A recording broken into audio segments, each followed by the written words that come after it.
Okay, here we go. Here we go. Checking the audio. 1 2 1 2 1 2. Hi Chelsea. 1 2. Pizza time. It's pizza time. Censored xenomorph time, Chelsea.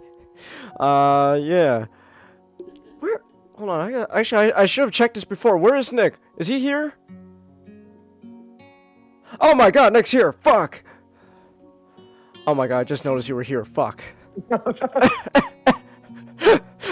Say hi, Nick. Hey, What you eating? some Wendy's. Ah. I can't. I don't know if I can go back to Wendy's. Yeah. I know. I told you right. I told you my experience with Wendy's. Yeah. Then wasn't too great. But then again, to be fair though, that was like a truck side like Wendy's on like the highway, so you know that's probably why. All right. Okay. Also, I do have a command. Of course. Okay. Give me a second. Okay. Let's see these commands.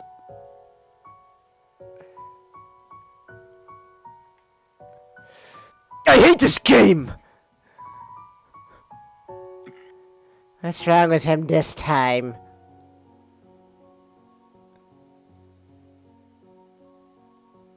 I tried doing that which Transformer are you quiz. And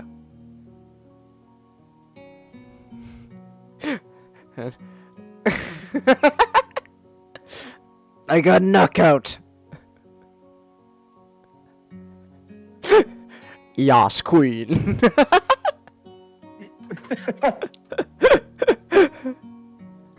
Knockout, I am this close to demoting you.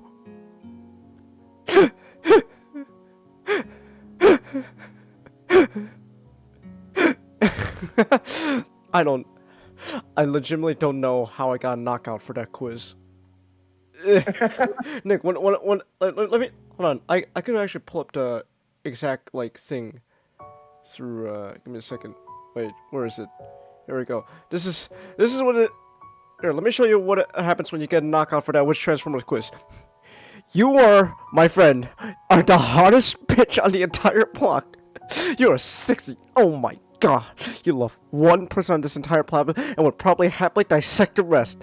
Let's ignore that part. You're most definitely a homosexual and are actually really smart. If only you could stop being an idiot, I adore you. Now, one, I am not the hottest bitch, okay? First of all, I am Asian, okay? When you have the squinty eyes, okay, that's not exactly the hottest thing. Alright. Second of all, I am not a homosexual. I don't mind homosexuals, but I'm not gay. I am as straight as they come, straight as an arrow. Straight as my pee-pee. Oh, okay. The only thing that's accurate about this is that I'm actually smart. I just have to stop being an idiot.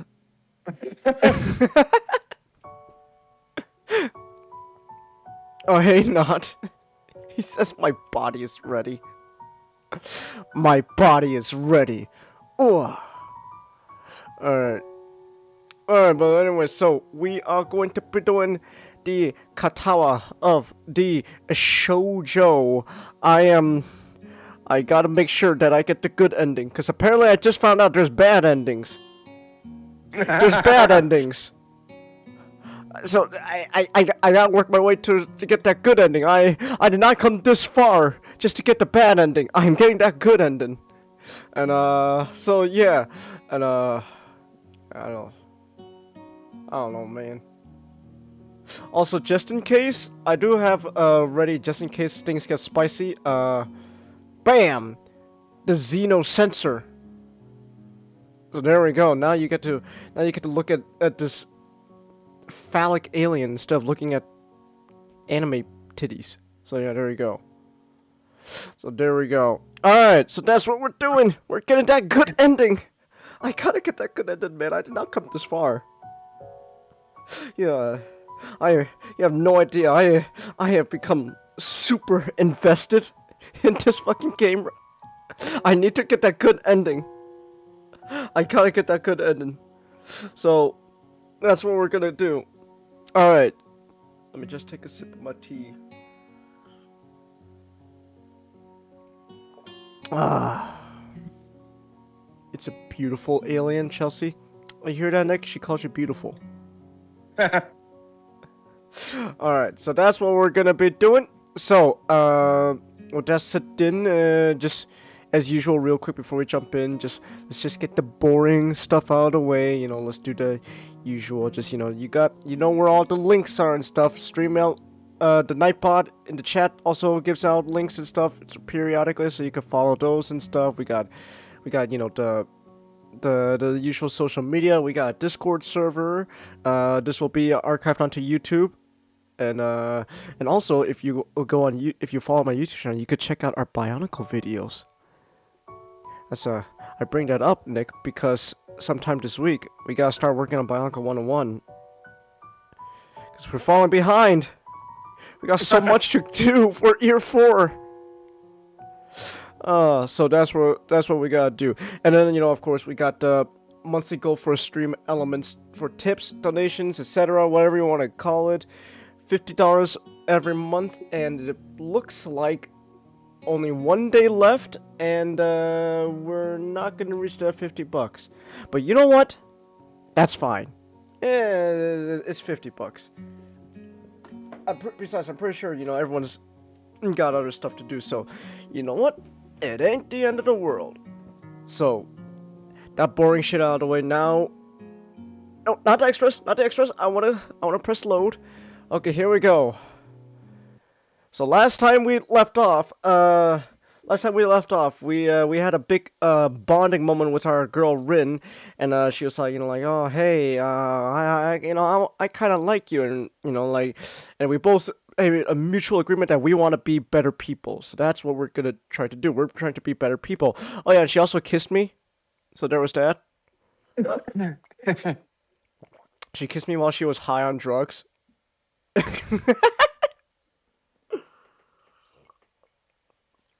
So that's what we're gonna be doing.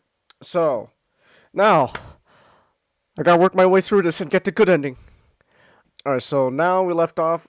We got the tired teacher. That's right, Chelsea, the tired teacher, Mr. Muto. I asked you a question, Nakai. Ooh, I shake my head to fend off the dazedness. The teacher's looking at me, as is everyone else in the class. Sorry, I wasn't paying attention. What's the difference between... never mind, different question. I here in this class. Learn about physics? Yes, well, no, but that's the answer I wanted to hear. To acquire knowledge is the secondary reason for you being in the school. The primary one is to learn the rules of society, norms, and ethics that govern your everyday life. You don't come to school for the classes, you come to interact with the other people there. Your classmates who are your equals and the teachers who are your superiors. You learn how to form social contracts and maintain them. In other words, how to be part of society. The school itself is a microcosm of the entire society. Locke was the one who realized that, you know. School's not just a place for learning, and all the kids your age, you guys should know better than anyone else. Locke? But we're in Japan, why are we learning about John Locke? He pauses for a moment and lets his eyes sweep over the class to see if the message sunk in. At the very least, it shut everyone up and got them to focus on him, captivated either by his voice or the sudden change of topics from physics to the philosophy of education. However, my classes, as you so aptly put, are a place for learning about physics. He points to me with the chalk he's holding. So, no sleeping during class. You got it, Nakai? Yes, sir. In the corner of my eye, I catch Shizune's scowl and Misha's barely contained giggle. I sink deeper into my seat. Oh, geez, no need to call me out, damn. I remember one of my first classes of ever in high school. I had to wake up so early and I wasn't used to it, so I fell asleep. And on like one of my first days, and I think it was a history teacher. She grabbed like a pile of textbooks, just fucking dropped it on my desk to wake me up. It's like, oh god. So yeah, that's what happened in high school. I don't really have fond memories of high school. After class end, I'm the last one to leave the classroom. I close the door behind me and quietly make my way to the art room. You forgot to post a schedule other server, so I did it for I you. thought I saw the IRS. Oh. Oh, okay. Hold on, real quick. Thank you, Chelsea, for the $10. You could do it. Believe. Well, thank you, Chelsea. And I did not know I didn't post a schedule. Where'd you put it?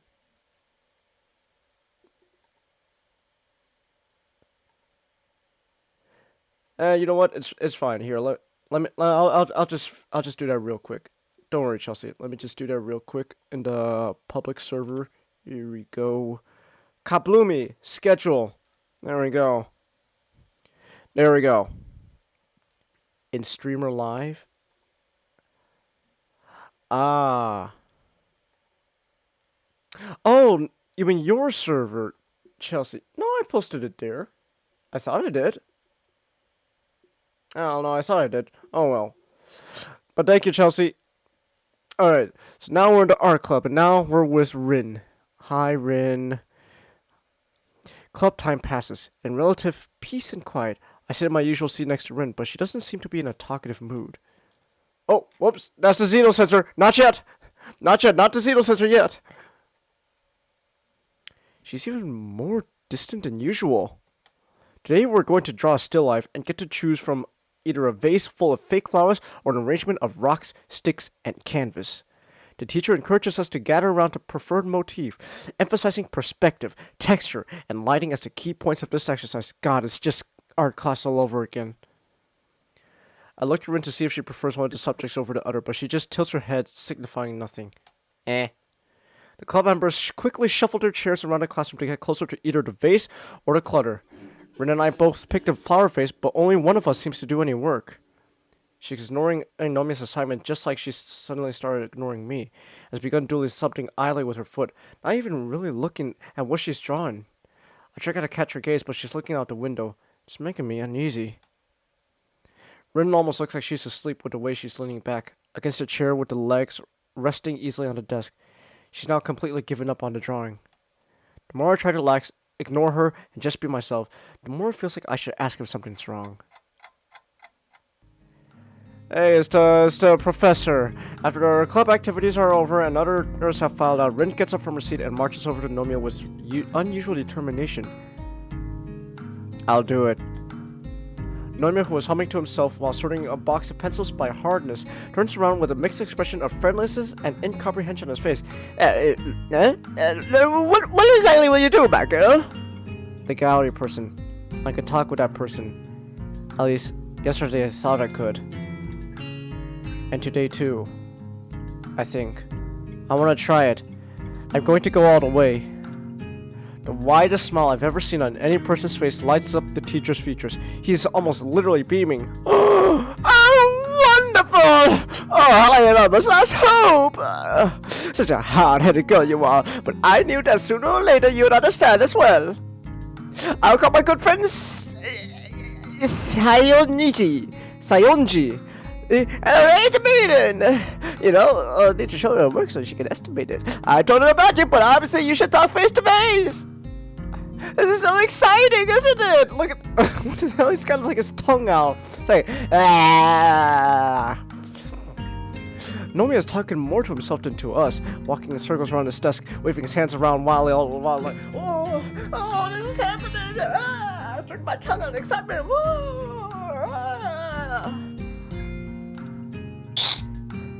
He picks up his cell phone from the breast pocket of his jacket and flips it open with a stylish movement, starting to look for the number to call. God, Nick, have you? Oh, I don't know if this is like the new hip thing, but like I remember. So, a couple months ago, me and my dad, we had to go get like a new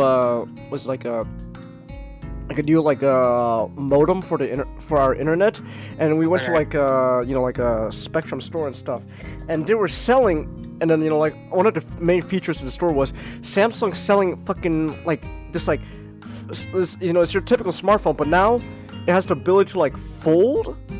So I was talking to my dad like, wait, so are like flip phones becoming like a thing again? I think some of them.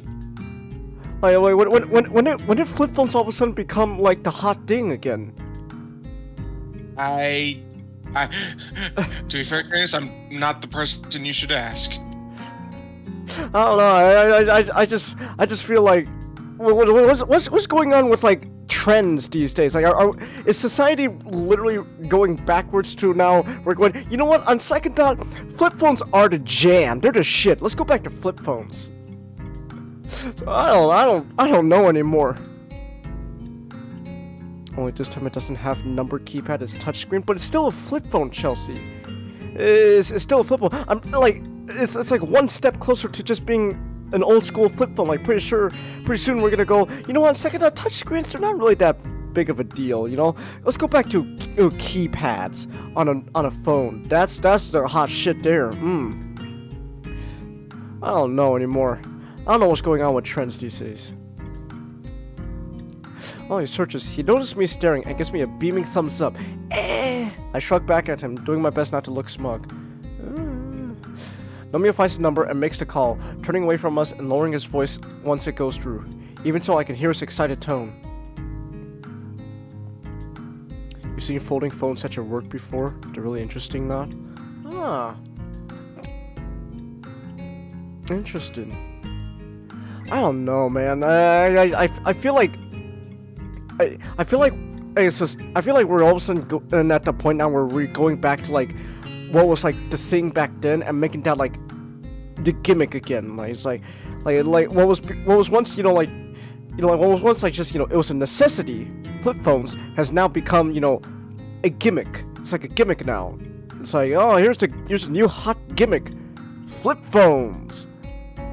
Okay, and I'm pretty sure like at this point I swear like eventually actual flip phones with keypads are gonna come back because it's the new hot gimmick. It's like, oh, here's the new gimmick. It's like your normal smartphone, but with a keypad, and that's not touchscreen. What? No way! Yeah, this is like the new phone from like Samsung. By the way, you have to cough up like fucking $1,000 for it. So there you go.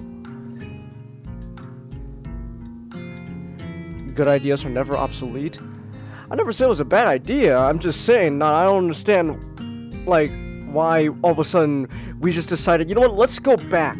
Let's go back to flip phones. I just don't get it. When did we collectively agree? You know what? Those old things back then. Let's go back to it. I don't know. Oh, hey, Matchstick. How's the book going? So far so good. I have convinced Rin to take up the art offer for the professor, the teacher, Nomiya. So yeah, she's gonna do the gallery. So yay! Call doesn't last long. Ah, fabulous! Say's at the gallery right now, and she said we can stop by right away, but that's fine. This is most excellent. Do you have some kind of portfolio to show, Rin? She just shakes her head at the question. Never fear, I've taken some photos of your paintings. We can bring those and maybe a couple of originals with us. Those will be quite sufficient for now. There should be some recent ones around here in the back, right? Yeah, let me see.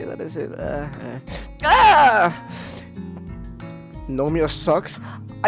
So far, there was only one instance where he, I don't know, kind of put me off, where it seems like he kind of like belittles Rin, but besides that, he's been fine. So I don't know. I guess I'm gonna find out why he sucks. I don't know. It was just one red flag that kind of put me off about him. So he pulls out a folder full of photos out of a desk drawer, then charges towards the back where there's a small storage room and extra cabinets for all the materials and tools for art classes and club use. He soon finds what he's looking for and curiously wraps two of Rin's paintings in some brown packing paper. Oh, I've done that before. Nakai, would you carry these to my car? I pick up two oil paintings. They aren't heavy, but they do make navigation somewhat cumbersome as I follow Rin and Nomiya to the parking lot. Nomiya has a pretty nice car. Not something I'd expect a high school teacher to drive. I wonder what kind of salaries they earn at Yamaku. The canvases are stuffed into the trunk where they just barely fit. And the teacher's over-enthusiastic prompting, I get in the car along with them. Nomiya, Nakai, come, Hisao, come on, we got so much to show.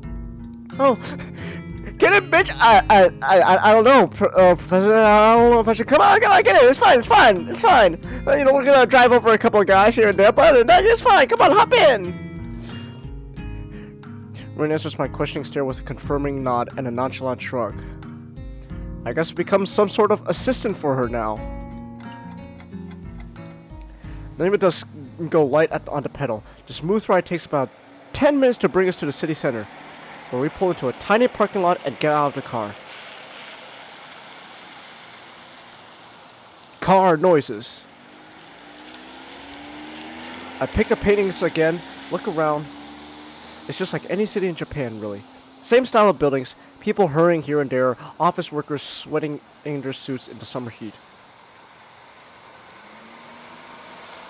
It ideally fits better in the pocket and eliminates object bumping your screen, touching unnecessary settings and apps and scratches. I suppose not. I suppose. I just find it really... Again, I just find it really interesting how we just decided now, like, almost like more than a decade later, we decided after like that long, you know what? Flip phones were actually pretty cool. Let's go back to that. So I don't know. Wide tree lines on streets aren't something you see everywhere though. Maybe they're the city's specialty. Definitely has a feel of the city, which I had already forgotten. I feel immediately comfortable walking around. I haven't actually been here before. No? In that case, it's about time! It's a great city, lots of wonderful folks around here, and most important of all, a vibrant culture of life!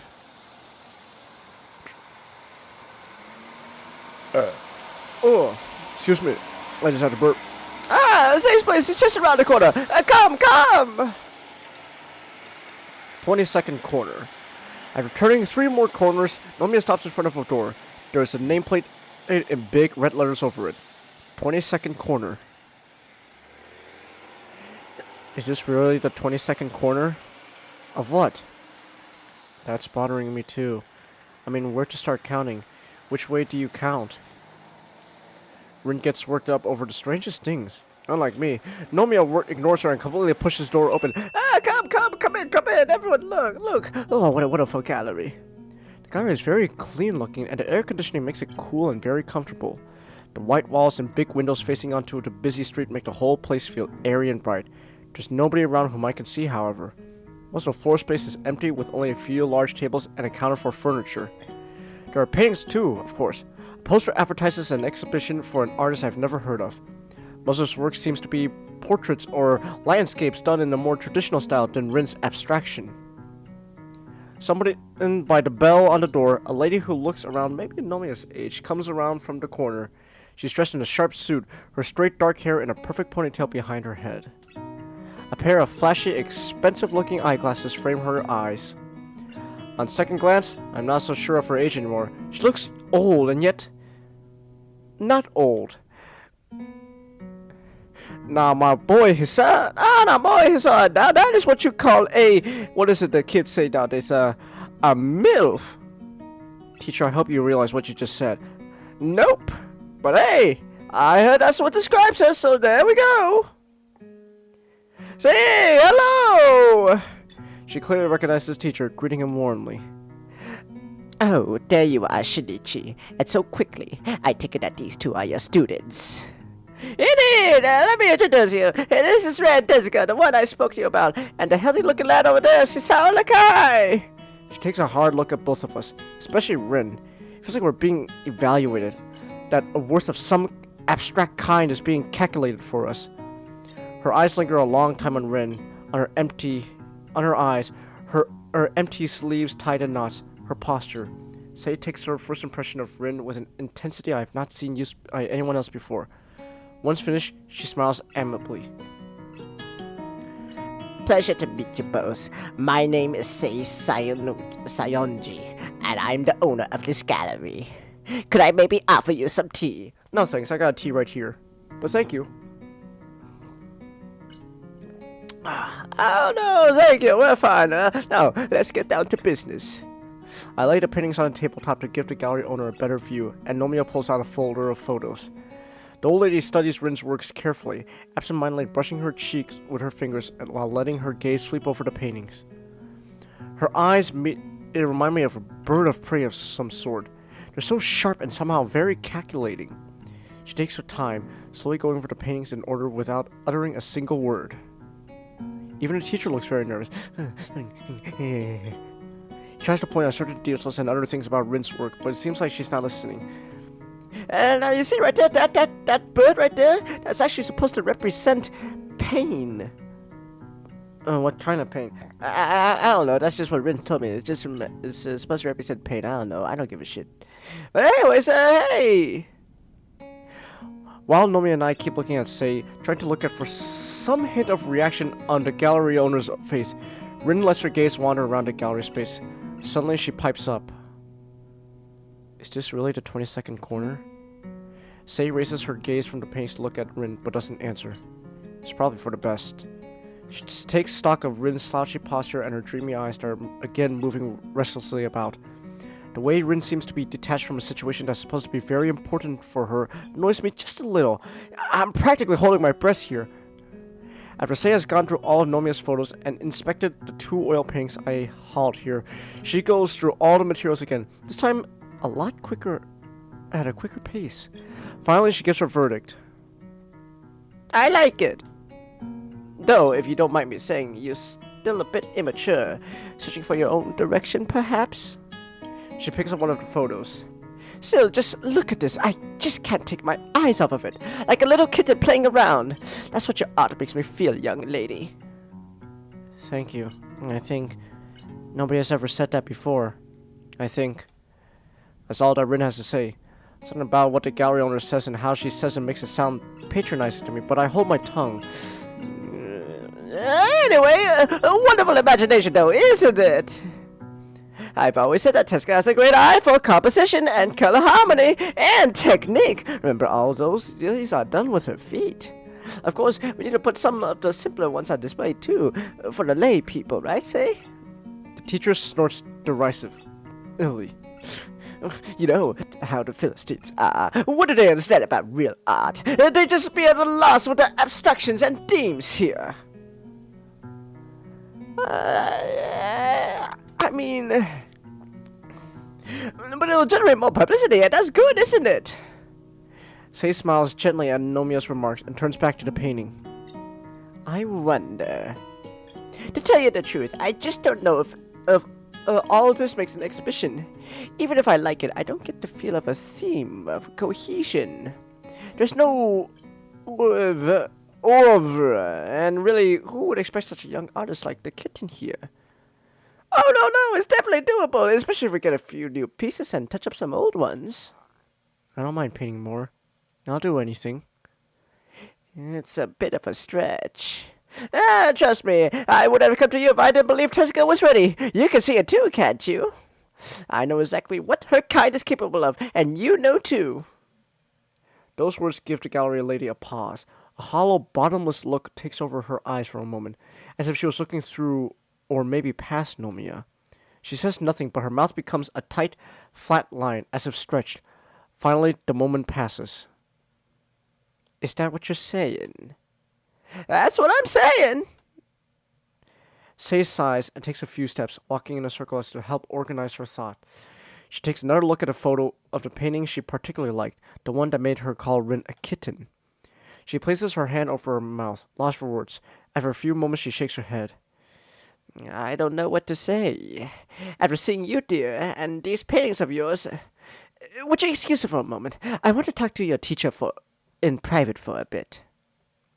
Say draws the art teacher aside and they talk in hushed tones for I told you, we can't do this.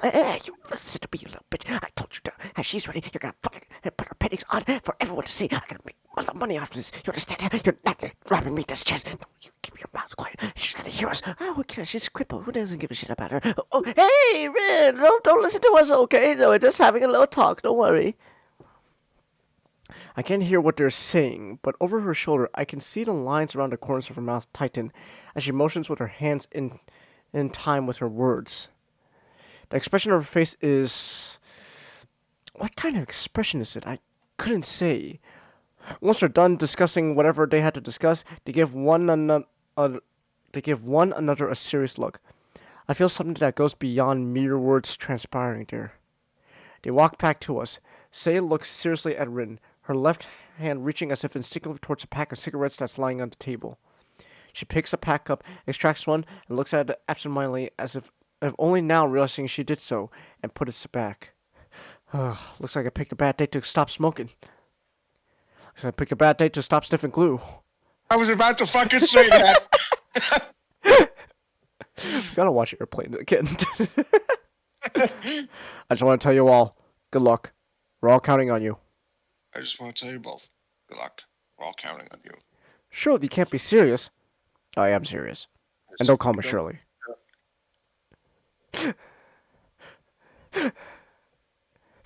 My favorite moment in Airplane is when it's like, I'm a doctor. He's just slapping her around, and then there's just a line of other people waiting to smack her. Yes, you know that happens in Hangout Universe at some point. Just a bunch of people just are lining up. Like even one of my favorite gags to do in like the Hangout Universe is like have characters who probably would not be interacting under normal circumstances, you know, in scenes. Like say like a villain of sorts, like Runaka would be with his staff gang ready to hit someone.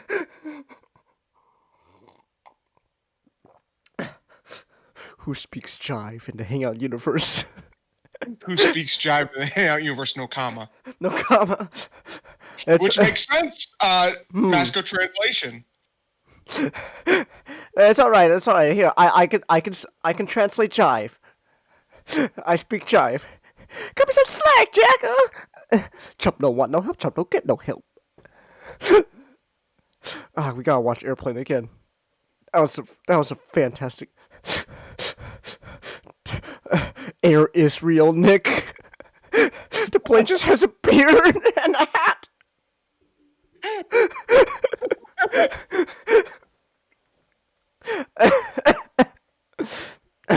All right.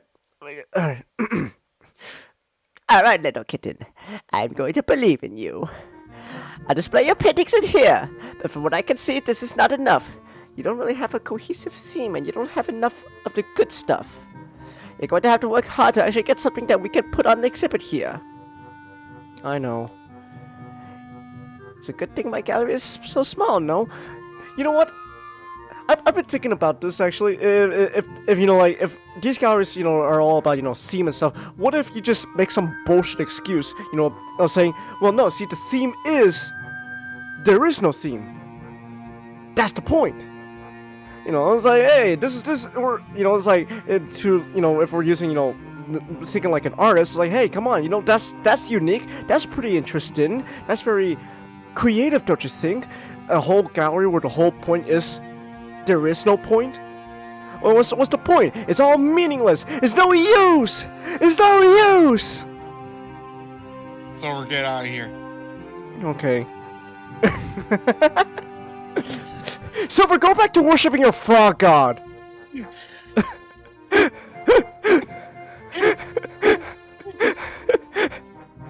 I told you already, Sonic. I don't worship frog god anymore. I worship Salamander Jesus. Salamander Zeus, dang it!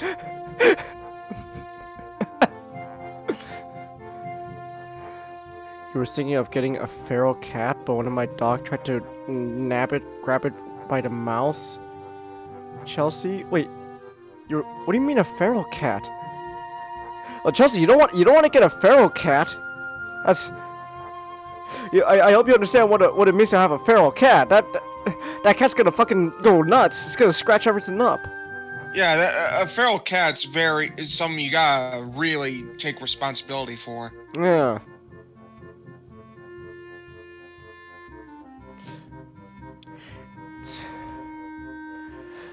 Rin already spends pretty much every free waking moment she has painting.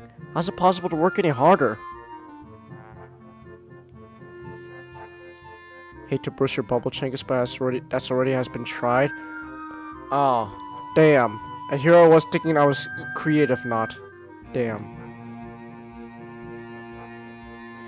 She'd have to skip class to do more than she already does. How could anyone work that much?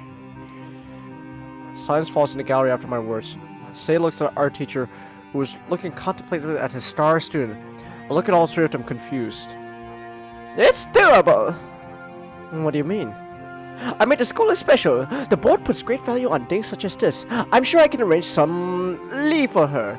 It's not unprecedented by any means. So your mom has allergy to cats, so cat have to stay outside, Chelsea? Ah. I'll discuss it with her parents too, but they've been quite supportive. However, it might be a bit of a stretch to get working space for her at the school if she's not actually going to attend classes. Actually, I was thinking about this before. Do you use the place upstairs for anything? No, I don't. Haven't since back then. It's more like a landfill than an atelier now. Upstairs? I own small atelier apartment at the top of roof floor of this building, but it hasn't been in use for... Goodness, it's been so long, hasn't it? Her eyes leap to Nomiya, who has a strange muted expression on his face. Indeed, don't you think? Well, real quick, the music's kind of loud. Let me try to turn this music down a bit. There we go. Just a bit. Even Nomiya, in all his brashness, has trouble coming straight out with the question. Say, of course, sees through him and throws up her hands, sighing deeply. I guess I can't say no, can I? I'll let you the use of the place as well, if needed. It's not really like I use it. Excellent! I knew I could count on you! Don't celebrate, yes. It's really a mess, so don't be shocked when you first see it. However, you can use it as you see fit. Since it's an atelier, it already has ethos and things like that. You'll only need your own tools and materials and to somehow clean up a bit. It's not habitable though, so I can't let you live there. I doubt your school or your parents would allow that in any case. Okay. However, it's convenient to crash there overnight if necessary. I wouldn't mind. Ah, most excellent, isn't it, Tezuka? He enthusiastically pats Rin on the shoulder, laughing in relief and happiness as if all this good fortune landed on him personally. Oh, I get it. Oh, I think I get it now. The professor's using Rin to relive his glory days. Ah. I get it now. The Rocky 5 situation. It's a Rocky 5 situation. I just want to thank one man who made it possible! Duke! Oh. Don't you, Rocco? Should have left him out on the street. When Polly has a point, you know something's wrong. That's the best way I could describe Rocky 5. If Polly has a point, you know something's wrong. Sei smiles as well, perhaps more amused by the old teacher's glee than anything else. Oh dear, Shinichi, this really is like back then. Are you sure we all haven't bitten off more than we could chew? She looks at Rin, who seems to be oddly subdued despite all this. I hope it will be worth it, kitten. She holds out her hand as if to shake Rin's, but realizes the impossibility and quickly moves to pat her on the shoulder. Rin looks back at her slightly, her eyes serious and impenetrable, like the dark of the night. Do do do do do do do do do do do do do do do. New chapter, new chapter. Oh, what chapter? I have no idea. It's just a new chapter. I don't. I haven't really kept count of how many chapters, Nick. So, as all I know is it's a brand new chapter.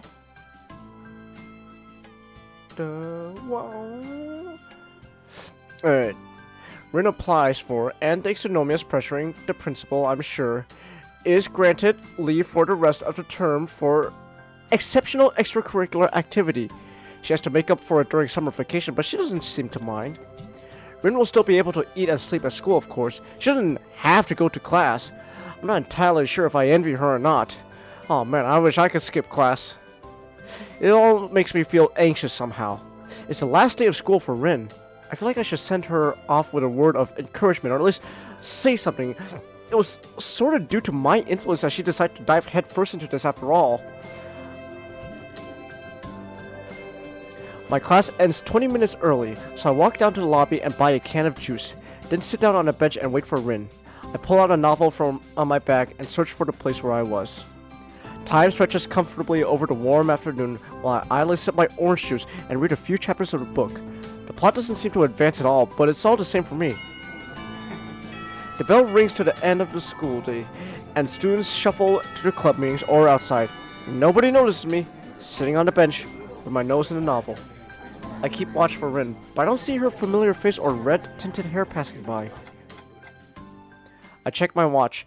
20 minutes past the end of class, when the lobby has all but emptied for people again. Even Rin should have managed to get out of class, but either I missed her walking by, or she never came downstairs.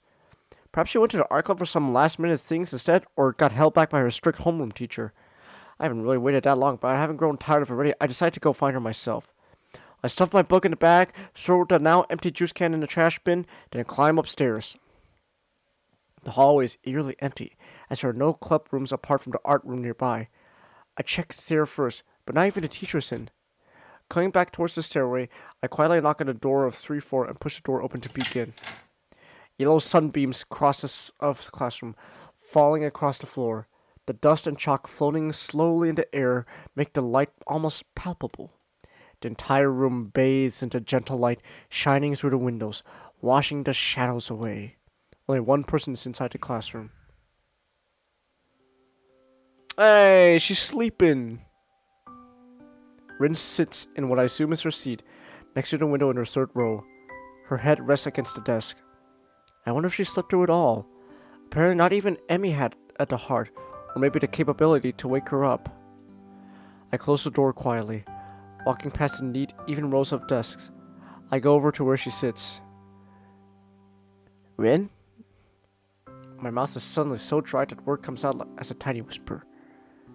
She doesn't answer, so I set my back down on the floor next to hers and lean over to look at her face. Rin's eyes are peacefully closed, the long eyelashes projecting the thin shadows onto her cheeks. Her mouth is slightly open, letting me hear the quiet sound of her breathing. Her usually messy hair is even more so today, lying in complete disarray over half of her face and forehead. Her bag is lying at her feet like a forgotten rag doll. A few books and pens have fallen out of it near her seat.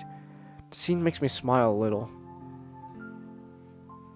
Oh my god, I'm touching her head! Oh, it's a woman's hair! Oh my gosh! It's a dream come true! It's a dream come true! I touch Rin's head lightly, sweeping a few stray hairs off her ear. Her hair feels warm against my palm. Rin stirs, and I retract my hand on reflex, feeling embarrassed for touching her so casually. She looks so vulnerable, like any sleeping person. It's impossible not to feel fondness towards her. I sit on the desktop for whoever's in front of Rin, then draw the window slightly open to get some fresh air in. Hopefully I'll wake her up, and I won't need to resort to cruder methods. She doesn't wake up, but I didn't really expect her to. Hey, we got some little animation there. Her hair is blowing. Whee! Looking at her makes me feel tired as well. To be honest, I wouldn't mind a quick nap either, but I content myself with leaning against a large window. The glass is warm against my ear and cheek, as these windows face west towards the setting afternoon sun. The afternoon light is slowly melting into Rin's auburn hair, softening her outline so that she seems to be fading into her surroundings. The minute twitches of her muscles, Her hair is swaying in the air current, the even rhythm of her breathing. It all gives a strong impression of a dreaming girl. Like all sleeping people, Rin looks like she is away from this world, in some distant dream country. With her, it doesn't feel so obvious that she would ever come back. She seems so detached from her surroundings even when she's awake. In fact, she has the same kind of air around her when the realization hits my consciousness without warning. Rin sometimes looks like that when she is painting. Her focused expression gives the same feeling of being on the other side of some imaginary gap as looking at her sleeping face does. I feel a pain in my chest. There's no way I can close that gap to be on the same level with her. It hurts, even though I know that it's impossible for any two people to truly understand each other. But Rin, she is almost literally in another world when she's talking about art, speaking about art, or making art. In a world that I, or anyone else really, can't share with her. Just like the world of dreams.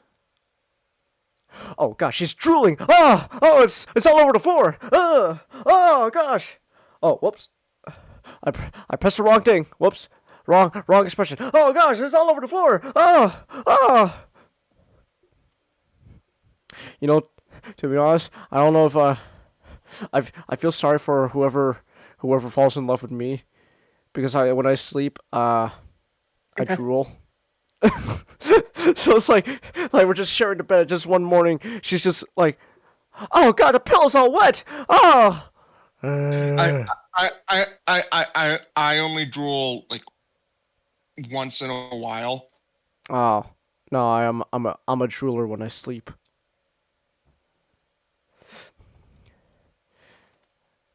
Rin still doesn't show any signs of waking up, so I'm faced with the decision to either rouse her myself or wait for her to waken her on her own.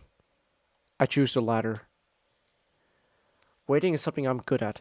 I found that out during my hospitalization, but even the hospital ward was more lively than school after classes are over. The only sounds in this place are the loud ticking of the clock above the door and the distant voices of students down on the grounds. A genuine summer breeze blows inside from the window I cracked open, full of warmth and carrying the scent of light. I look outside to see where it came from, but I'm dazed almost instantly. The window glass seems to trap all the sunlight within, making it painful to look that way. Oh, I'm blind. Oh gosh, it's like King Neptune revealing his head. Bald, bald, bald. My eyes. All I can glimpse through the windows are the dark silhouettes of the trees and the wall around the campus around the setting sun's radiance. You drool when you sleep, Chelsea? Oh, I feel so sorry for Ray. I feel sorry for Ray, but for other things. Ah. As I turn to watch Rin. Man, okay. I am that honeymoon night. That's just gonna be full last. Their honeymoon. I don't know, wherever they're staying for the night, all the people, all their neighbors, roommates, all the neighbors, next to that room, they're all kept awake, but not because of what you think it is, but because Chelsea can't stop laughing.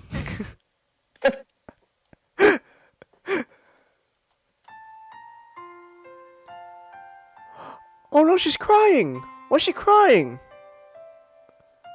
A single tear worms down from the corner of her eye, slowly making its way across her face before it falls on the desk. It's tiny, barely a droplet, but it captivates me. Why are you crying? Another tear follows the first, and then a third. A feeling of anxiety overcomes me, petrifying me on the spot. It's so strange, seeing Rin's face peaceful as she sleeps, at the same time as tears stream down her cheeks, wetting the wooden desktop she rests on her head on. I don't know what to do, so I do nothing. I just watch the tears roll one by one down her face. I wonder what she's dreaming about. Rin wakes up after one final flinch, or perhaps because of the tears. She sits upright and yawns, so excessively that it looks like her jaw might dislocate. She notices my presence, but her reaction is more like the lack of any reacting at all. It's just acknowledgement, no startled gasp or anything. Hello. Morning. She's so groggy she can't even return my smile that I somehow can't stretch to be entirely honest. Ah. Rin notices her wet cheeks and quickly wipes them on her shoulders of her shirt. It seems she isn't at all surprised or flustered by them. You cried in your sleep. A bad dream? No, it's nothing like that. It's something I've learned to do from other people. It's a funny story. I'll tell you later. The second thought, not really funny at all. I guess I won't tell you. Did you want something or did you want to come watch me sleep? I wanted to see you after classes. Oh. Well, it's after classes now. I'm seeing you right here. Yeah, just wanted to say good luck or something. I figured upcoming weeks are going to be a lot of work for you. Thanks. Rin yawns again and blinks a few times. I feel weird. Didn't really sleep much last night at all. Butterflies in your stomach? What? No. I mean, yes. I know what that means. Butterflies. Don't really feel so good now. You'll be fine. You're so confident. Someday I'll bite you in the ear. I'll look forward to it. I think I have to go. I promised Mrs. Sayanji that I go there straight after school. And now it's after school. It's okay if I come by sometime? I guess you're planning to work long hours, so if you prefer to avoid distractions. It's okay. It's not a distraction. Not like Emmy. Don't bring her with you, though. I wouldn't like that this time. I told her to stay away. I see. Okay, then. Rin stands up and silently walks to the door with me following behind. The school's empty hallways, devoid of the usual crowd of students, feel very lonely. It's only a few hours since school ended, but the building seems to be all but deserted. Our footsteps are all that intrudes upon the stillness of the hallways. The change is sudden, but it shows how the building is just an empty shell, dead without the students and teachers to liven it up. It's like the school has become a private world for just the two of us, a desolate place filled with silence and chalk dust. I'm going to change. She says this out of the blue while we walk down the stairs from the third floor, and it makes me wonder how she views this challenge that lies ahead of her. And that's what people must do sometimes. That's the last thing we say to each other that day, even though there's so much that we could have talked about.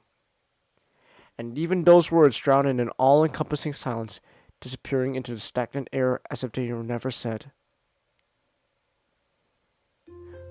Do do do do do do do do do do do do do do do do do.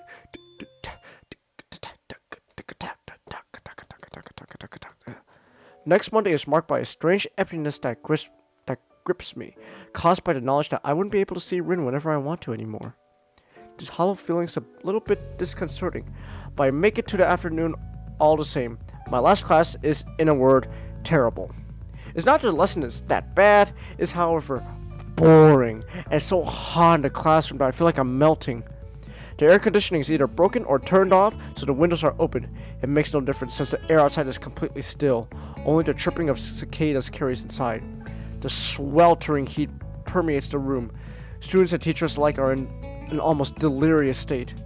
I just want to stand up, walk out of here without caring what the teacher or anyone else says. I can see that I'm not the only one with those thoughts too. Next to me, Misha is shamelessly holding her skirt up a bit and fanning air in with her notebook. Only Shizune seems to be as cool as always, sitting with her back perfectly straight, arms folded on her chest, her eyes fixed on the equation scrawled on the blackboard. I keep shooting yearning glances at my watches, but it doesn't help the time go by any faster. It's funny. I remember how badly I wanted to get out of the hospital and go back to school. Now all I can think about is the upcoming summer vacation and the freedom from classes and homework. Perhaps it's human nature to think only of a situation at hand. Finally, the bell rings. Relieved, my classmates and I burst out into the hallway and are already crowded by students from our neighboring classes.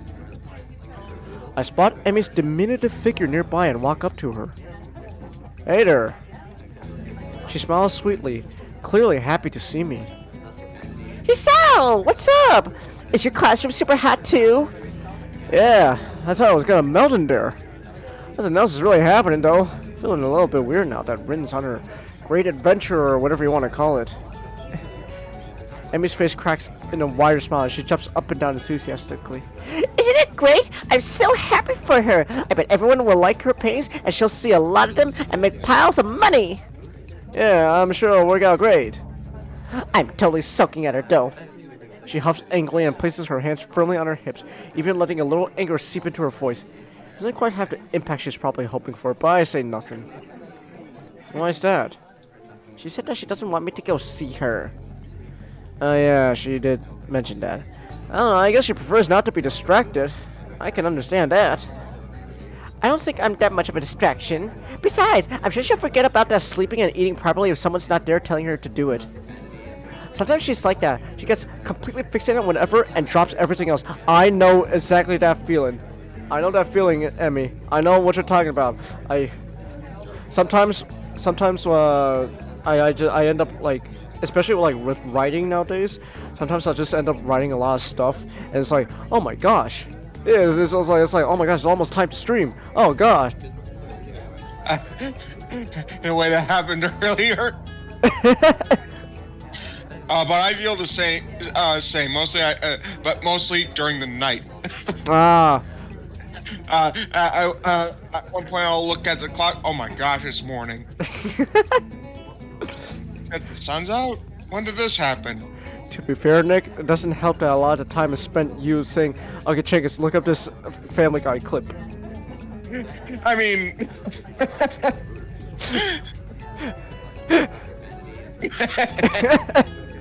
I mean, can you blame me? No, but it's like, it's just find it funny. Yesterday before the stream, yesterday before the stream, I finally finished like the video script for like the first video I have for like Transformers Express. All right. And then though I figure I should probably go over with you since you wanted to be part of the video. I was like, oh shit, you want to be part of the video? Damn it! I gotta fucking rewrite it. I mean, I'm helping you write it. I might as well. Okay.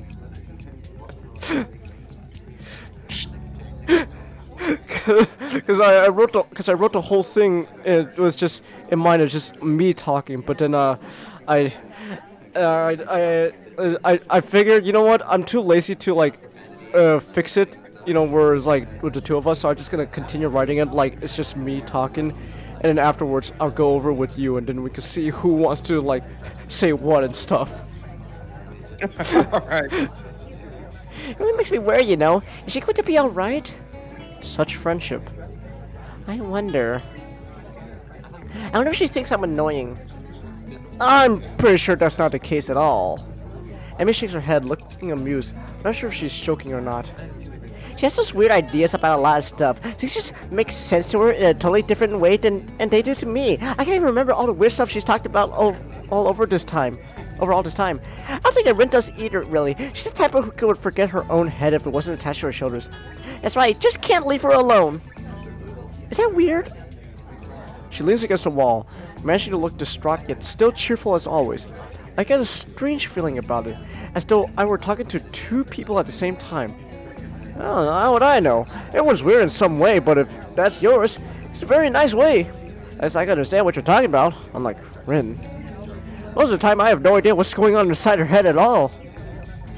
Emmy giggles, nodding in agreement. I think it's okay if even you don't understand her. That's how she usually is.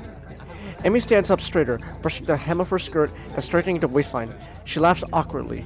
Aha! Wow, we ended up talking pretty seriously. What's up with you, Sal? Why'd you bring this up? Oh, sorry, I didn't really mean to get into sort of discussion either. I don't know, I had this weird feeling lately about Rin. I don't know why. I feel a bit guilty bringing up something like this for no reason except my own anxiety. He'll be fine, don't worry about it. Suddenly, Emmy clutches my wrist and twists it so she can see what time it is from my watch. Oh damn, this is late already? I should really go. There's a meeting with the rest of the track team on the field. It's not going to be fun in this heat. We're gonna sweat like pigs, but I promise I'd be there. Bye-bye! She skips downwards, leaving me wondering if what I said, or what Rin said rather, hurt her or not. Oh, excuse me. Maybe what Emmy herself said hurt her the most, come to that. So in the end, even the person closest to Rin is just as far apart from her as everyone else. I wonder if Rin herself ever feels that distance. I felt like I was always drifting away from the world too. Oh! Oh, that's my alarm. During my hospitalization, I felt anxious and depressed, and even now, I sometimes still do. But I fight against it with all I've got. If Rin has been on the side of the divide of her whole life, I can't imagine how she could not be lonely. Perhaps she's truly different. I refuse to belong to that other place, but maybe she's found comfort there. Like Emmy, I have a club meeting of my own, so I head straight to the art club room at the end of the hallway. Only a few members are present today, so the mood's even more laid back than usual. Rin is off working on her exhibition project, but I wonder if the rest are simply just playing hooky, defeated by the heat. I half-assedly sketch something with a piece of graphite, but do a poor job of it. My fingertips are turning pitch black from holding the graphite and smudging it onto paper, accidentally and on purpose. I improved a little, but Rin's level is still far beyond my reach. Eventually, Nomiya comes in and makes his way around the room, checking on what we're doing and giving comments on the works in progress. He stops behind me and bends closer to look at my poor sketch. Tried to take a few points from Tezuka, have you? Well, I've looked at how she draws, but I haven't exactly asked for advice, no. Let's see here. He casually picks up a piece of graphite from my hand and lightly draws some faint, barely visible lines over my sketch to illustrate places that need improvement. I already feel frustrated about not seeing the obvious flaws before, but with a couple of careless, seemingly flicks of wrist, Nomi has made them plain as day. Starting up, he throws a sideways glance at the seat where Rin usually sits. Such a nostalgic feeling. Almost like a bird flying from the nest. I'll miss Tezuka when she graduates. It begins from here, you know. Nearly makes my eyes a little misty. You really think she has a chance to make her big break with the exhibition? Nomi turns and looks up from the sketch, adjusting her glasses. He rubs his chin, looking contemplative. Why not? It's not like she's going to be an overnight smash hit or anything, but getting the word out there is very important. Connections are pure gold. Maybe the most important thing to gain if she has to become an artist. Word of mouth is very powerful in these circles. She has some advantages, like her young age and technique. You know, the feat. People are naturally curious about extraordinary things like that. His words have an unpleasant ring to them. Isn't that just explaining her disability to make her more popular? Sounds fishy. No, it's not like that at all. Think it from another perspective, like an artist. Would you rather have Tezuka hide herself completely from public view, as if her conditions were somehow shameful? Some people would call it exploration if we promote that aspect, or discrimination if we hide it. All considered, we're just being honest about it. There's nothing wrong with that, right, my boy? I guess so, when you put it like that. Brilliant! It's true that disability always has sorts of implications in society, often nasty ones, but brushing things under the carpet won't help at all. I'm sure Sei will handle her side of the issue with the delicacy. I've known her since art school, and she's most reliable. Why is she going so far for Rin's sake? Because it's you who asked? Oh, she has her own reasons too. Trust this old man. She's more kind-hearted than she looks. But I don't let her know that I said that. He gives me a big wink, ding, and covers his mouth with his hand, as if to push the remark back in. I remember the curious way Miss Sayanji looked at Rin almost the entire time during our visit to the gallery. It's like the woman was trying to imprint everything about her into her memory. Or maybe it was Rin that reminded her of something else. Mostly Sei simply adores people with a passion for art. Her gallery specializes in this very thing, bring up and coming talent to the public. It's a perfect fit for someone like Tezuka. I don't even know if she really wants to become a career artist, though. But I guess that's the logical next step. I don't have the faintest idea. Like I say, a teacher can only show the door. It's a student who has to walk through it. An old time trying to say, but it's still quite true. He leaves to chat with a pair of second-year girls working around some watercolors. Even though he said the cliche thing, it feels like Nomiya is trying to prod Rin through a certain door in particular, but I can't blame him for that. I literally shoved Rin towards the door, what with my speeches about wasting opportunities and whatnot. Nomiya feels like it's time for him to let Rin test her own wings. He has absolute confidence in this endeavor. I wonder why I can't shit this anxious feeling I have inside of me. I shouldn't have anything to do with me. I'm just bothered by exactly that. I don't really have any part in this. I would like to be a part of Rin's life and her a part of mine. Like friends should be. That's what she called us. I wonder what she really meant. I feel like I'm so far apart, even when I'm not. It's like the same time as with Rin and Emmy. I can't understand her. What am I for her? Okay, choices. Let's see. I want to support her. I want to understand her. I would go, I want to understand her. I was gonna say that. I feel like with everything going on, it seems like the big thing is we can't understand Rin. So if the whole point is we want to get closer to Rin, what's better than, wanting to understand her more? So where's my mouse? There it is. Yeah, I want to understand her. In the end, even though we made friends with each other, I don't really feel that we've gotten any closer. How could I call someone my friend if I can't understand her? Nomiya's boisterous laugh fills the quiet afternoon just as the club meeting ends. He pats one of the girls on the back encouragingly. I think about all the things that have led me to this point. All the things I've shared with Rin during the few weeks I've been at Yamaku so far. I understand so very little in the end, but I'm sure of one thing. If I want to keep going with what I have with Rin, I have to throw myself into whatever will come out of this expedition project along with her. Understand is love, Chelsea? You could say that. I mean, even if you're not, even if I wasn't, with the goal of mine to, have her, be my GFF and all that. Still, you wanna understand her. Everything the story said so far, our main character's whole, conflict is he can't understand Rin. So that seems to be, our driving motivation. We want to understand her. Now, when you say you want to support her, it's more like, you know what? I give up on trying to understand her. Let's just be good friends. But if we want to get close to her, then we want to understand her. Plus, I want to understand her too. Legitimately, I want to know what's going on inside that noggin. I turn my gaze back at the black mess of a sketch and the near-invisible guiding lines the teacher drew of it. No pattern emerges, nothing that could take me further than I am. I put the graphite down on the table and I think hard and honestly about what I really want. You guys understand me in a friend way? Chelsea? I don't know. There's still some things I don't understand. But you know what? To be fair, that's Ray's problem. That's Ray's problem to understand you. At the end of the day, it's Ray's problem. It's Ray's problem. He's your boyfriend, so it's his problem. The next day, I take the bus into the city. It goes twice an hour, starting in the morning, passing by the front gate at Yamaku at 20 minutes past and 10 to the hour. The ride takes considerably longer than the one Nomiya gave us in the car. I slowly read a book as the bus makes its rounds through the suburbs, pausing at almost every stop to pick up someone or let them out. Eventually, we make it to the last stop at the city center.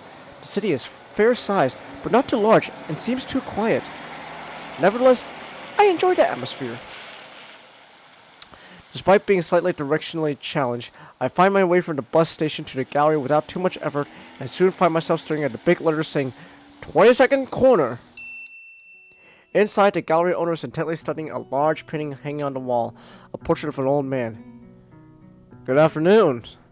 She turns around to look at me, a smile of recognition spreads on her lips. Oh, aren't you the young man from the other day? Shinichi student. Hisao, was it?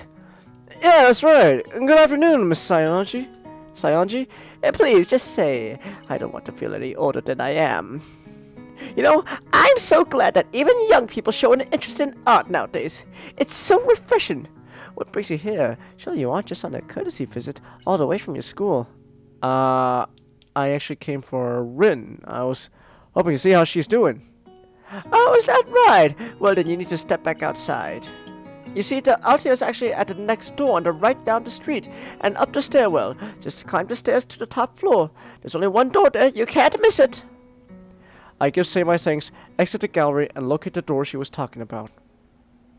It leads to a dark stairwell, which reminds me of the stairs leading to the roof of the school building. The stairs are steep, and even though it's only 5 floors, my breathing gets heavy before I reach the top. An unassuming wooden door waits me for there. It's unlocked, so I knock and enter. Hello? The altar is really just one big room, with a ceiling lower on one end than the other because the roof and the building is gabled.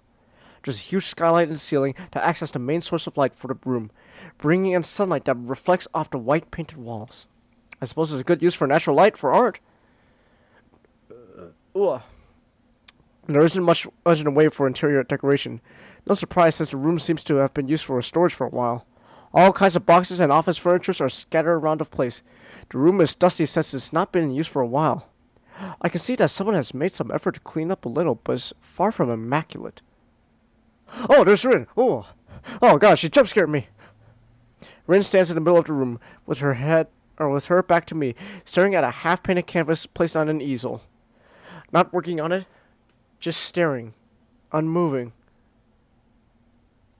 She wears what must be a second or third hand denim overalls over the standard school uniform shirt, much like the one I'm wearing. They look pretty worn out and are covered in paint splatters. From the way they seem to be loose or tight in places, I'm guessing that they weren't originally Rin's. Hi. Hello. Rin doesn't judge my showing up as worthy of turning around, saying maybe something more than just a mechanical reply to my greeting, smiling, anything. She keeps on doing whatever it is she's doing, probably some weird creative thing inside her head. Perhaps I should have expected as much. Still, I make another attempt at conversation. You know, it's a pretty cool place. Big too. It is. Say said I can use it as much as I like. I even have my own key. So, how's the work going? She doesn't answer for a while. I begin to wonder if she's already forgotten the question. As a cloud drifts over the building, shadowing the light pouring in from the skylight, the change in Rin's surroundings seems to wake her up. I don't know. It's like a huge ball. I don't really know which side is the right one. It's really huge. It's the hugest thing ever. Like a mountain growing inside of me. Like I swallowed a mountain whole. It's going to be hard, I think. Really, very hard. I try to listen for undercurrents of stress or uncertainty in her voice, but I don't pick up anything like that. Why are you here? Her tone is not as unkind as the directness of the question would make it seem. Well, you said it would be fine if I came to visit, so here I am. I guess it's not for any real reason, but I thought, you might like company and assistance, or maybe some Isao. Can you be quiet for about 15 minutes? Maybe 10 is enough. 5 definitely not. You can talk afterwards. Her tone is sharp, nothing like I've ever heard from her before. There is no command, no annoyance, no anger, but her voice pierces me all the same. Yeah, all right. With the silence that falls, anxiety creeps back into my heart. I wonder if it was a mistake to come here. Murmurs of traffic filter in from outside, and I start to feel more and more uncomfortable. All my thoughts keep finding themselves returning to certain things that have been swirling relentlessly in the back of my mind for some time now. I feel like those thoughts will surface out of the tempestuous sea of my mind, whether I want it or not. Desperate to divert my focus, I fixate on Rin's back as my mind races. I don't think I've ever studied anyone's back so intently before. Her neck, hidden by a copper-colored hair, which is, again, in complete disarray. That relaxed yet rigid posture reminding me that Rin's physical appearance often tends to be as awkward as her various trains of thought. Those gaunt, delicate shoulder blades visible through the thin white fabric of her shirt. The contours of her hip curving down to her thin thighs. It pisses me off. Pisses you off? Oh, hey, Ray. You get a forehead chop? No, Ray. Oh my gosh. You see what you do? We're working on that stump job. Oh my goodness. Really, does she ever seem to be looking at me, whether literally or figuratively? Oh my, God dang it. oh my gosh, you guys are terrible. Yes. What? Uh, I guess you could either call it a nubby. Oh my god!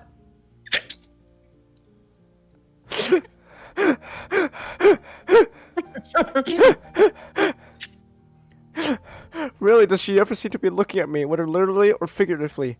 I, on the other hand, am always watching her back, both literally and figuratively. Whenever she is painting, whenever something catches her fluttery attention, whenever I don't forcefully make her listen to me, I can't reach through to her.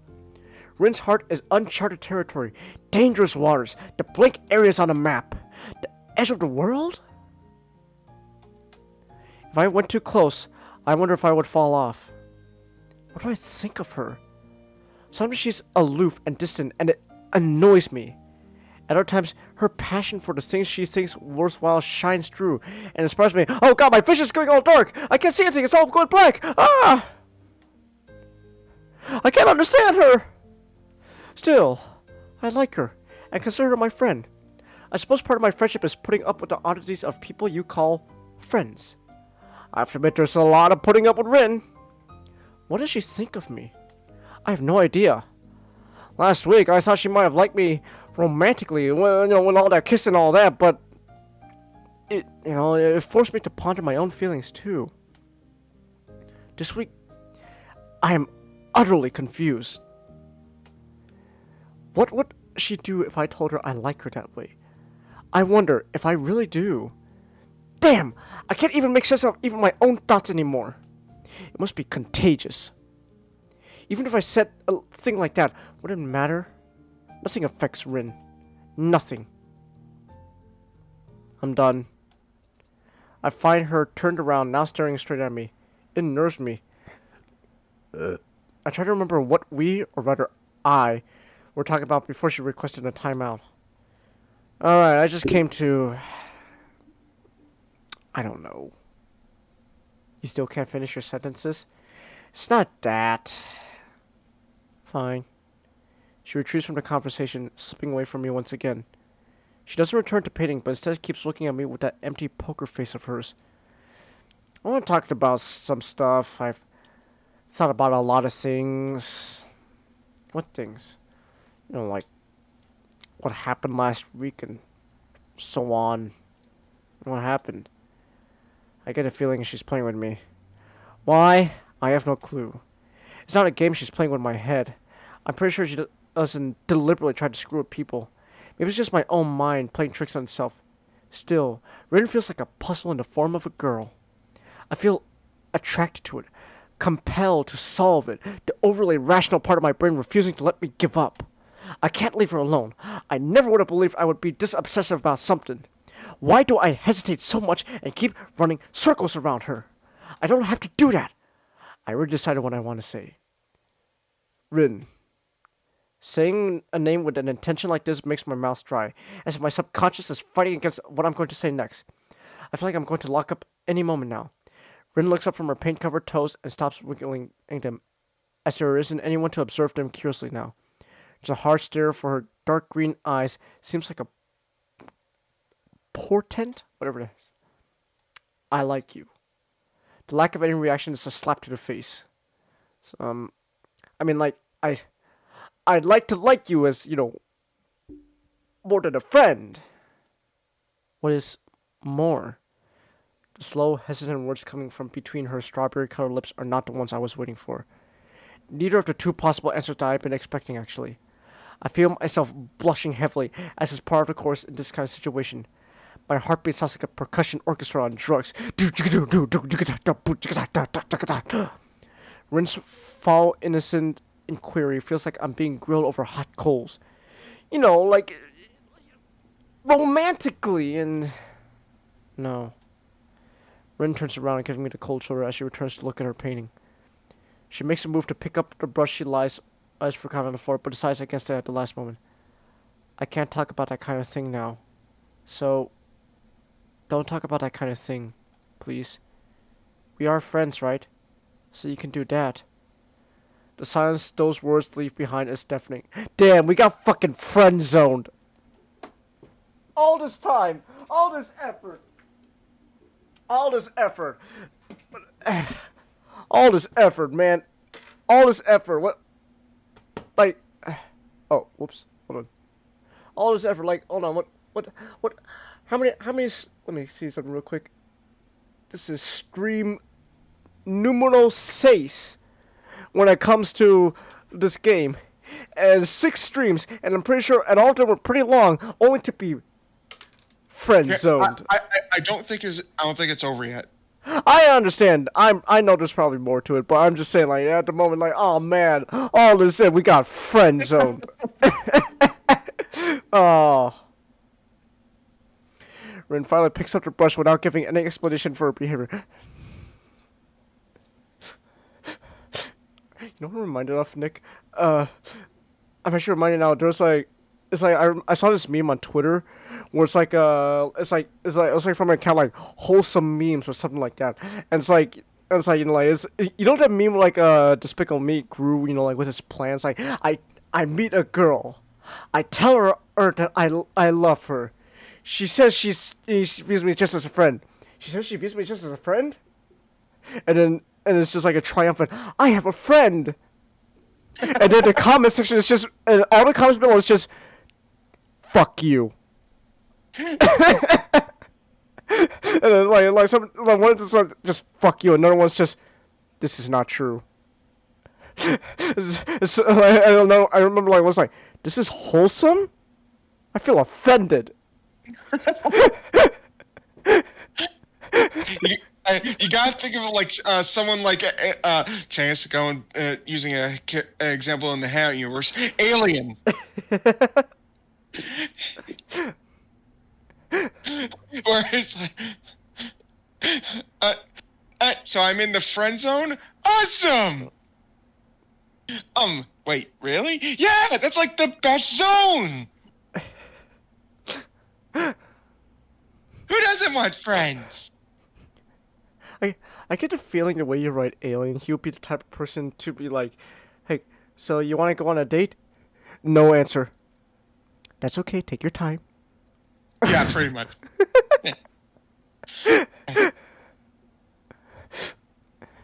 Does he have a pet rock?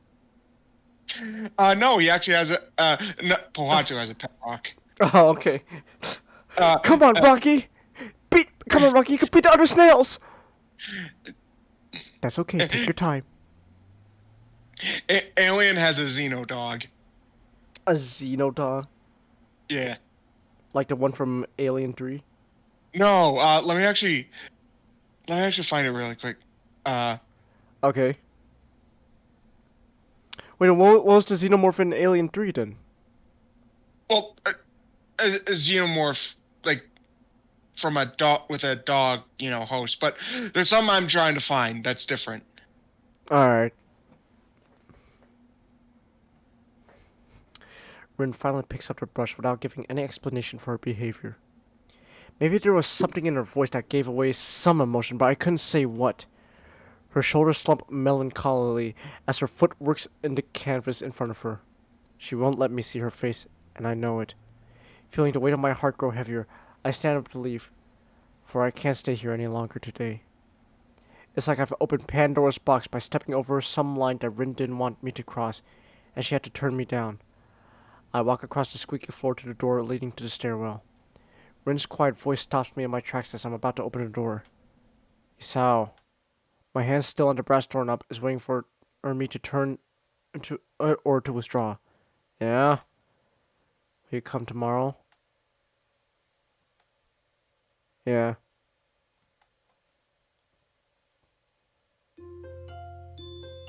Do do do do do do do do do do do do do do do do do. God damn it, you.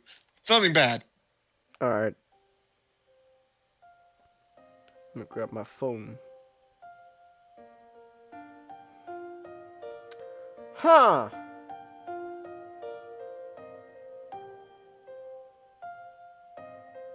Oh, okay. Not gonna lie, the spots actually kind of made me think for a second this was a Xeno cheetah. All of a sudden, it's gonna stand up on his hind legs, go, Cheetor, maximize! Wow.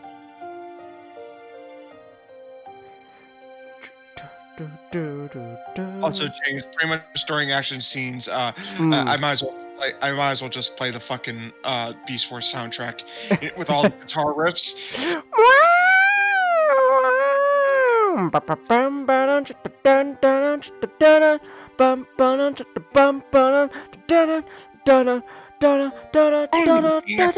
Inferno, terrorize. I don't rock and roll. I burn. I don't rock and roll. I burn. For the royalty. For the royalty. How did Ray get Bumblebee? I just saw it right now in his server. He took the quiz and he got Why? How did I get knockout? I'm genuinely baffled now. How did I get knockout when you guys are getting Bumblebee? I'm still shocked I got Bumblebee. How are you guys getting Bumblebee? I think he got a different. I think Ray did a different quiz. Oh. Because the Bumblebee he got looks different from the one I used. Masha says, Nick, remember to look up when the H scenes are so you can tell Chingus to cover it up. Don't worry. We're prepared. And We're prepared. We're prepared, Master. Check it out. Boom. The Xeno sensor. No. Enjoy it.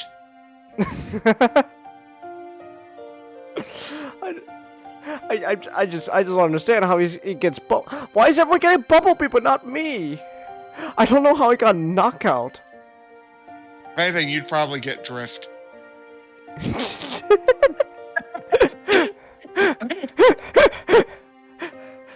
Well, see, if it's gonna be Drift, it needs to be the live action Drift, fucking yellow face and all. Yellow. Good. You make some of the white people move it anyway. Dude, this is one of my favorite images. One of my favorite things. He makes so many white people move it anyway. He makes so many white people movie anyway. That's just comedy Drift. Even better, Chingus. He's like the fucking city walk guy from South Park, where he's actually a white transformer. I can't believe I just said that. A white guy thinking he's Chinese. That was the best fucking twist in the South Park episode, where it turns out he was actually white.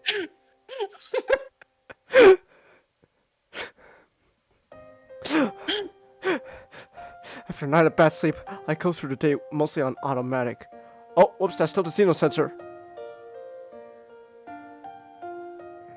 I put on my uniform mechanically, do my schoolwork mechanically, eat my lunch mechanically, reply to teachers mechanically, and thus when the final bell rings, I still feel as if I had just woken up. My mind feels blank and overcrowded at the same time, and it can't even begin to unravel the tangle of feelings I've gotten myself into. I spend a bus trip downtown staring at the window, thinking about those things.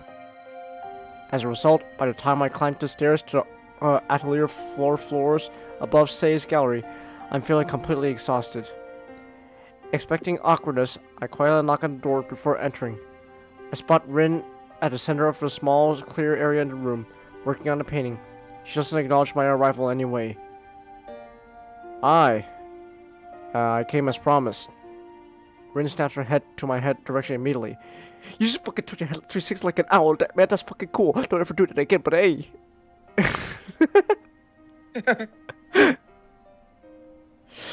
Rin snaps her head to my directions immediately. Was she waiting for me to say something? And locks that cold, green gaze of hers on me.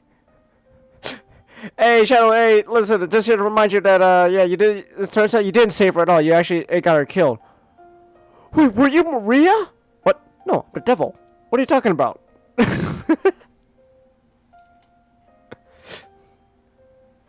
Although I'm sure my own face can't hide my feelings. Rin's expression is as expectant and neutral as always. The clouded, slightly absent-minded darkness in her eyes is like a well standing between me and her. It's just the first awkward silence between us that is truly awkward. Yesterday, both of us said something we couldn't take back, and there's no way it can be undone. I want to say something, but Rin forbade me from doing so. I can't even begin to guess what she's thinking, but I'm feeling the pressure of her lightless eyes on me, compelling me to break the silence without saying the thing I most want to say. To my horror, I find that I can't even find a way to start a conversation. It's as if I completely lost the ability to speak with her. Just keep working if you're in the middle of something. I'll just sit down here. Rin nods wordlessly at me, picks up the brush from the floor with the toes of her right foot. I sink into a worn-out sofa, picking up a book from my bag and opening it to where I stopped last night. I can't really concentrate on it, but it's better than doing nothing. Two of us just stare so close to each other. Oh, excuse me again. Hoorah! I am gassy all of a sudden. I don't know what's going on with me, but like lately I've been gassy. My stomach's been fighting me. I don't know what's happening with me anymore. I feel like my body's... It's only 10:40 something where I am. It feels later than that. The two of us so close to each other, together in the same room even, and yet we're both off doing our own thing as if we're miles apart. I can't help but wondering about this unnatural situation. Sickening spider, the stench of your foul perversions betrayed your location. I don't know why that came to my mind. Great, now all of a sudden I have Beast Wars on my mind. I don't know why. I mean, hey, I don't see the problem with that, but you know, it's just like, why am I thinking of Beast Wars all of a sudden?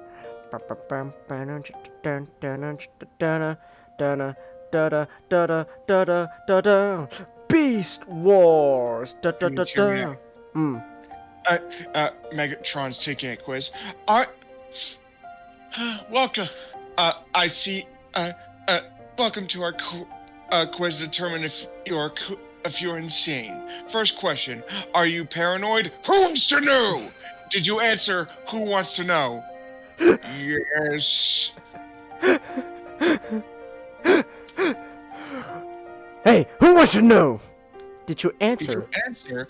Who wants to know? Yes. You make him sound so dejected, like, oh no, I made it. Oopsies. Jenkins, that's a King of the Hill clip. Hey, are you paranoid? Who wants to know? Did you answer? Who wants to know? Yes. I love Dale. It's great. Where did I come from? Well, that's a deep question. Why did I come here? Oh, I thought you said where did I come from? I was like, whoa, wait, we got deep. Damn, that's the question everyone asks, isn't it? I still say, but this is pretty deep. That's true. Why am I here? Why are you here? Mr. Hisawa, why are you here? Why are you here? Because she asked me to do so yesterday, of course. However, it looks like there's absolutely no need for me to actually be here. Okay, I guess I'll just take my leave then. Are you okay? Yeah, I'm fine. It's just I have my feelings hurt, and also, you know, I'm not really feeling that great, but I should be okay. I think. It makes me feel awkward at first, but as I recall the previous silences I've quietly passed with Rin, I settled down and tried to tune into that same comfortable mood I was back then. Time stretches. Time itself is stretching apart. Whoa. The pages of my book rustle each time I turn them. After maybe half an hour, or an hour at most, Ren breaks the silence to my complete surprise. Isao. Eh? Are you my friend? Jesus Christ, we're not even sure about friend zone anymore. That's our status. We're not even sure we're not even sure if we're friends anymore. Oh my goodness. Why are we here? Just to suffer.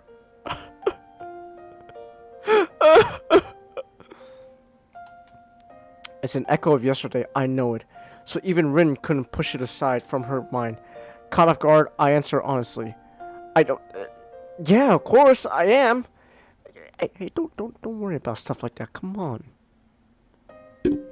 Okay. Yeah. Don't you worry about it. Don't you forget about me. Don't you forget about me. Ooh, Dang it. Me. Yes. That song actually makes me it gets me emotional for two reasons. Not like I'm now weeping, but there are two things that I absolutely love that song will remind me. Okay. Bumblebee movie. Okay, that's an obvious. I'll give Breakfast Club as an honorable mention, but the one I really it's Bumblebee movie and Futurama. Ah. I'm not crying, Chelsea, don't worry. But I gotta show you the episode Luck of the Friarish. Oh. Yeah, I know about that episode, Luck of the Friarish. That's probably my favorite episode in the entire series. Yeah. Okay. Shouldn't say anything further. Man, that episode is so fantastic. Well, Yancy, what do you want to name him? Well, I was kind of thinking of one name. Hey, I know what you're thinking. It's okay. Really? Son, I'm gonna name you Philip J. Fry, after your long-lost uncle, who I miss every day. Yeah.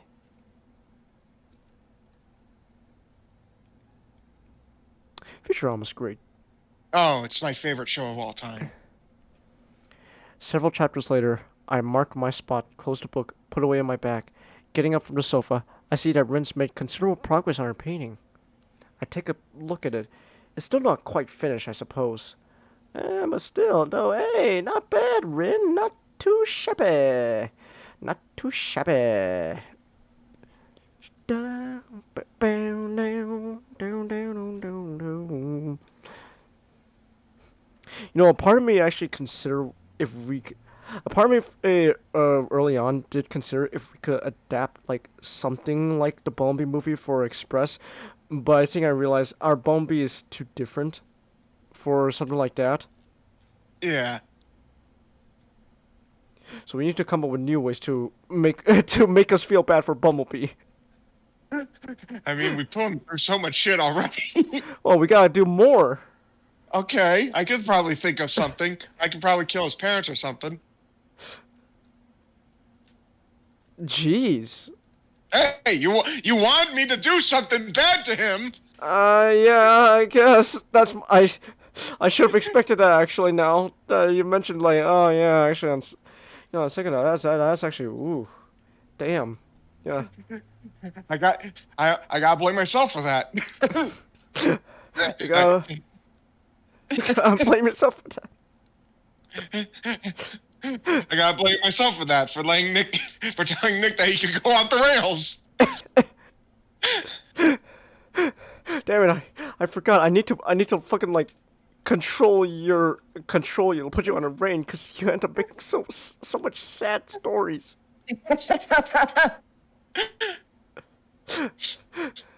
Damn it, Nick! Why do you always gotta make me feel so sad? You wanted to kill the dog. No, you did kill the dog. You know how much I love that dog. I love that dog too, Chingus. Then why would you do that? Why would you kill the dog? Because it's sad. You're mean. I know.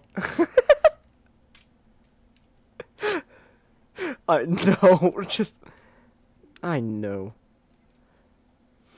I took a look at it. Still not quite finished, I suppose. Yeah, it looks pretty great. Hey, Rin, that's pretty good. It's bad luck to comment on unfinished paintings. Yeah, I understand that, Rin, but you know what? I'll take the bad luck.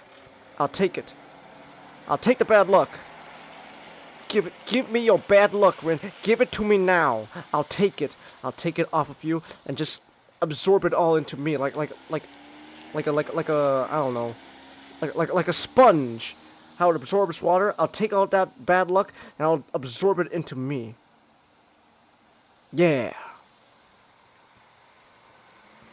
Bum bum dum dum dum dum dum. Wait, now I got that song in my head now. It's in my head now, Nick. I can't stop singing it. Oh, it's in my head too. Go away as you walk away. Ah. After that, I quietly leave the studio and catch the bus. Okay, Chingus. I'm not gonna. I said kill Bumblebee's parents as a joke.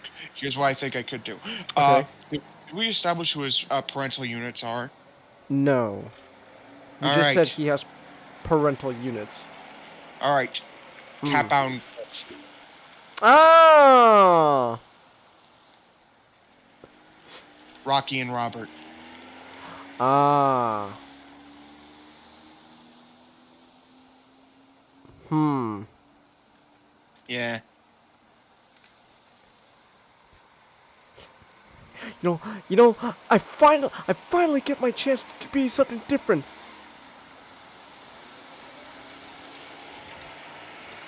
Okay.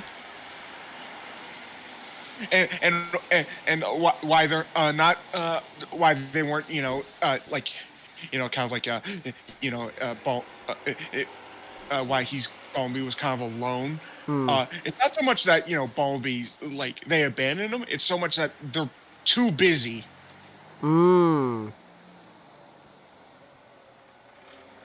Okay. Alright.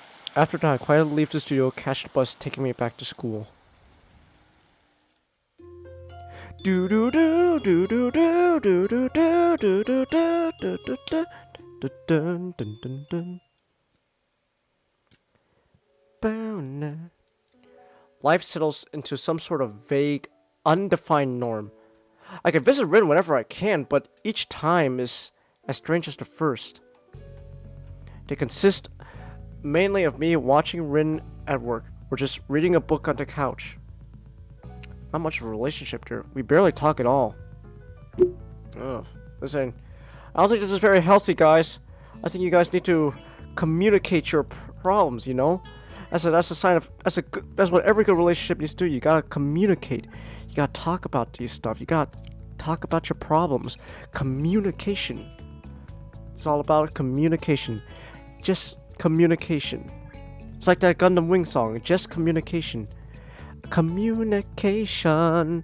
Bum bum bum ba da ba na bum ba ba da da da da da da da da da bum bum ba da da da da da da da dun dun. Alright. Long, quiet, and evening stretch over the last weeks of June. I sit on a couch in the atelier, listening to quiet rustle of Rin's brush and my own heartbeat, trying to make sense of the former and forget about the latter. Oh gosh, that is a horrifying thought. What? Look at General. What? Look at General chat. Hold on. Give me a second. What's happening? What's going on? Come here. Discord, why won't you work?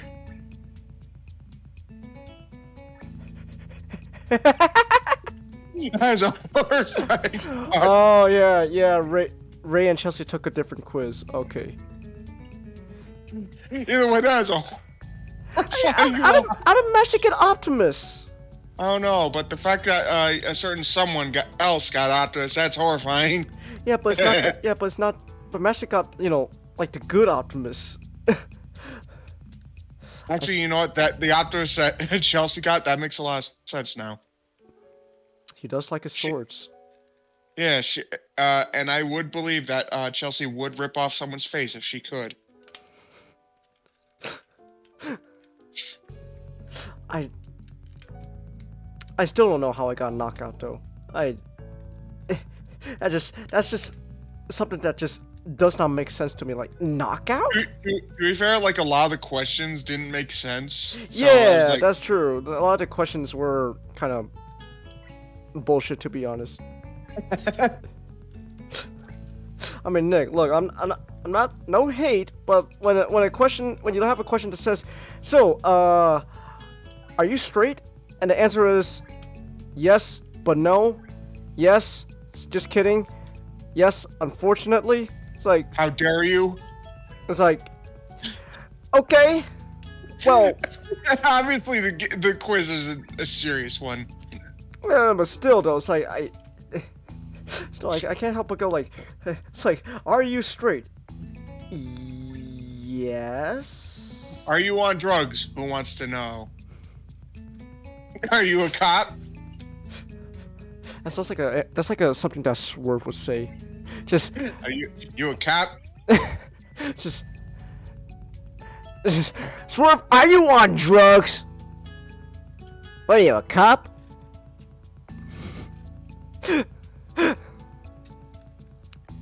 Read 'em and weep, Matchstick. I see. Okay. I see then. Yaha. Alright, return. I am a silent visitor in this place, a ghost. At some point, I start thinking that my presence is meaningful to Rin somehow, but never end up asking her about it. Why are we here? What is our purpose? What is the purpose of life? Hey, Professor, what was the meaning of life? Oh, I don't know, some hogwash about the human spirit or something. I don't bring up the forbidden topic anymore either, and I try to stop thinking about it altogether.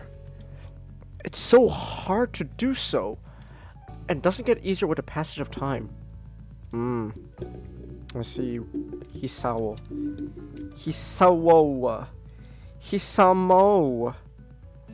Yeah.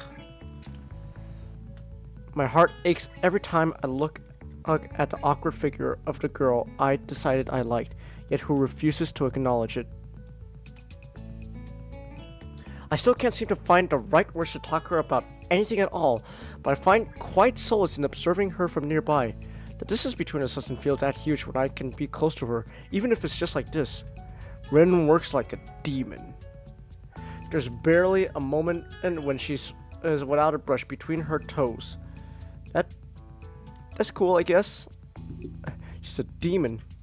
She's a demon, yeah. It's like the Maniac song, but it's a demon. She's a demon, yeah.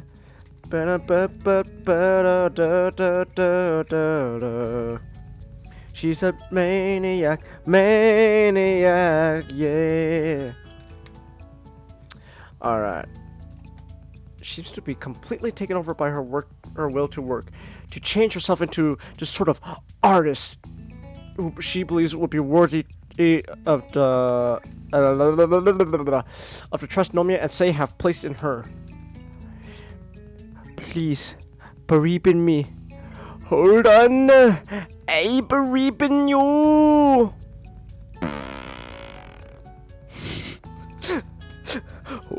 Oh no, cuttlefish, not to sitting away. I don't know, I'm thinking about South Park now. Piles of sketches, works in progress, tubes of oil paint, and brushes slowly begin to crowd the small atelier, making it even messier than it was before Rin acquired the right to use it. I offer to help her clean up every now and then, but each time she refuses. No! Stay back! I have to do this by myself. Oh God! Oh, why? Why can't I walk? Why? This isn't part of the act anymore! Man, this coffee I bought is so good. I'm so alert right now. I could probably do a math problem correctly. I don't know.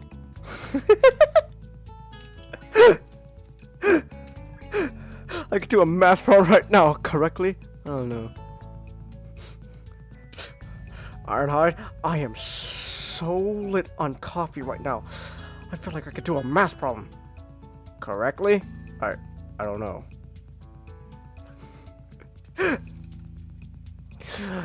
It dawns on me that in her mind, the room is not an utter chaos.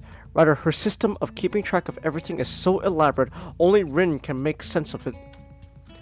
You know, I can understand that. That feeling of like, hey, it's not messy, don't touch it. It's a system. It's meant to be like that. So don't touch it. So, I get that. I understand where Rin is coming from there. Yeah. I think I'm starting to understand her. And yet I'm still friend-zoned. Why am I still friend-zoned? Ugh. I want to be with her, but I'm friend-zoned still. Scary prime you got for the quiz. Is he no good, Chelsea?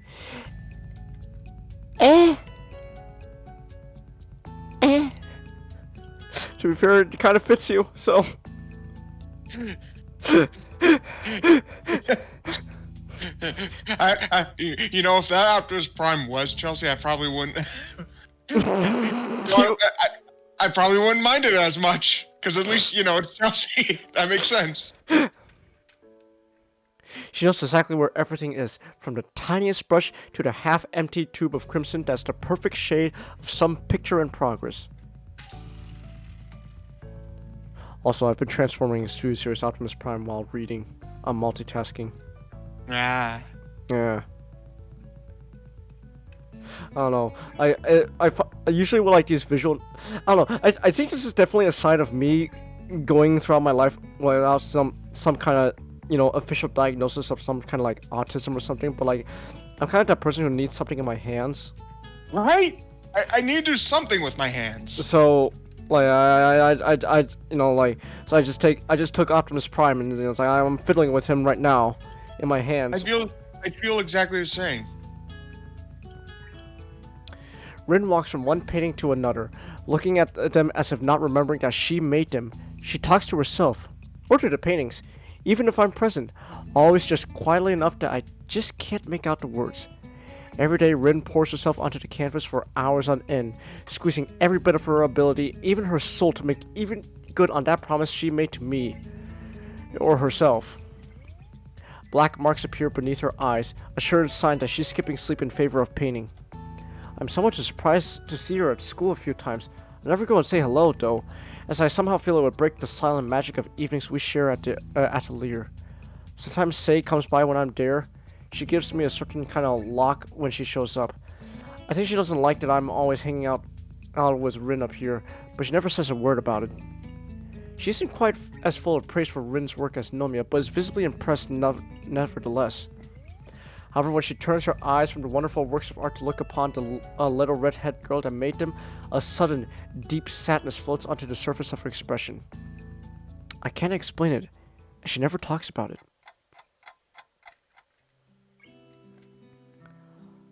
Alright, I'm gonna transform Prime again, because I got fidget with my hands.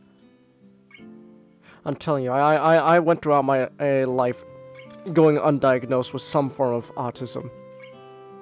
Also, Changus, I found this post, and you know what? I gotta agree with it. With the conclusion of HBO Max's Velma, I want you all to line up and apologize to Scrappy Doo. For the past 30 years, you've called him the worst Scooby-Doo character, and now there's an entire series worth of worse ones. You tell him you're sorry! I'm sorry, Scrappy. We should...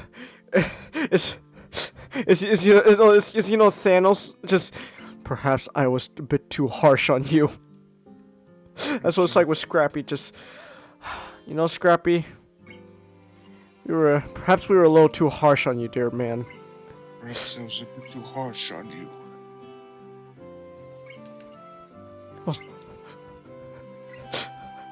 What'd you do? I went for the head. June turns into July, almost without warning. End of term exams loom dangerously close, but all I could think of is Rin. I feel like a sleepwalker at school, looking forward only to the time I get to visit that silent place above Say's gallery. After Rin refuses my attempts at her directly helping with her work, I try to figure out other ways to help her. It finally dawns on me that she isn't eating properly. My course of action decided, I stop at a convenience store before going to catch the bus downtown on my next visit to the studio. I feel very energetic as I open the door and altar and greet Rin. I brought you some fruit. You need vitamins? Actual food, after all. Do you even eat up here? I do eat. If I didn't eat, I couldn't paint. Then why don't you eat a couple of these? I shake a bag full of ripe oranges in my hand and ploy to tempt Rin into taking the break. To my surprise, she actually lays her brush down and walks over to me to see what I brought. Her expression doesn't change at all when she looks into the bag. I can't eat oranges, this how. Does not work very well with feet. That's alright. I'll do it. Of course, I knew that. She told me herself after all.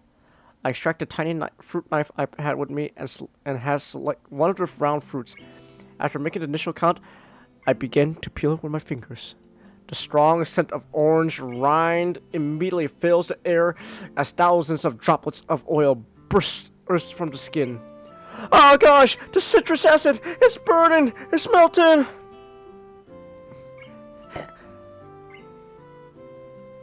Oh, it's everywhere! It's melting! Oh, I think it's acid! Oh, nuts! It's just a shizzle. Ugh. I hope that's not contagious. Nick, help me. I know a bunch of quotes from Transformers: Age of Extinction for some reason. Why can't I quote that movie? I don't know. That movie's terrible. Why can't I quote it? Changus, if I were to guess, I think it's because you're ready for a pointless help. Oh shit! Something broke off of Optimus. Oh shit! Oh, never mind. Oh, okay. It's just a little peg. It's just a little thing. I could just pick it back in. Give me a second. Okay. Yeah. There we go. What was I gonna say? Yeah, what were we gonna say? Oh, Tripredicus? You know how Japanese Tripredicus? The sombrero. The Jointron brothers, the fucking Mexican stereotypes. The Mexican stereotypes with the sombrero. Yeah, I know about them. For some reason, they get re-released, and with the sombrero. Mm-hmm. I want one to have a bag of oranges. Might as well go all in. Nick to the Japanese, you are weak. You didn't go all in. You are weak. You didn't go all in with your stereotypes. I will fix that. I will show you that you... It's like Dragon Ball, you just go, and this, Japanese people, is to go even further beyond. Ah! You scream as you just give a As you give one of the toys a little bag of oranges. Boom! I went further beyond Japan. What are you gonna do about that now? Is this supposed to be a reading stream, Matchstick? Yes, it is. But Nick's here, so we get sidetracked a lot. I remove the first section of the hard peel and shoot a glance at Rin. So, how's the work going? I don't know. It's like I'm in the center of a huge mountain of jelly and I have to dig my way out. I see your analogy game still is strong, Rin. That's pretty cool. Must be stressful. I think it might be. Even though it's just painting and all, everything feels strange. I wonder if Rin is the kind of person who likes to carefully remove all the white fibrous stuff from the oranges before eating them, or the more careless type who just eats them as they come. Maybe neither. I'm the former type, so I meticulously clean the orange slices one by one while Rin watches the process with mild curiosity. Simple curiosity, try to take a bite of me. I realize that I don't have the faintest idea about her likes or dislikes or any other details that make up the concept of a person for those around. It's like all this time, I haven't learned about her at all.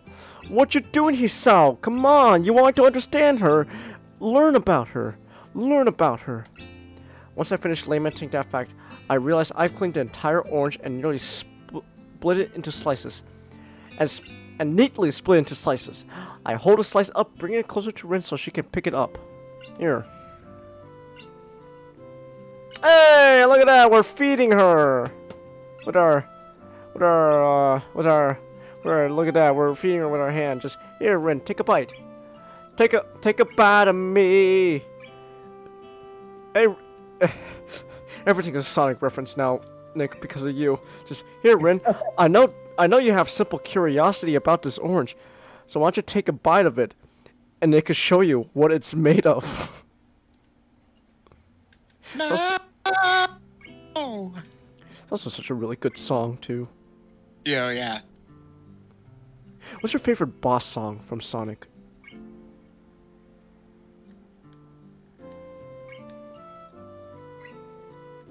Does it have to have lyrics?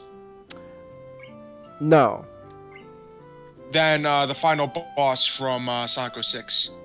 But that's all I'm gonna say. Okay.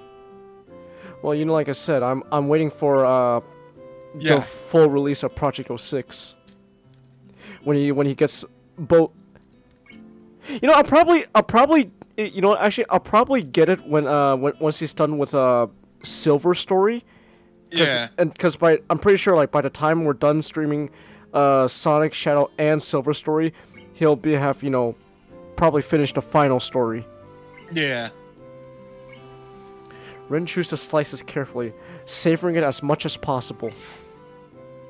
I become fixated on the movements of her jaw, the trickle of juice glistening on her lip, the way her throat moves when she swallows the orange slices.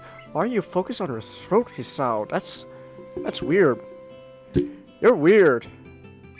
You're weird! After I realize what I'm doing, I turn away, feeling embarrassed about watching her so intently. You should be embarrassed, Hisao. That's so weird. You can't just watch how she eats. That's so awkward, man.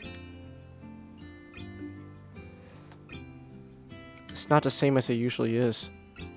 The orange? Painting. Okay, you want to talk about it? Well, is it anything like that ever the same? It is sometimes, I think. I don't know what to think, though. I'd start to be painting differently soon if this goes on. Well, wouldn't that just be the change you keep talking about? She thinks about it, blinking her eyes a few times nervously. Huh. For a moment, absolutely nothing happens. as if time itself did a double take. Then I pick up another slice and hold it to her. She takes it from me with her mouth just like the first one. I didn't think it would be like this. Well, keep on going and see what happens. It's not like you can't do anything else. Yeah, it's the only thing I can do. After that, she says nothing more. In the ensuing silence, I feed Rin the rest of the orange, one slice at a time. That's adorable. That's actually cute. That's what you call couples goal right there. When you're able to like feed each other food, it's like, here, eat this. Yummy. She stands up and oh wait, I didn't finish reading the whole thing. Hold on, wait, let me go back. After she says something more ensuing, I feed one slice at a time. Oh no. Well, keep on going. It's not like you can do anything. Yeah, it's the only thing I can't do. After she says something more ensuing slice, I feed one slice at a time. Then I peel another for her, which she eats as well. The third I eat myself, and the rest are left in a plastic bag, which I put on a small desk next to the couch. She stands up and returns to her painting, with a strange look in her eyes that I haven't seen before. Like most of her expressions, is completely unreadable. Even if I asked, she wouldn't explain what it means. Why won't you love me?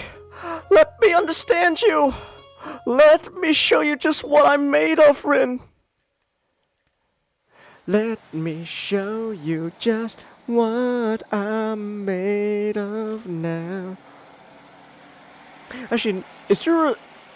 I'd ask Nick, is there a Sonic song you actually prefer a cover over the original?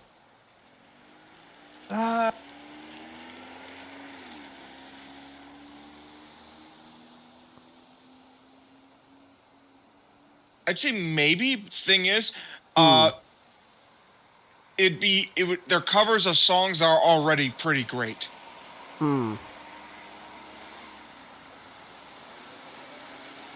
Understandable. Songs are amazing. So that's one thing you can say about Sonic. The one thing that has stayed consistent throughout all the games, their music is amazing. Fucking Infinite Steam. Infinite Steam is an absolute bop. He's such a mediocre villain.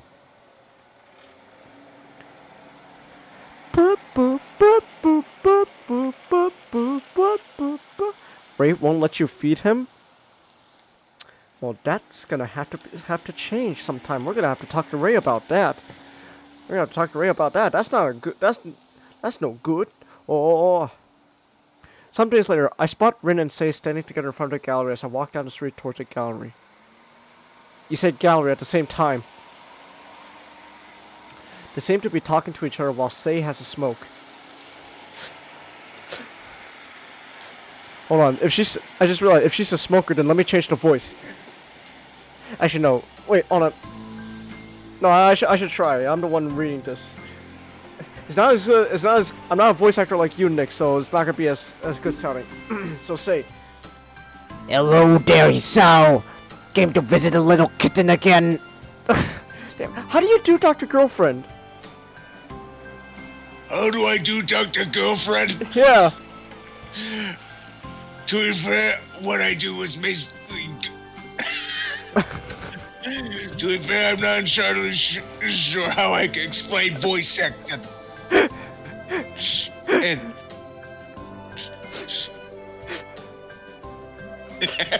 You do such a good Dr. Girlfriend voice. Thank you. Have Nick voice some of the characters? I suppose. Actually, why didn't I think of fucking that? Why didn't I think of that before? Damn! I'm not that smart. I didn't think of that. Hold on, give me a second. How did not get Soundwave? Wait, why? Look at that. He's like the coolest person on the block and all that. How did I get knockout? I still don't understand how I got knockout. So to be fair, with not, it fits. Oh, that's true. Let's be honest. It does fit. Not the vector of our group.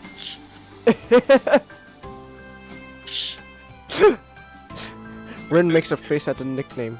I guess she doesn't like it. Ironically, the way she wrinkles her nose like that really does make her look a little bit like a cat. Where's my... Come on. Continue. Hello. Say turns back to Rin to continue the conversation they were having. So in other words, everything is going well enough. Rin makes a difficult expression and turns her face away from me for some reason. Okay, so like two voices I like doing, you know, and that kind of idea. Dr. Girlfriend or Louise's teacher from Bob's Burgers, who you can tell is John H. Benjamin doing it. It's a bit lighter than Dr. Girlfriend, but on the same tone.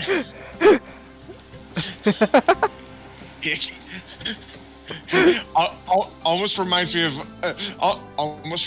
Miss Teets from a show called Good Vibes. Miss Teets? Yes, Miss Teets.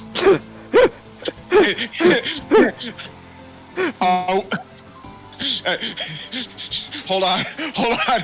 Let me see if I can find a picture. Oh, you gotta show... Okay. Miss Teets.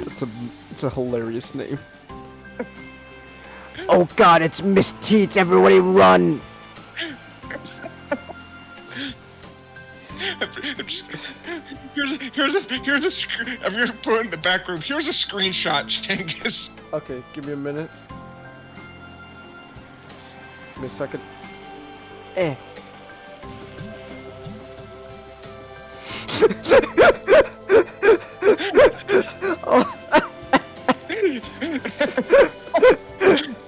Oh, what the? It's difficult. It's like I'm missing something. But I'll do it. One of my favorite scenes is when Miss Teets gets pulled over. Oh, what the F and F? Man, I've been drinking a thing. Alright, ma'am, I'm gonna have to need you to breathe into this. Throws it into the mud. Go fetch it. You pigs like mud, don't you? Ma'am, you just denied a breathalyzer. I'm gonna have to take you in. Sorry, officer, I'm being difficult. What I meant to say was, I hate bacon! Fucking pig!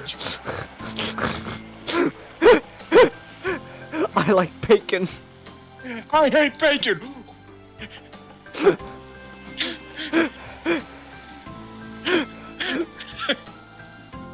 Her name is Miss Teets. Even better, she's voiced by Danny McBride.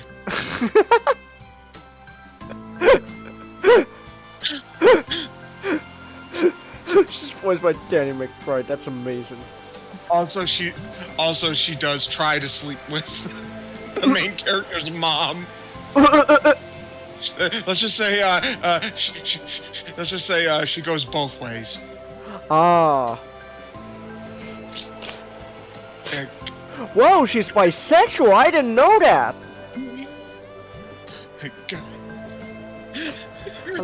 I love saying that so much now. Whoa, he's bisexual. I didn't know that. There's a couple episodes I gotta show you of Good Vibes. All right. That's a show that really was done dirty. Ah. All right. Work hard and it'll be fine. I'm going to have to start working on my part of the preparations.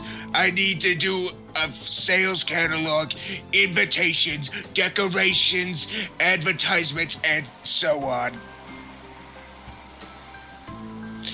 I need the names for your works, and we also need to think up the general themes for this exhibition.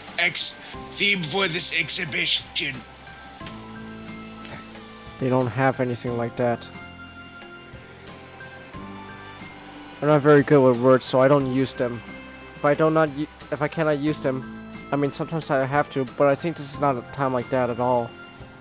You don't like naming your works? I don't like it. Well, I guess it's hard to come up with a name for something like this. Rin shakes her head vehemently. It's not like that. It's like if I paint a cloud and call it an octopus, people will think about it differently than if I paint a cloud and call it the end of the world. Every name is wrong. Nothing ever explains what I feel when I make a painting. It's not a word thing. The only thing that would be to come up with new words for everything. But it wouldn't help at all. Would it help at all?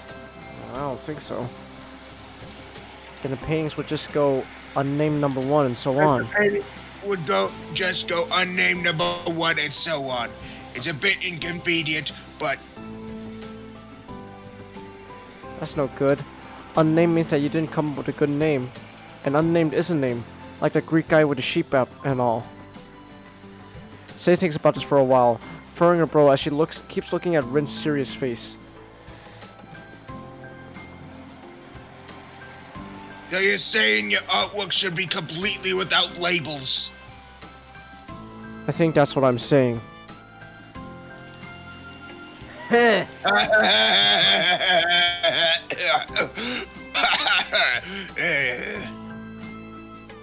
know what it is? I think your Dr. Girlfriend voice sounds like a deeper tone of Megatron.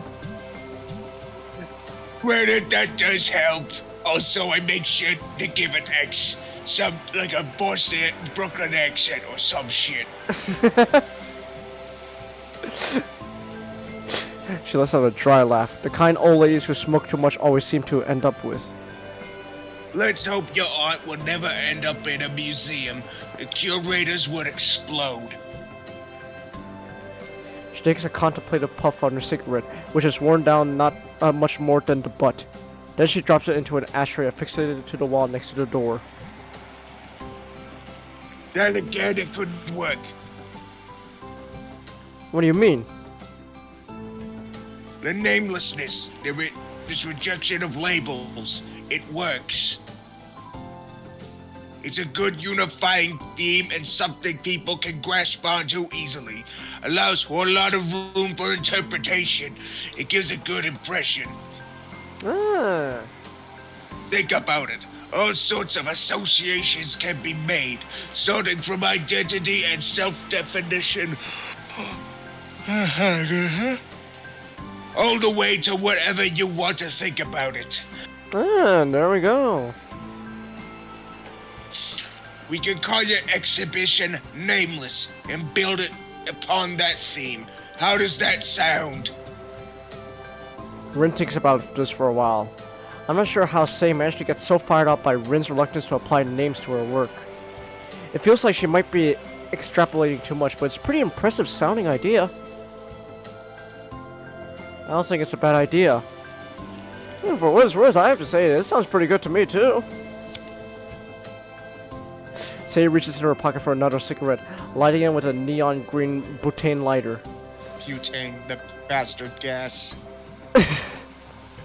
Her forehead wrinkles, and she rubs it as she appears to furiously think more on this idea. She doesn't say a word for a little bit, but every now and then she takes a sharp drag from the cigarette. Yes, I think this would work out pretty nicely. If I'm going to make this as the starting point and work from there. I'm going in to work on this. You go back upstairs and try to find your missing ingredient. I'm sure it'll come to you sooner or later. Rin doesn't reply, so Sei takes one last long pull from her cigarette, drops it in the tray, to join with the others of its kind. The gallery owner turns to head back inside, but is stopped by Rin just as she reaches for the door handle. Sei? Why is it, kitten? Can I have some cigarettes?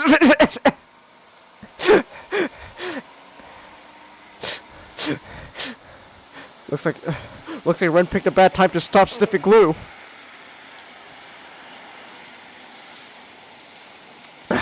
She looks at Ren incredulously, clearly not having expected a direct request. Not that I did either. Don't tell your teacher! Don't tell your teacher. She stuffs the packet in Rin's pocket along with a neon green lighter.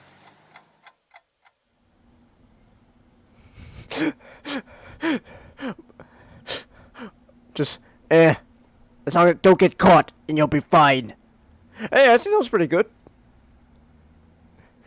Listen, just make sure you don't get caught, okay? You're gonna... Otherwise, your teacher's gonna make a big fuss about it. I gotta work on that, like, type of voice. The day is already folding into dusk when we climb up the dark stairs leading to what is now basically Rin's atelier. As we go inside, Rin doesn't seem to be able to settle down. She keeps pacing around the room like a caged animal, looking through the skylight at the burgundy-colored dusk.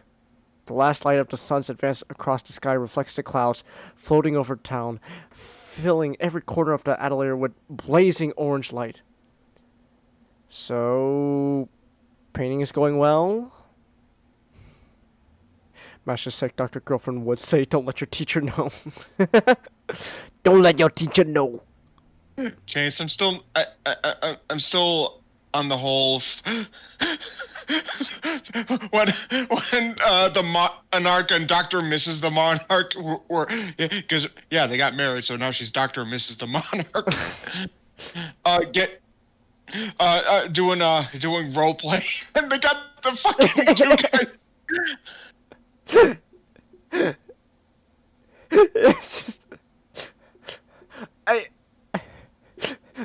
What? Hey, what did I say? I told you. You were supposed to be Drago. What did you say? I'm an Ivan Drago from Rocky. Well, what did you think? What was I supposed to dress as?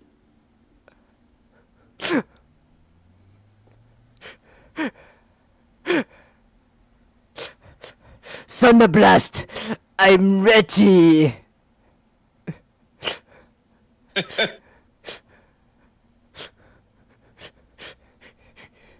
Hear me out, Nick. Just Megatron and Thunder Blast have the weirdest role play where Megatron's Rocky, and all of a sudden, Thunder Blast comes in and with Apollo's trunks. It's like You're supposed to be. What the heck is this? What? I'm Rocky. You're supposed to be. I thought you were going as Drago. Called Drogo? You were supposed to be my cuddly cheese.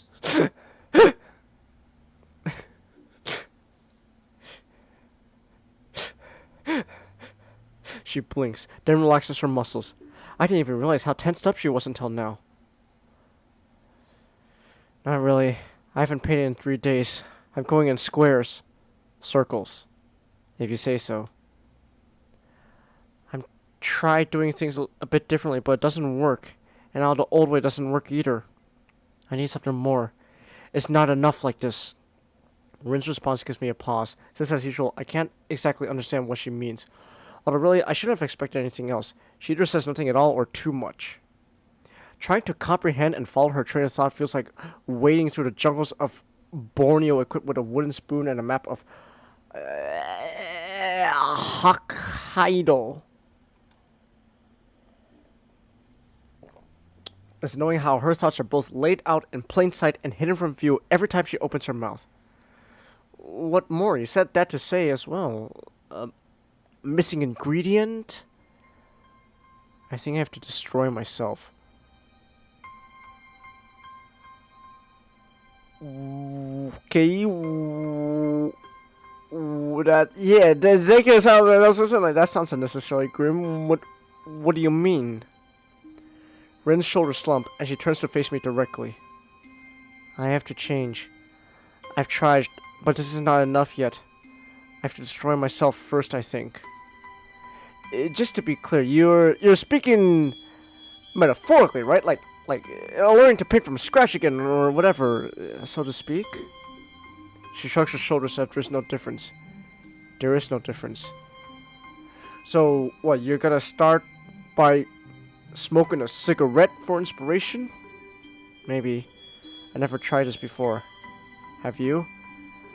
No, can't say I have. I remember one time I did try a pipe. Just one time. I tried a pipe just one time. I took a puff in. Apparently I puffed it in the wrong way, and as I immediately afterwards, I just dropped a pipe like, ugh! Oh god! This is my goddamn throat's on fire! Fuck! So, Yeah, I ain't smoking ever again. That was just no. Still, I'm not really sure if having a smoke is the best starting point. She responds to my words with an utter nonchalant shrug. I open a cigarette pack and look inside. It's almost full. It's like Bobby smoking, and then Hank smokes it to teach Bobby why it's bad. Now, Rin, smoking is bad for you. But that's the idea here, I guess. Yes, I need to do something. I want to paint. I need something more. So, okay, fine. What's after smoking a cigarette then? How do you intend to destroy yourself? Rin thinks for a split second, averting her gaze like she does when she doesn't want to get distracted. I don't know yet. I'll decide later. Rin bends down to pick a cigarette from the end. She raises her head with one between her lips and turns to me, eyebrows curved into two arches, challenging me to respond. With a sigh of resignation, I pick up the lighter and raise it to meet the cigarette. I can feel Rin's warm breath against my quivering hand. The flame flickers to life on the third strike of the flint, and I try to aim the dancing fire at the end of the cigarette. An amber-colored glow spreads to the wrapping paper and tobacco as Rin inhales the first smoke. It seems to relax her significantly. To my surprise, she doesn't cough, despite telling me that she's a first-timer. Rin seems to remember that it's hard to blow the smoke out without spitting the cigarette out as well.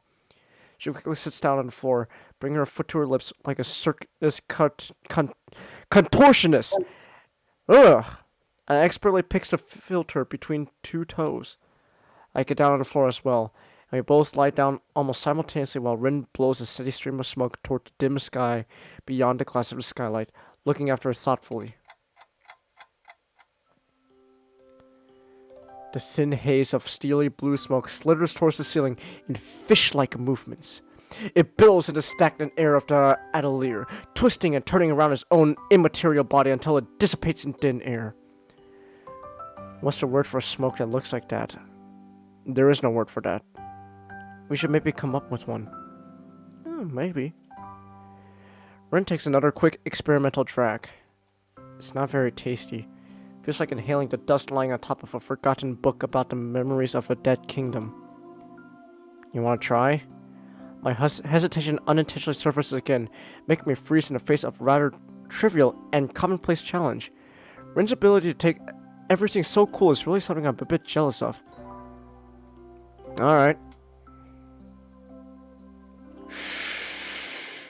Taking it from her, I have a drag on it, fighting against a sudden choking feeling in my lungs as they fill with smoke. To my embarrassment, I fail, wheezing and hacking my lungs out. I feel flustered, but maybe I hadn't lost too much face in Rin's eyes. It's less unpleasant on the second try, but I still pass the cigarette back to Rin. We're like a pair of budding delinquents in the middle school, sticking their first smoke out of sight of their teachers and parents. Well, I suppose not like that. That's exactly what we are. After a while, the cigarette has shrunk most of the way down to the filter. Rin is still looking quietly out of the skylight.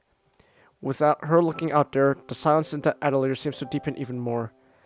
Are the cogs of creativity turning behind those eyes right now? Do another one.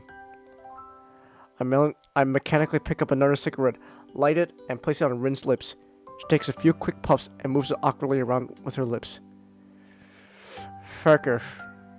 Not understanding her garbled words, I glance over at Rin. Looks like she's having trouble with the cigarette. I pick the cigarette from her lips and place it on mine, abandoning common sense and good reasoning while I do so. The first one should have been enough for me, but I take another drag, still coughing a little at the unpleasant sensation of smoke invading my respiratory organs. I remember doing something like this before. So you have smoked? Doesn't look like it though. Nah. Lying on my back, looking at the sky with you. Ah. The sky on the other side of the glass is slowly growing darker. It's unreachably high, even if the shimmering smoke seems to make it closer. I return the cigarette back to Rin's mouth. It feels bad somehow. The space between us, less than arm's reach, is still there. It's the distance between us, the immeasurably wide chasm of thoughts and feelings that separates us with graver certainty than even light years of physical distance could. By saying the right words, there might be a way to make that chasm narrower, even if it's just a little. I tried to cross that gap with one big step, but Rin turned me back. I glanced at her out of the corner of my eye. Rin is staring upward through the smoke-filled ceiling and the skylight at the darkening sky above us. It's almost like she is sleeping, even though I know she isn't. Her eyes are open, as is her mouth. I take the cigarette from Rin before it falls on her cheek. She doesn't react to my touch in any way. So this is where we are now. I wonder if we can be closer than this. I take a drag of the cigarette and blow a thin stream of smoke upwards. These indirect kisses are the only thing that connects us right now. The taste of Rin's lip on the filter mixed with the ashen taste of the smoke. Her soft lips against my fingers as I pressed the cigarette on her mouth, as if she was placing kisses on them. The ash slowly falling on the floor between us like snow. As the second cigarette is being finished, I'm already lighting the third one. The only thing breaking the stillness of the atelier is the inaudible sound of smoke floating towards the first stars, blinking overhead. How the fire sprinklers not going off, Chelsea? I don't know. I guess maybe it's an old building and, there's just no, sprinklers going on. Maybe they have the window open. Maybe that's what's going on. They have, like, the window open and, they have all the smoke going out like that. Who knows? Light nausea hits me by the fourth or fifth cigarette. Before long, the shape of the waxing moon appears in the skylight, shedding her wan light down on us. It'll be a full moon in a few days. It'd be nice to be able to fly. I flinched after realizing it was my own voice that gave birth to that remark. The bastard child of the almost inebriating smoke and tiredness. You can't? You can? Sometimes I feel like it. Like I can do anything. I wish I felt like that too sometimes. I wonder if she hears the bitterness seeping into my words. The vicious cycle of unrequited feelings is poisoning me even now. I try to push the grim thoughts aside. My efforts meet with success as my mind keeps swirling around what ifs and if onlys. Watching the moon slowly creeping higher, I realize that a long time has passed since I came here. It sobers me somewhat, but also reminds me of the sad status quo we're in now. It's late. I better get back going to school. I stand up to leave, but Rin doesn't show any sign of rising up from the floor. She lies inanimate, as though all life had been sapped from her. Little wisps of smoke float about her, memories of the cigarettes we shared. I grasp her by her short, thin arm and try to pull her up. To my surprise, she complies and stands up with some help from me. I notice how little Rin weighs, as if she were made of feathers. Are you gonna stay here overnight? I have to. I haven't painted much in 3 days. I have to find out how I can start painting. Maybe the smoke helps. Just take a break? That's no good. I have to do it. If I can't paint anymore, I'll be destroyed for real. Maybe you're just burned out. You've been working pretty hard. That would be bad. I wonder if this is it for me. I wanted to see how far I can go. Maybe this is it. The end. You just have, the artist block. It's not a big deal. That's the word for when you can't paint right. I've had that before. Never like this, though. I pick up a brush, then I want to put it down right away. And then I do. 3 days. It's like I've forgotten how to paint. I didn't think that was possible. Like, more impossible than Emmy growing wings and a tail. You need a break. I mean, I get you're trying to go deeper inside yourself for your paintings, but it's really not that healthy to stay inside your own head for so long. I glance at the night sky, visible through the window. A couple of stars are weakly twinkling above the city. They remind me of something I used to do once upon a time. It feels so horribly long ago. Come on, let's go outside. Where? Just for a walk. I'll show you my secret place. I don't know if it works in this town, but we can try. In any case, you need a break, and probably something to eat. Come on. You need to get your thoughts away from this for a while. When they're troubled, most people escape from their unhappy lives into a world of fantasy. I had to adapt before, and still today, reading books endlessly, immersing myself in their world rather than my own. Rin's escape should be the other way around, though, out of her inner world and into the real. Rin doesn't look happy about this, but I ignore her. At least she's somewhat cooperative, walking after me as we head down the stairs and then down the sidewalk. Night has fallen upon the town. It's a gentle summer night, smelling of flowers and hot asphalt. The sunlight is replaced by shining neon colors and bland yellow streetlights. The air is easy to breathe, as if the air pressure was noticeably lighter than usual. The feeling of daytime in the hot summer has lasted long into evening and night. I grab Rin by her sleeve like I've seen Emmy do, and to my surprise, she obediently follows. The pale streetlights fight against the all-enveloping darkness as we walk together, the guide and the guided, although neither knows the destination. But it doesn't matter. This is the one moment where the usual silence that had become a ritual between me and Rin at last fit perfectly. We walk side by side, choosing directions on impulse or inspirations. Sometimes we find ourselves back at a street we've already seen once or twice. Sometimes we find new streets. All of them look asleep. Rin doesn't ask where we're going. Maybe she doesn't care. Maybe she knows I don't have an answer. The silence of the night isn't scary. After all, the light drives most of it away. The air grows cooler as the moon progresses along its journey in the cloudless sky. Few cars roam the streets at this hour, and even fewer people are on the sidewalk.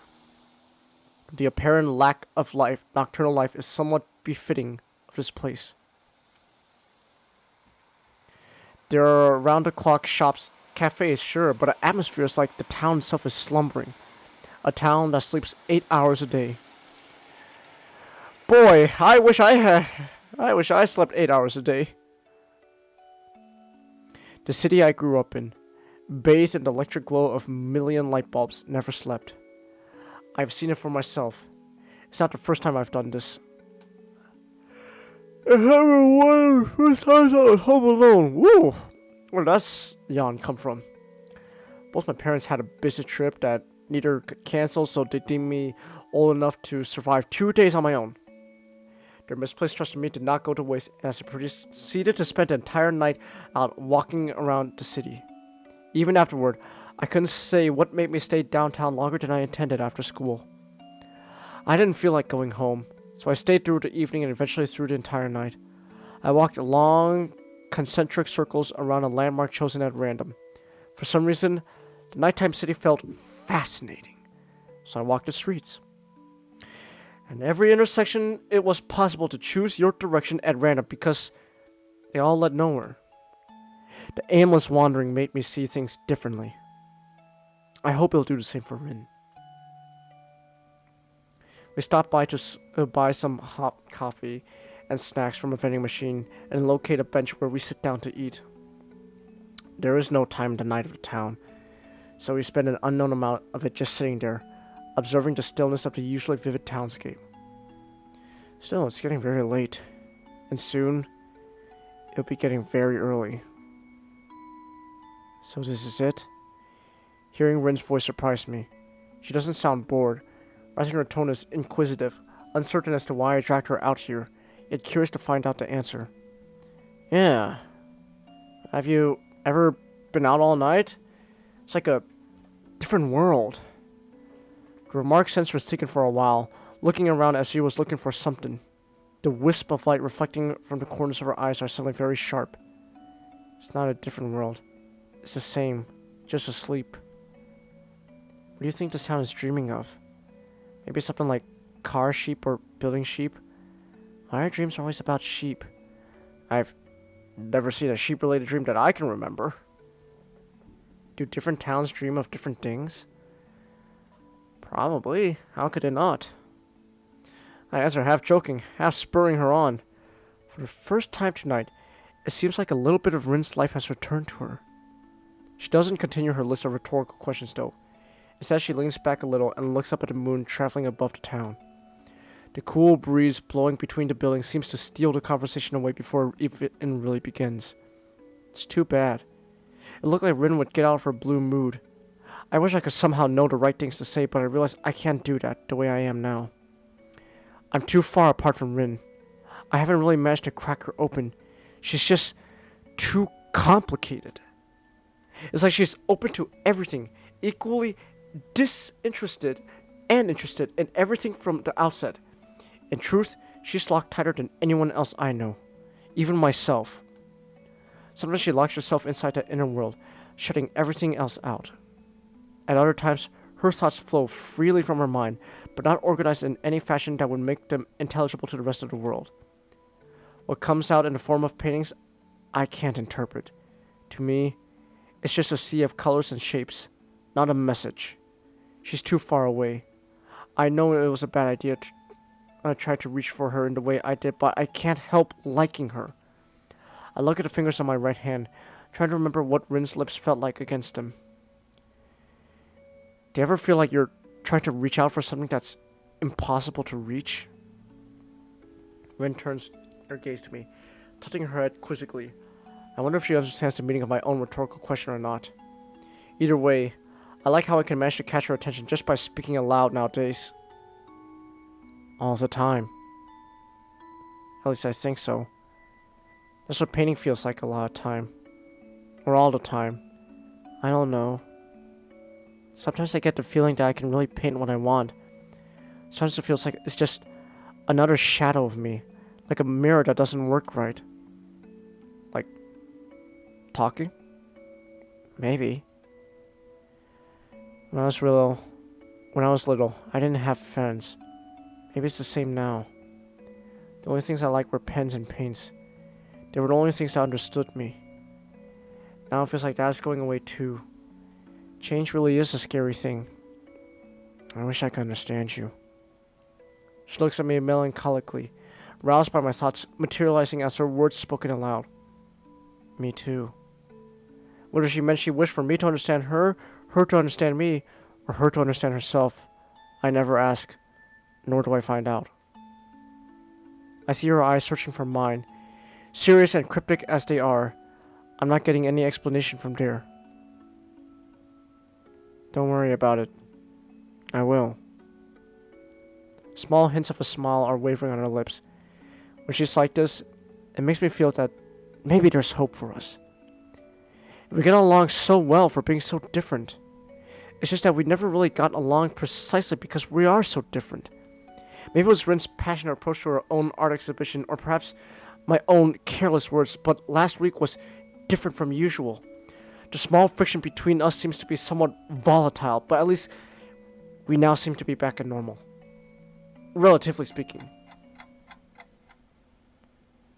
We stand up from the bench and pick yet another direction in which to go. The wee hours of night slowly pass by as we measure the streets of the town, one step at a time.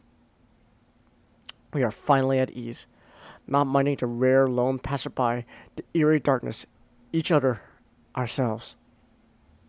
Rin's step seems lighter, like the heavy air around her is letting go a little. It makes me feel a little happy. We don't talk, save for the single remarks that are spoken into the night of the town and never answered. The detail jumps into the eye instead of being the usual blur they are during the day.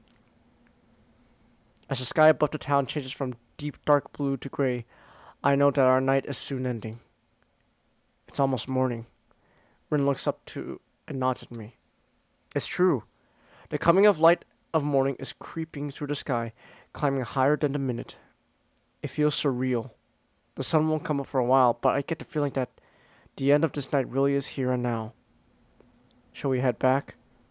Rin nods again, twice, her hair waving in the breeze that seems to be heralding the coming dawn. Abruptly, she takes off, taking the lead in this walkabout in which I brought her. It seems she really is in a better mood. This, too, makes me feel happy. Rin's navigational skills are probably not much better than mine, but we eventually find ourselves in front of Say's place. I don't know if this was any help. I did this once before, but it was more because of a stupid impulse or maybe restlessness back then.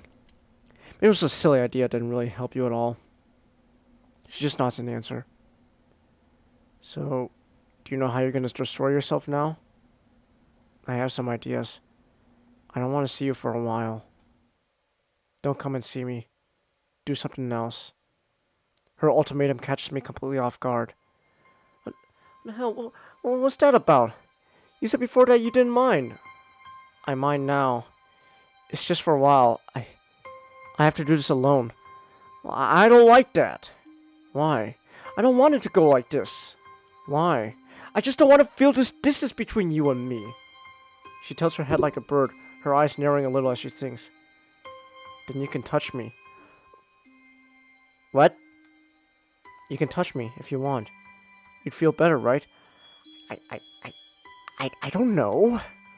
Try. What do you want me to touch you?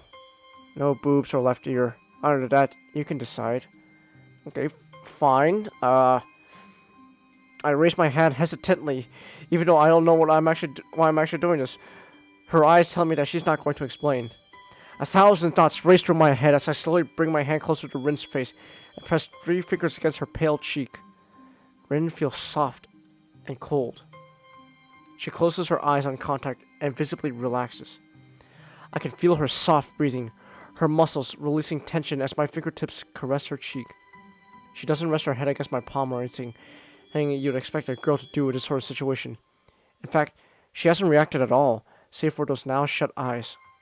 Once I withdraw my hand, she opens them again. It might just be an illusion created by the timid morning sunlight playing with my eyes, but Rin looks like she's holding back a smile. This is the problem with our relationship. Half the time I have no idea what is going on, and the other half I just fail to understand why things are going on like they are. As usual, I'm not going to get an explanation. Rin merely takes a step towards the door. See you later. Then she disappears from my reach for an undefined period of time.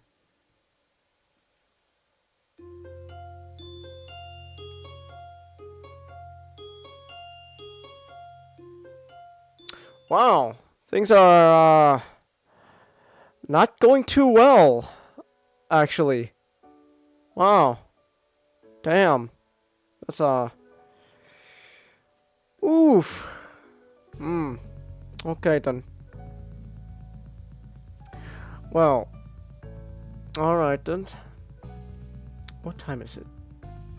It's almost 10. We'll be going for almost 3 hours now. You know, I still want to keep going. I'm invested. I'm invested in this damn story. I want to keep going. Here's what I'll do. I'm gonna take a quick restroom break, and I'll get some food as well and stuff, and then I'll be back. So let me just do that, and then I'll be back. I'm gonna get some food and restroom.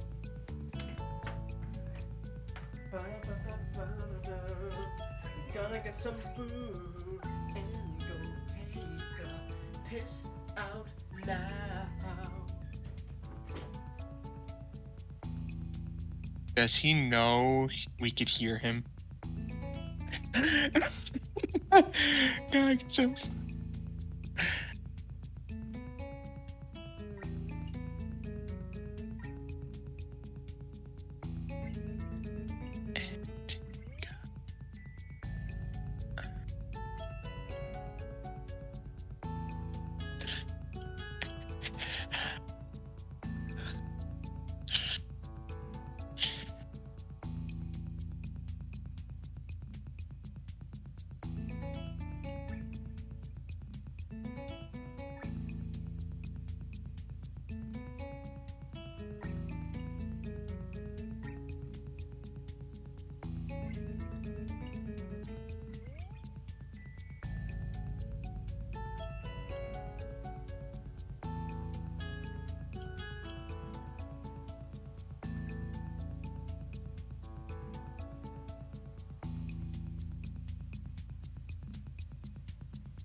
Alrighty.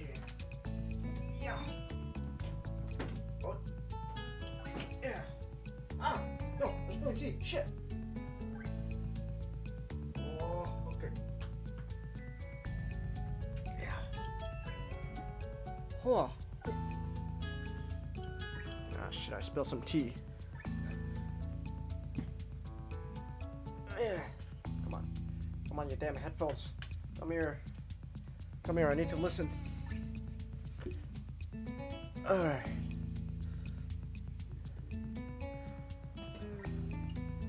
Alright, I'm back.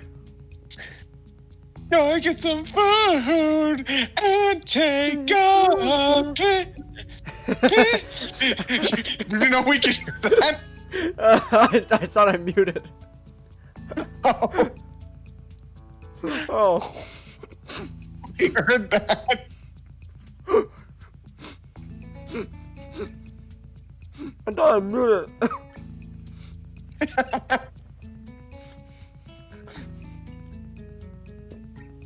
Oh well. I don't know. I don't know. It feels like something you would think you would be embarrassed about, but I don't know. To be honest, not really, cause I just like singing Sonic songs.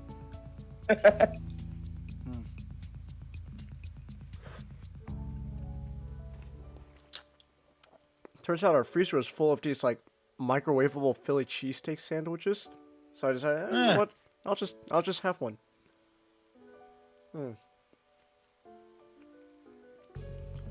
How you doing, anime guy?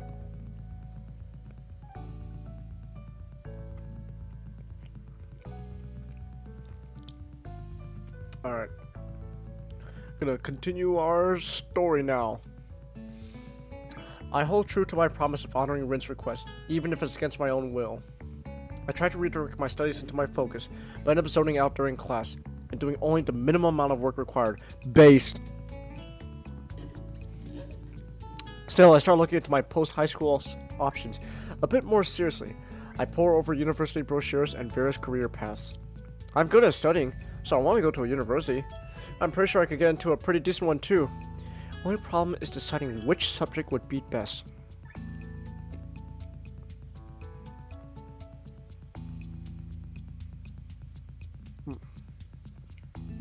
You save? Oh, thank you for reminding me to save, Chelsea. Alright, let me just make sure. Alright.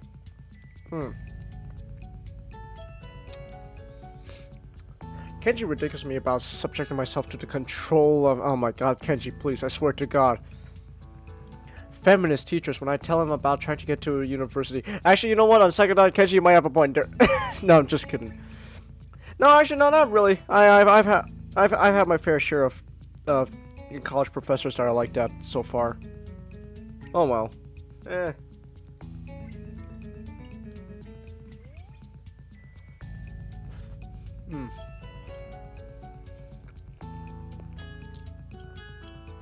I'll ask him about what he wants to do in the future. Who cares about Kenji? Wonder what Rin thinks of her own future. I bet she's not as lost as I am. And if it is, probably the same, a completely different way. Well, what's going on here?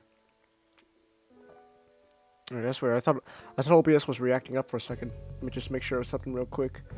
Make sure everything works fine. Hold on, let me just make sure of something real quick. Okay, everything works good. Alright. I feel somewhat disappointed finding out that I can't stop thinking about her. Her request really makes me worry about her. And thinking about her more than I did when I could go and see her when I wanted, it bothers me that I can't.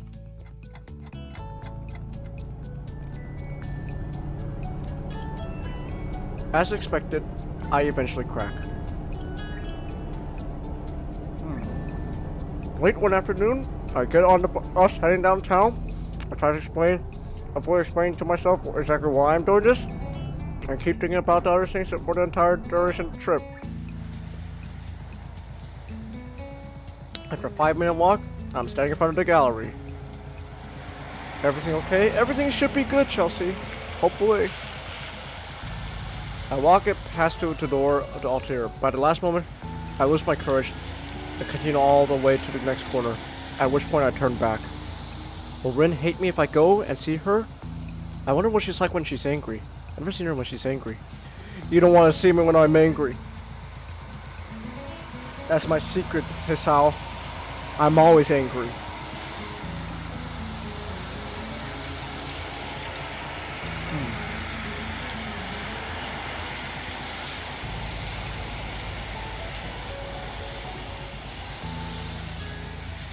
Wish would be if I actually learned something by going to see her. But she seems to imply what happened. There's no way that can be true. Can there? It's just one of her quirks. I walk back down the street and end up passing the altar door for the second time. Only this time, as I continue all the way to the gallery, it's Owner standing outside the door, watching me. I thought... Oh wait, no. I thought it was you. What are you doing? I really don't want to explain the circumstance between Rin and me, so I get flustered and end up mumbling something unclear. She takes stock of me and decides deeply, looking wryly amused somehow. I hope she didn't misunderstand. Would you like to come in? Your teacher's visiting. We were discussing Rin's exhibition. Thanks for the invitation, but I really should. Don't be shy now. Come on in. I follow Sei inside, finding the art teacher inside is indeed there. Nomi is standing at the big desk contemplating what looks like an invitation card. Oh. Okay.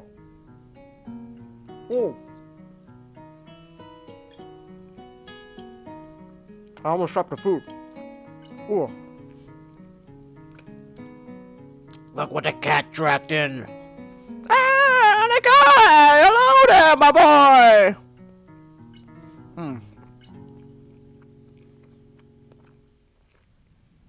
He doesn't seem to be phased at all by my appearance. How do you like my invitations? I glance at them quickly. They're kind of fancy, with one of Rin's paintings printed on the front cover and shiny gold writing. They look fine to me.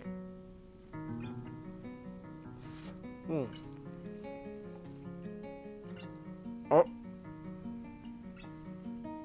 And with that, I have taken the last bite of my sandwich.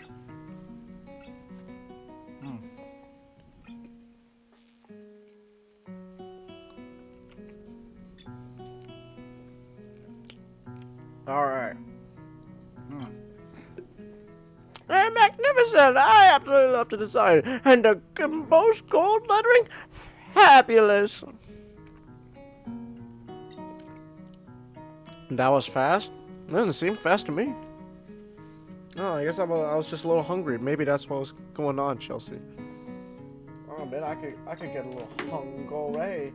I'm hungry! That's an underrated song from Transformers. Hunger, I want it so bad I can taste it. But it drives me mad to see you wasted when I need it so bad that it's burning me. I'm hungry. No, no, no, no, no, no, no, no, no, no, no. You know, I never got that Earthrise Quintesson like set that they had, because if I did, then what I could have done was with my Studio Series Hot Rod and Cup and the Dinobots, and you know, maybe some army building with the Sharkticon, I could have had a whole, you know, Quintesson trial set going on. That'd been pretty cool. Actually, now I think of it. I never got... what you wanted was the what was it? The like the special one where it was yeah.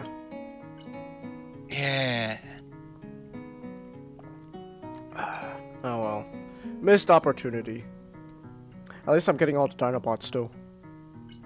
And we're gonna snarl! Yeah! Oh! So, what does Rin think? I haven't asked. She said that she'd be fine with my decision anyway. Oh, excuse me, I burped again. Nomia laughs boisterously, still turning the gold-lettered card in his hand. Ah! You're doing fine, just looking cause you're working. Alright, anime guy. Ah, that's my girl. She wants to focus on the essentials only. Hey, good for her. My god, this bitch is gay. Good for them. Good for them. Her work is progressing well too. Seems she found new inspiration. I think she's been sort of weird lately. It's like she's wrestling with something with herself, probably. It makes her confused. She says she had a hard time paying the last time I saw her. It seems to be resolved now, however. You know, she practically lives up to her now, right? Say makes a simple gesture with her hand, as if sweeping my question aside. Sure. Don't you think that's weird? Maybe it is. Still, I think she understands how big an opportunity this is and is going for it full throttle. It's like that Super Sentai show, you know, Zenryoku Zenkai. Is it really that big? Let me sets the cart down and brushes some imaginary dust off his jacket. Well, how should I put it? There are times in everyone's lives where something really big washes over you and changes you forever.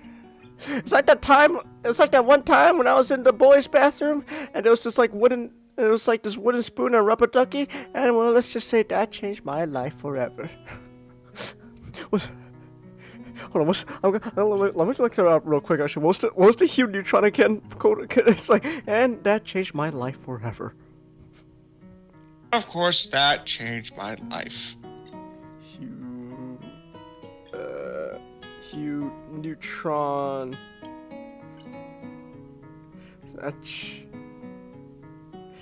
That changed my life. Oh yeah, dear guys. Yeah, once when I was 7 years old, I sat on a banana, and of course that changed my life.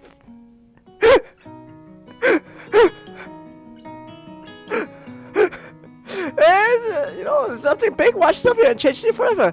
Reminds me of that one time when I was 7 and I sat on a banana, and well, that of course changed my life. This could be just that moment for Tiska. I see. Yeah, I think I've had something like that happen to me. I'm referring to the incident that brought me to Yamaku. Neither of the two adults comment on that, however. It might be, well, that everyone has or will. At any rate, surrendering oneself to art is a big decision. And it's only past 2. Quite thorny indeed. Tezuka has almost everything in one needs, but whether she has the will to pull through, that's a different question. I should know that best. I tried going down this path too, but turned away in the end. I don't understand what he's trying to say. Is that why you're being so supportive of Rin? Why did you turn away from being an artist?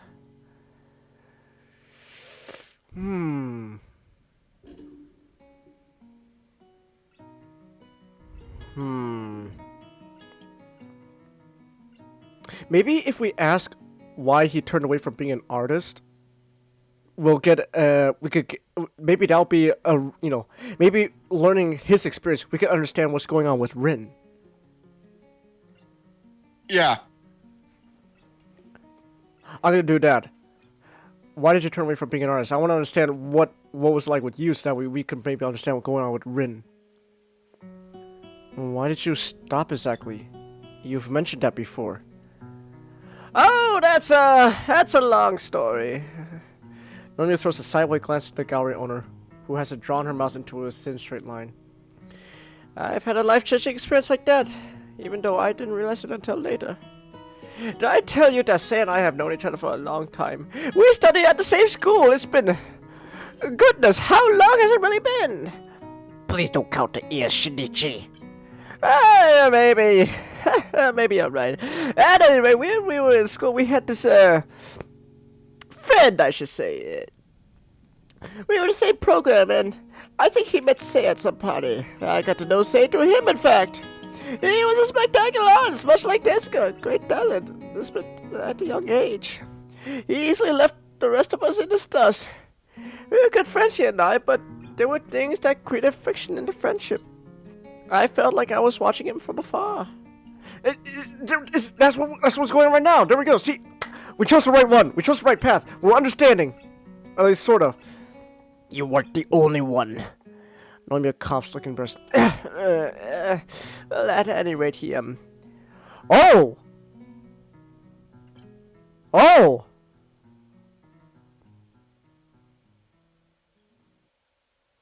Jeez, that took a fucking turn.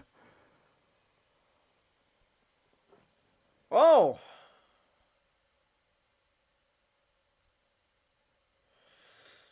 Oh. At any rate, he ended up taking his own life. Such a tragedy. Jeez.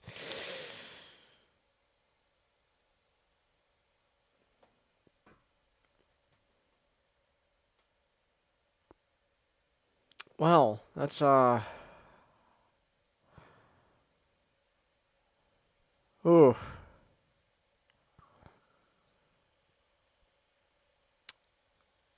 Wow, that that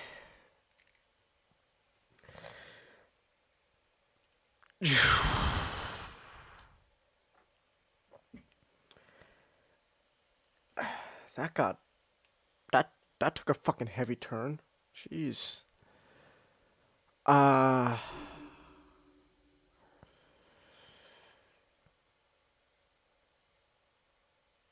Okay. I I don't wanna feel bummed out though. I just cause I don't want this mood to complete dumber. We're gonna move on, but like that's still oh. In retrospect, that was what made me choose a career as a teacher in the end. Jeez.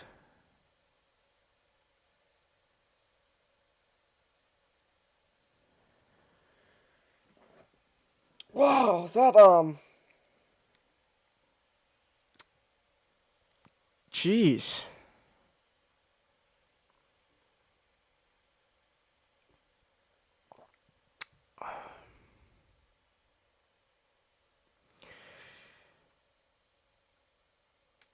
Ooh, how do I put this?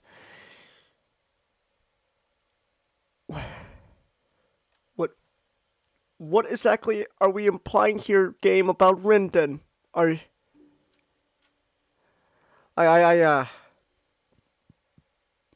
Jesus Christ, this got heavy. Fuck, God, it's just jeez. So why is this teacher smiling about saying all this? Look at it, he still has a smile on his face. He still it was not a big grin anymore, but still kind of a smile. It's like, I'm smiling still. It's like, but you're talking about such a heavy subject. It's like, okay. Jeez, if this is what happened, I'm starting to think Ren being an artist isn't a good thing. I I'm I'm starting to think that I'm starting to think that if we want to like be with Rin, we gotta like save her. Does that mean that we gotta stop her from being an artist, or I don't know? Because this I don't know. Because like let me preface this. Like being an artist alone doesn't automatically mean you're gonna be plagued with all these inner turmoil to the point of like something that happened here. Not everyone's gonna be what's another artist that had like a similar story? Was like Van Gogh or something? I think Van Gogh took his life. So it's like not Allegedly. So like not every artist, just because you're an artist doesn't mean you're gonna end up like being Van Gogh, like beat for beat his life. But like it's like I guess like if you take, like, I think there's a difference. I think maybe it's like there's a difference between being an artist and then like there's what's going on here is like more of like a self-destructive sort of thing going on. I think I don't think this just applies to art only. This is something that could be applied to anything. Like you take something so seriously that you devote so much of your life into it that eventually it's too much to handle. So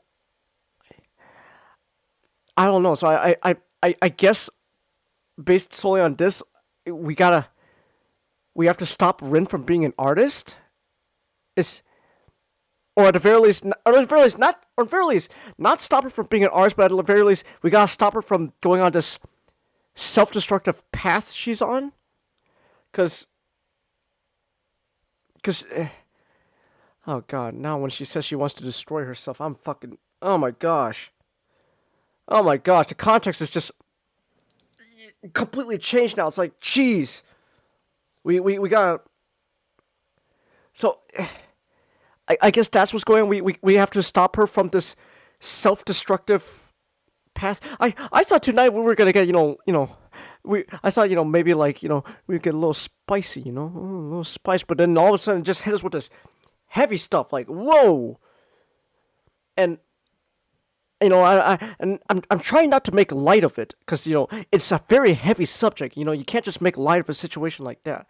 But at the same time, it's like you don't want to bring the mood down and all that. You want to keep going, but at the same time, it's like, geez. So it's like, I guess in the game, our goal is we have to stop Rin from being on this self-destructive path she's set on. If that's the case, then I think that's what we gotta do to get like that. God, what I'm afraid, because I heard there's bad endings to this game. I'm now worried about the bad ending now. Because if the bad ending is, I'm thinking, I have thoughts now what the bad ending might be. If this is based on this conversation, it's like, oh my god.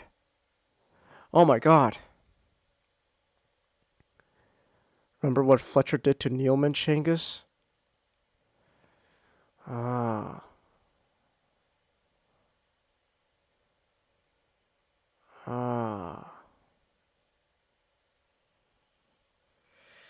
So like,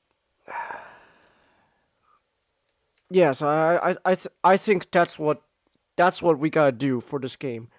We have to stop Rin from going on this self-destructive path she's set on, because it seems like the rate Rin's going, she might end up being like,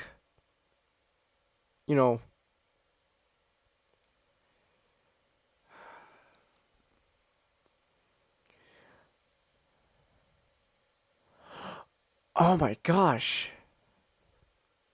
Wait, hold on. It just occurred to me. What not meant? Fletcher, what fucking whiplash? Holy shit! This is just fucking whiplash. Oh. Oh. This makes sense now. This is. Fuck you, old Nomiya Den. If that's the case, fuck you. You fucking piece of shit old man. Look at you smiling like that while you talk about the fact that your friend took his life. Hey, my friend, he committed suicide. It's like, fuck you. If you're the Fletcher to rinse Neilman, then you know what? Fuck you. Because no, fuck off. You're evil. You're evil. You're ugh. Like I see when the conclusion initially was that I thought this was like a Rocky V situation where he was using Rin to relive his glory days, but now it's worse. It's whiplash. It's worse. It's whiplash. Jeez. I'm actually fucking worked up now. Jesus Christ.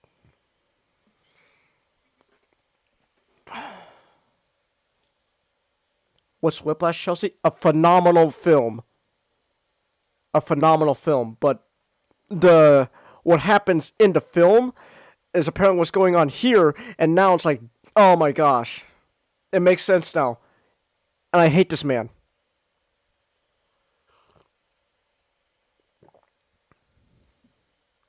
On a lighter note, we should watch Whiplash. on a lighter note, we should watch Whiplash. It is a really good movie, but at the same time, this is a terrible man. This is a terrible man, because he's just Fletcher from Whiplash.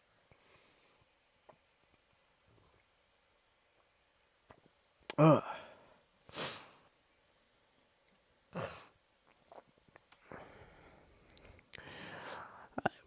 I don't even like giving him that man. I was never that brilliant, nor that passionate. I desperately wanted to be a career artist, but I wasn't suited for that. You weren't good enough. Perhaps I could have been. Well, this is what I ended up with. I just didn't have to drive after he was gone.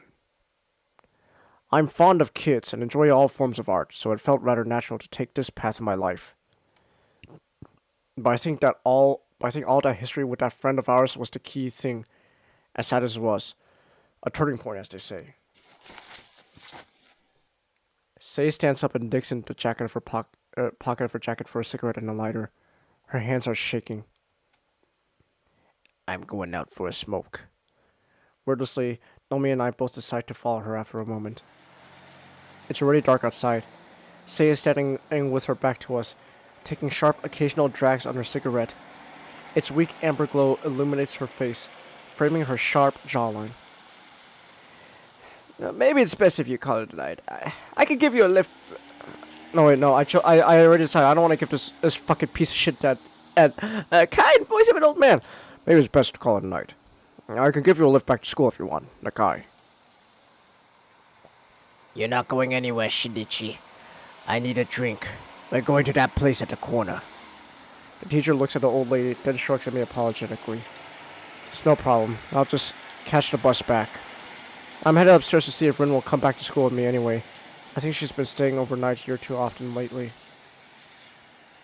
Sei locks the front door of the gallery and links arms with the old art teacher. I feel strange looking at them. I wonder what it's like to have friends who have been with you for decades, for most of your life. I can't imagine that. The two of them start making their way down the street towards the bar on the corner, so I quickly head up to the atelier door, ready to get to what I originally came here for. I climb upstairs and enter carefully. The room is dark, because of the quickly falling night, but I can see Rin, or rather her silhouette sitting on the floor. She's got her inspiration back, like Sei said, and moved from easel to painting on the floor. Before I manage to 5 steps, I stop, frozen in my tracks. Uh-oh. Uh-oh. What's happening? What's happening? What's happening? The ironic realization that human cognitive ability is commendable echoes through my mind. Something is awry. Possibly I'm saying. Formulate the answer. Blush all the way up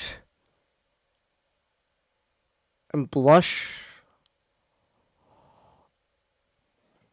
Oh. Oh.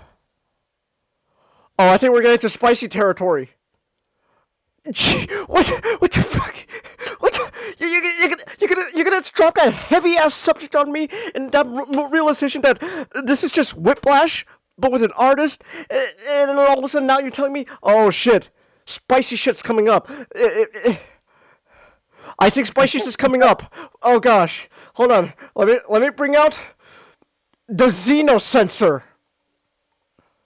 I have. Hold on, actually, I don't know how well. It's not covering the screen that well. I need to make you bigger, Nick. I need to make the Xeno sensor bigger. There we go. Okay, we've got the Xeno sensor. We've got the Xeno sensor ready. All right. Hold on. Actually, real quick, let me just do something.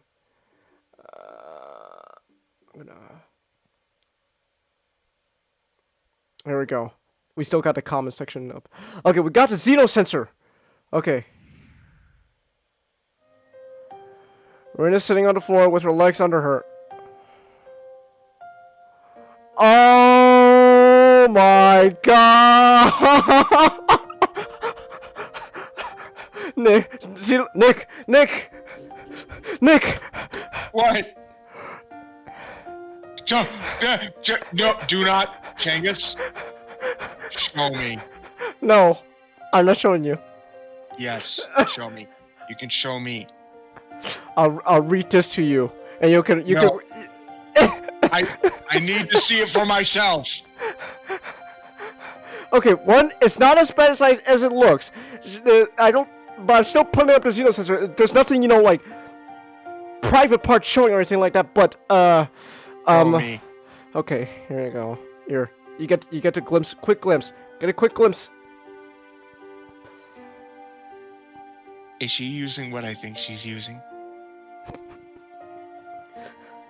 Is she using her fucking nubs? Please tell me she's using her fucking nubs.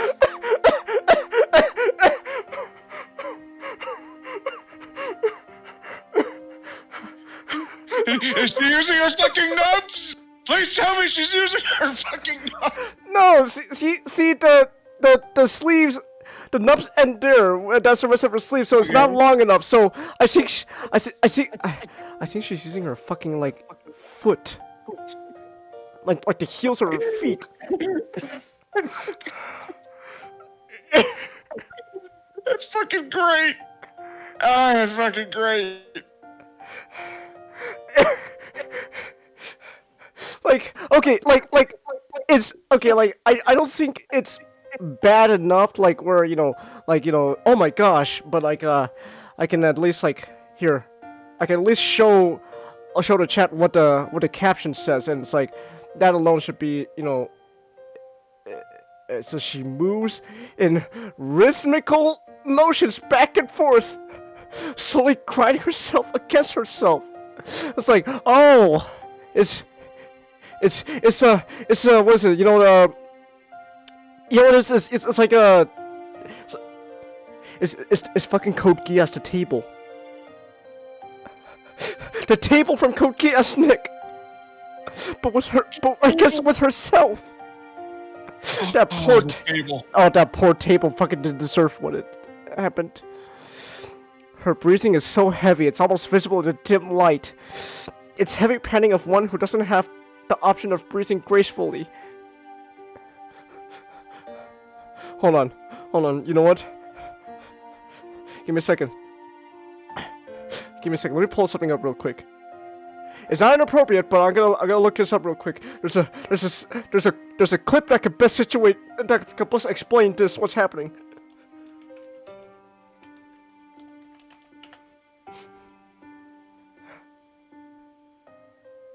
Hold on. Here we go. There's a video from Komodo Cam. Do not. Hold on. There we go. I've come.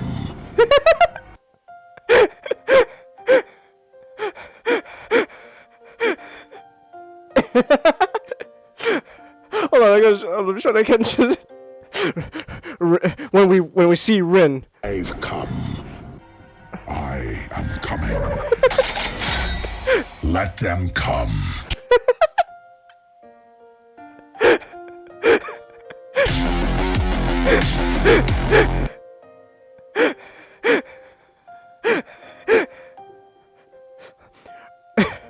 I've come. Let them come. Her hips, mere shadows against the dim light shining on her from above, are swinging circularly over and over again. She hasn't noticed me. So engrossed she is in her activity. I'm not making that up. That's literally what Hisao is saying right now. Her activity. The deadlock solves itself before I get a chance to think what to do next. Something in the atmosphere of the room changes a little, not consciously noticeable, but it changes. Perhaps a timid current from the open door, a minute change in air pressure, the sound of my breathing, even though I haven't noticed I haven't taken a breath for many, many seconds, the aura of my presence. That something catches Rin's senses. Oh gosh, she's spotted us. Oh shit! She sees us. Quickly, everyone, let's get the fuck out of here. Move. Oh.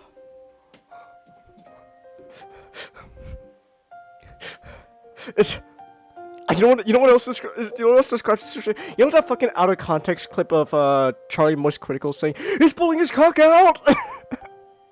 That's what's like here. It's just, but she's pulling her vagina out. I don't know why that out of context clip fucking makes me laugh all the time. It's just the way Charlie says it, like it's like complete surprise. Just he's pulling his cock out.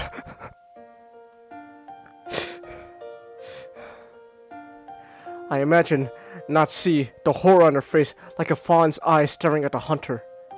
I wonder if Rin can see my expression, but at least she doesn't have the strength or the spirit to look straight into my eyes. She droops her chin against her chest, letting her mess of hair hide her face from me even further. I feel like I should either walk out or walk to her, but I can't do either. I told you to stay away. So this is what you've been doing for inspiration, Rin? Doing the, you know, doing the cha-cha with your, like, your legs? Is that what's going on? Is that your inspiration? And that's what your inspiration is? Do you know what emotional roller coaster I just went through, Rin? I just went through a shitty teacher telling me about how his friend committed suicide. And then I learned that your story is just whiplash, and now I see you here, alone, in night, rubbing your lady parts on your leg, like this, like I don't know how well this is coming off. Like you can hear my hand rubbing my arm, like I don't know. It's like, is that what's going on? Is this your inspiration? Do you know what I just went through, Rin? Oh my gosh. Her words are defeated, painful as if she was suffering. Rin doesn't have anything other than her shirt on. You hear it, Chelsea? Okay.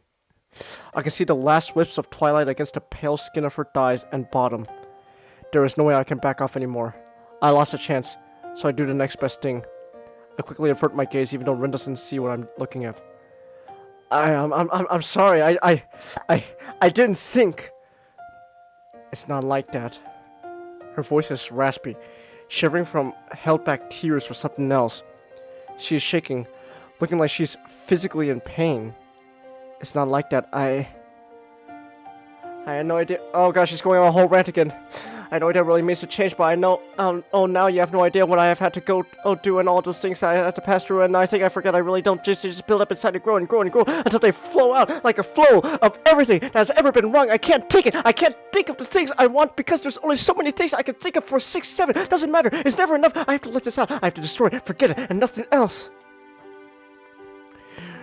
Rin is mumbling her words into air more than talking to me.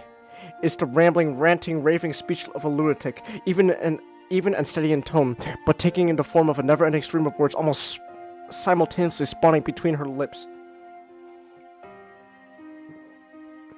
Guys, so is it like she doesn't even? Is this?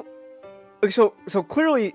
So here's the thing. So clearly, how do I put this? So clearly, Rin has.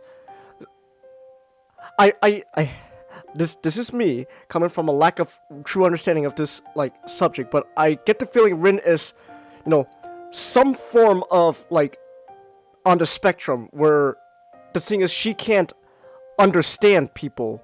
She can't understand to the point like she can't even understand herself. So what, like, is it like she can't even find enjoyment in like the simple act of, you know, what you doing? Because let's be honest, okay? Well, we're adults here. We're grown-ups. Let's be honest. Whenever something like that happens, we all know, feels pretty nice. Like, let's be grown-ups here. We all know that. So what is this? Is this like, I guess like, what the kids these days call post-nut clarity? She's got the post-nut clarity going on. I don't know. It was like but there's actually something really like. There's actually something really going on though, like where she can't even find that kind of simple carnal. Is that a word? Carnal? Carnal. I don't know. Like like that simple I guess I don't know if it fits, but I guess like that primal. She can't even find pleasure in that that primal urge every person has. Yeah. Carnal. Carnal? Oh, that's a word? Okay. It's like, is that what's going on? Because if so, that's actually incredibly sad, actually. That's, like, this is, like,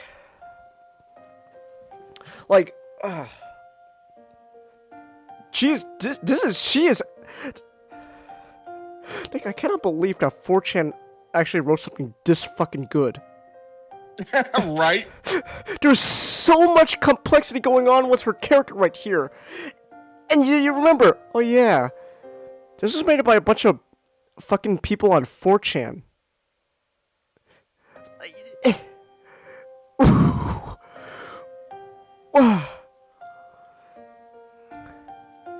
It feels like she forgot it is me who is present, or that someone actually is present. Maybe she vaguely recognizes what is real and what is not. I don't know if I should use a happy PNG for this. I don't know. I guess I don't know what emotion to describe this. I guess the bummed out PNG is the next best thing, but even that doesn't feel right. This is what happens when you have such a complex character. There's so much going on here. Maybe in her mind, I'm a voice inside her head. I looked down at Rin's sorry figure, cowering on the floor with only the white shirt of her usual attire on. It's neither preserves her modesty that is gone, nor her body warmth that she doesn't seem to care about. She looks more broken than I imagine a human person being capable of, and that hospital and school have given me some real perspective on that. I wouldn't even use confused PNG, Chelsea. I wouldn't even use a confused look either. That doesn't feel right either. I remember the hazy blue smoke and myself wondering what Rin would do for that sake of art. The realization that Rin really is always serious hits me with its entire weight. She really would truly destroy herself if her art required it. I thought she was silly with her strange ways, talk about personal change as if it was something sudden and concrete like waking up. I had no idea. This is her, laid bare in front of my eyes in all possible meanings of the word. Complete isolation, here on the top floor of this building, in this room, in her mind, day after day, working on her paintings with no heed paid to anything else, breaking herself to reach what she wishes to reach. This obscene act that she does for reasons I'm not sure she herself understands. Why does she have to do this? I'm trying to connect the pieces, but I don't understand. Not since internet autism is a pathway to many abilities some consider to be unnatural. Unnatural. Is it possible to learn this? Not from a Jedi.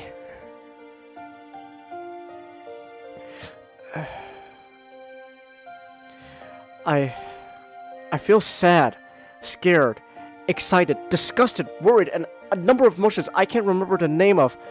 I feel conflicted. Oh, same here, buddy. Same fucking here. I should go. I'm really sorry. It doesn't matter. My voice is dry and quiet, like sandpaper coming out my throat. I really am sorry for seeing this. I don't want to see Rin like this. All I can see is her sadness, her stress and despair. Is this what a limit means? How could Sei and Nomiya let Rin go this far? Or is it me who is to blame? I walk out, and right there, but at the last moment, I turn around, steel myself, and walk to Rin to crouch down behind her and lightly touch her forehead. She doesn't resist or react. Oh, we give her a nice little hug. Yes! That's what... You know what? That's what some people need. Just the human connection, that that hug. Just that hug. This is that simple human connection. This is. I can't leave her like this. She's not well. That's right. You go, Hisao. Just stay by her side. She feels like she has a fever, freezing cold and burning hot at the same time. I wonder if she just got sick. You seen the picture, Chelsea? Okay. I wonder if she got sick from staying out all night with me back then. It seems she's prone to getting ill. There's a blanket on the couch, but I wrap my arms around Rin instead of fetching it. She doesn't resist my clumsy hug, only slumps her head lower, deepening the shadows hiding her face from me. What are you doing? Nothing. I'm not embracing her out of love, nor out of forgiveness, for I am in love. Or is she sorry? I just want to hug her. For a moment, the only sound in the room is her heavy breathing. My body warmth, shared between two people, is barely enough, but slowly, painfully slowly, it spreads from me to her. The small warmth returning to Rin makes me more conscious of her body against mine. Even in the darkness, I can feel the fleeting scent of Rin's hair, the sweat on her skin, the dried paint stuck in her shirt. I feel the hardness of her bones, the softness of her flesh. Oh. Her heartbeats echoing mine, on a rhythm just like always. The hot blood rushing inside me reminds me that why I said and what I said back then, why I came here even after that, why I'm here tonight again. Why am I hugging her now to keep her safe against the cold and the sadness? Rin has really grown on me inside my heart, claiming a small part of it as her own without even particularly trying. Rin. Even if she always wanted to push me away, I can't help this feeling. Are you alright, Rin? I'm not. I think I broke. I painted some really good things. Incredible. But it hurt me. I can't handle this. Her voice cuts out, as there are no more words for her to say. It's not an angry voice nor a sad voice. It's a lifeless voice. I pat her head and shoulders, the physical equivalent of saying, There. It's not like I can reassure the sweet nothings that people are supposed to say in this kind of situation. I'm not sure if she would even listen or be reassured. She didn't react to my embrace either, as if she didn't care. Maybe she doesn't. At least she doesn't care if she looks sad or not. There are no facades, no attempts to explain herself, no false happiness. Rin is honest. Hisao, what is it? You're my friend, right? Right. Will you do me a favor? I can't fix this. But I'm not finished yet. Her dry voice is a mere whisper, but the strength, her last, is in it, delivering her meaning much more clearly than her words. I can feel Rin's heart beating against my chest like a scared little bird. Her entire body is shivering from her fever, from her fear, from her despair. My brain is fast, becoming overloaded with a myriad of thoughts distant counter-spawn, but I have to push them all aside. I snuggle my nose against her earlobe, which is soft and cold, and her hair, which smells good and tickles me. Alright, I'll do it. I whisper in her ear reassuringly, trying to make her calm down. It works at least halfway, as Rin closes her eyes and leans against me, if searching comfort for my warmth. But this is not something that friends should do. Wait! Wait! Wait! Tag me in! Tag me in! Tag out, man! Tag out!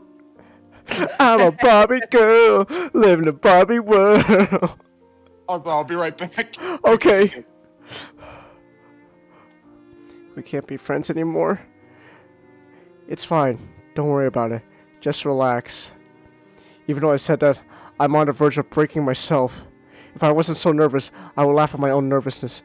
She wants to be comforted, and I want to comfort her. But in this way, I've moved my hand lower. Oh, here we go! Touching the naked skin of her stomach, caressing Rin with my hand. Her muscles contract timidly, evading my touch, but soon they find her trust in me and relax. Oh, here we go. Good thing I got the Xeno sensor going up. Now this is where we get the Xeno sensor. Oh, here we go. Oh, there was one warm place left in her after all, emitting heat that gets even warmer as I move my hand lower.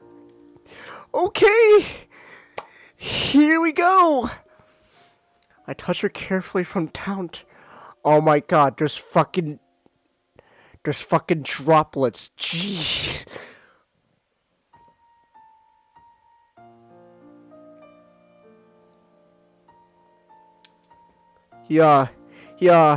He decided to take his hand, give it the magic fingers, and said, "Here, let me put my fingers where you want it, and there, I can show you what I'm made of. Wow, check this out, finger puppets. It's like, okay, that's happening. It's happening." She feeling the place where the lines of her thighs converge. Feels burning and swollen, soft and smooth. What are these type of descriptions? She opens under my touch. Oh, okay. Rin gasped at the contact of my hand, and her voice is not pain nor surprise. I've been holding my breath and let it go in a long stream of air out of my nostrils and into her hair. Don't tickle me.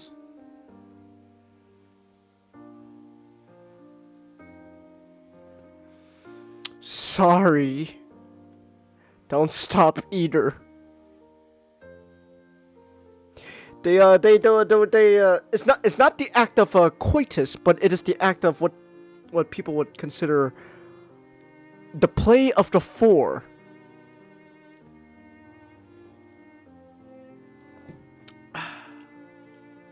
He's fingering her.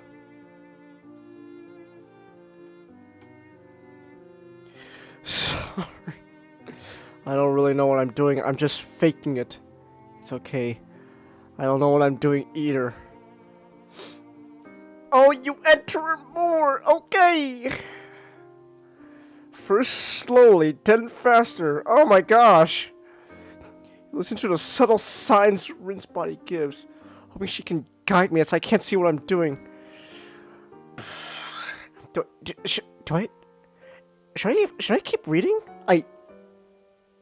Should I keep reading? I generally don't know if I should keep reading here. I'm literally reading two characters do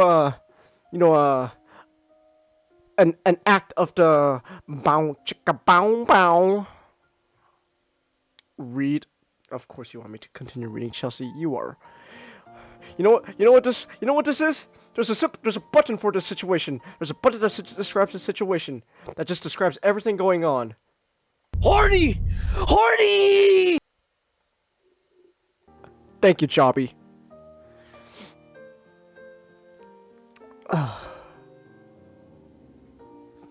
Rin's hip starts moving in the same rhythm as me. Oh my gosh.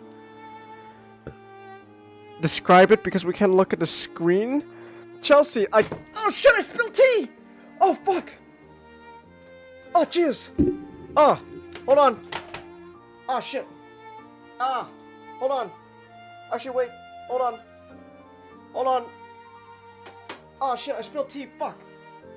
Ah, damn it. Ah shit. Fuck. Ah. Oh gosh. Oh. No, it's not your fault, Chelsea. It's not your fault. Ah. Ah. Oh god. Oh. Oh jeez. Oh gosh. Hold on. I gotta get a towel. I gotta get a towel.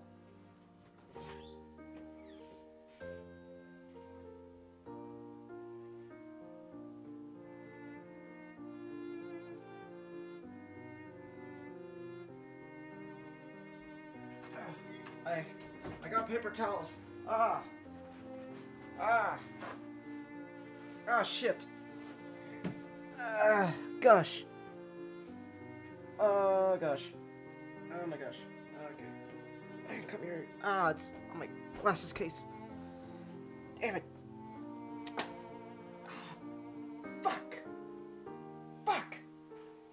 shit! God, fuck, God.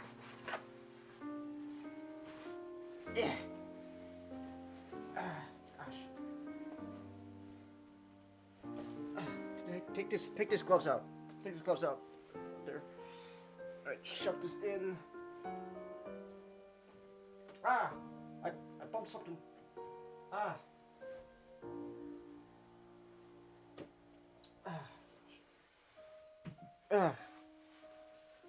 Did the keyboard get wet? Just the side of it. Fortunately, none of the keys got water on it, so there's no functional.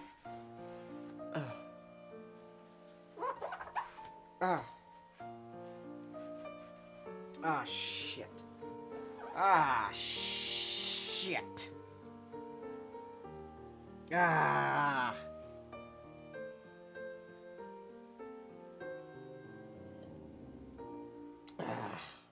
Damn it. Okay. Okay. Let me go throw this big wet pile away real quick.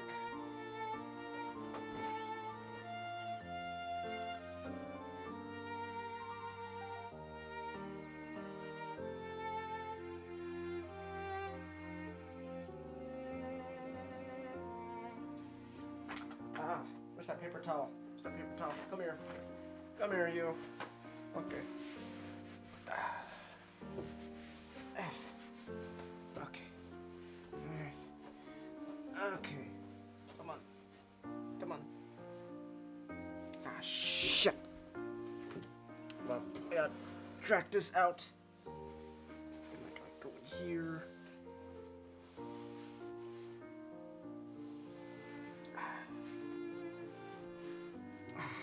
Damn it. Oh, why did I spill tea? I'm so stupid. Oh, I'm stupid. I'm a big dum-dum. They call me Dumbo because I have low IQ.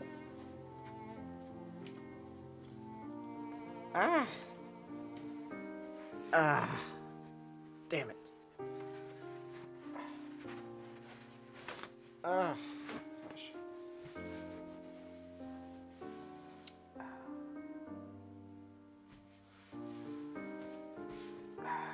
Damn it. Okay. Alright, let me go throw this second pile of paper towel away. Okay, let me just quickly wipe some of this off the keyboard. Okay. Nick missing out? He ain't missing out on much. Yeah, even if he wasn't here, I can't talk to him right now. I got my headphones off. Because I gotta clean this.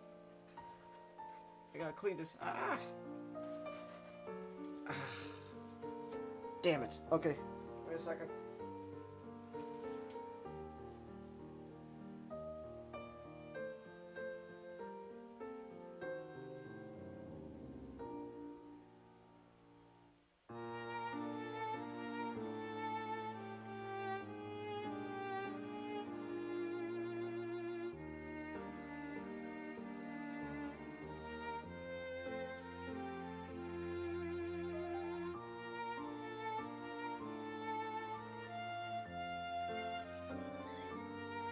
Okay, that should be all the tea cleaned up. So there we go. All right. Okay, there we go. All the tea has been cleaned up. There we go. All right, just there we go.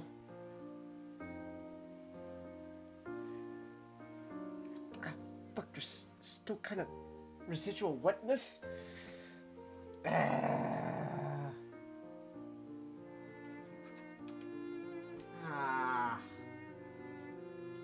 God. Alright, sometime after the stream I'm gonna have to like move my monitor around and like actually do like a deep thorough like cleaning and all that shit. Oh my goodness. Oh my gosh.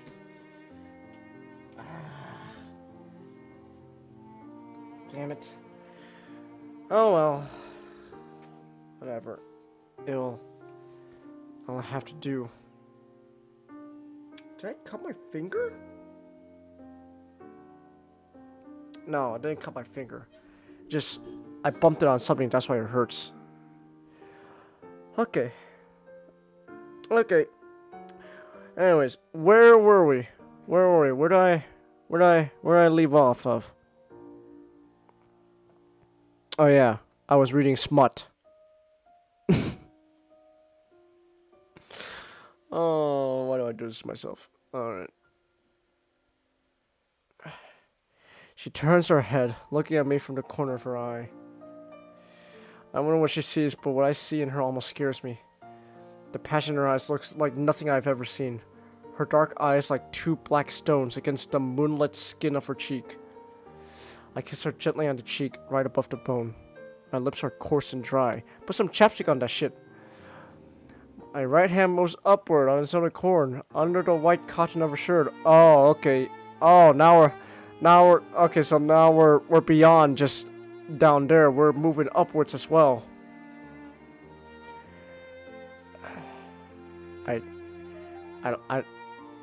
You know what? I'm only gonna read the parts where it's not so smutty, and read like the parts where like it's actually like, you know, like, oh my gosh, you know, are you okay there, Rin?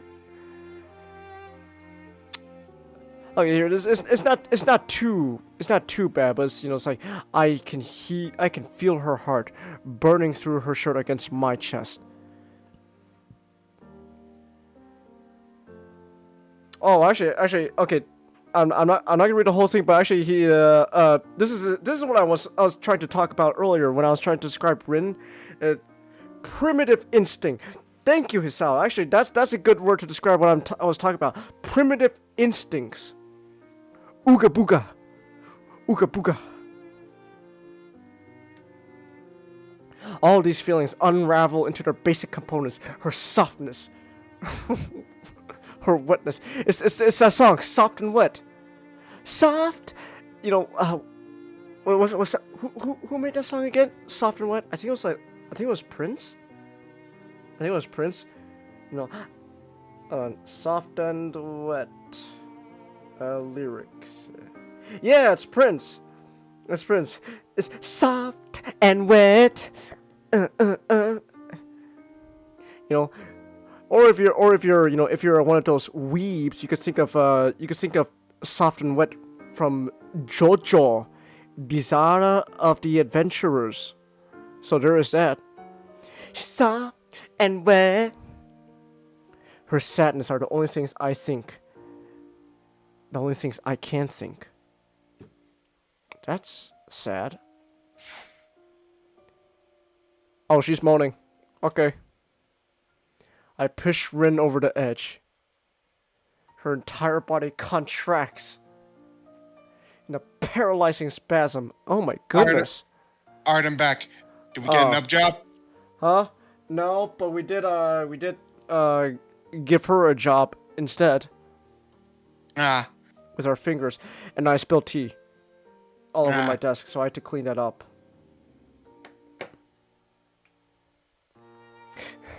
You missed my little adventure of me spilling tea all over the place. Gosh. I was like, oh god, no, there's tea all over! Damn it! But it's over now. So, yeah, and, you just came back just in time, because, what I'm reading right now, is the part where, they, finished the job. So, there we go. Look at that, he even, the narrator even said, her voice is incredible. No, Chelsea, you didn't make me spill my tea. Don't, it's not your fault.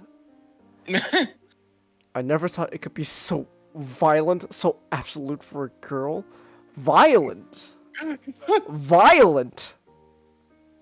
Violent. I could probably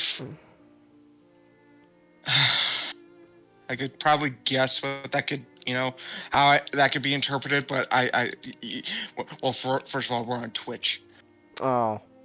so I don't know if I should describe it. If it's what you think you're saying, I don't know what you're thinking, but if it is what I think you're saying, I'm gonna say, I just want to preface, it's consensual.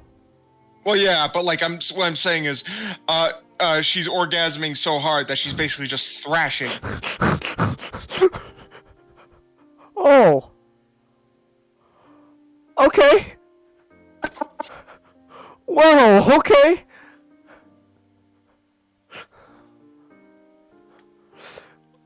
Later, I would come to think that this finally was the moment when Rin fully let herself go, and in one single instant destroyed and rebuilt herself, just like she had wanted. Whether it's true or not, I couldn't say, but that's how I felt. Rin gasped for breathing like she's drowning, returning to reality because she has no other choice. Her entire body still in the throes of the slowly dying moment. Pearls of sweat are glistening on her forehead. I'm feeling my own heat inside of me, but now the spur of the moment is gone, and I don't know what to say to Rin, who is panting, hot, and ecstatic in my arms. Her shirt, wet with sweat, is glued to her back, revealing hints of her shoulder blades and waistline. Her limbs, she feels limp, weak, exhausted, weak, puny, piece of tin. Waste of metal, junkyard crap. Remember the time Optimus swore by saying crap in Revenge of the Fallen? I don't remember that. Yeah, remember when he's fighting Megatron, he's insulting him? Junkyard crap! I don't remember that, Changus. There's so much going on in that scene. I probably missed it. Nick, it's like the one scene everyone remembers from that movie. I know, but like, you think I'm focusing on what they say? I was. Nick, I need you to understand. I know a lot of these movie quotes by heart from Transformers movies. I know you. There is another energon source hidden on this planet. The boy can lead us to it. By the way, that line in retrospect makes no fucking sense because the energon source is the sun. How is that on the planet? The whole point is you wanted Sam so you could find the location of the Matrix. But why are you saying the boy knows where the energon source is? I'm starting to think Revenge of the Fallen isn't a very good movie. You're just now thinking that? Well, I don't know. It was either that or it was either that got me to think it was a bad movie, or seeing Devastator's balls. I'm directly blue. Enemy screwed him. Changus. I was unbelievably fucking hyped for that movie. Nick, I need you to understand. I was unbelievably hyped for every Transformers movie. Nick, you have to understand. I was literally a media illiterate normie. I loved Transformers The Last Night. I need you to understand that. I loved that movie. And then I learned what proper writing is. And after that, watching it again, I went, this isn't as fun anymore. But I need you to understand, I used to love those movies. I even back then enjoyed the fifth movie. And now the fifth movie is just, I wouldn't say it's unwatchable, but it's like, Jesus H. Crystal, that is a terrible movie.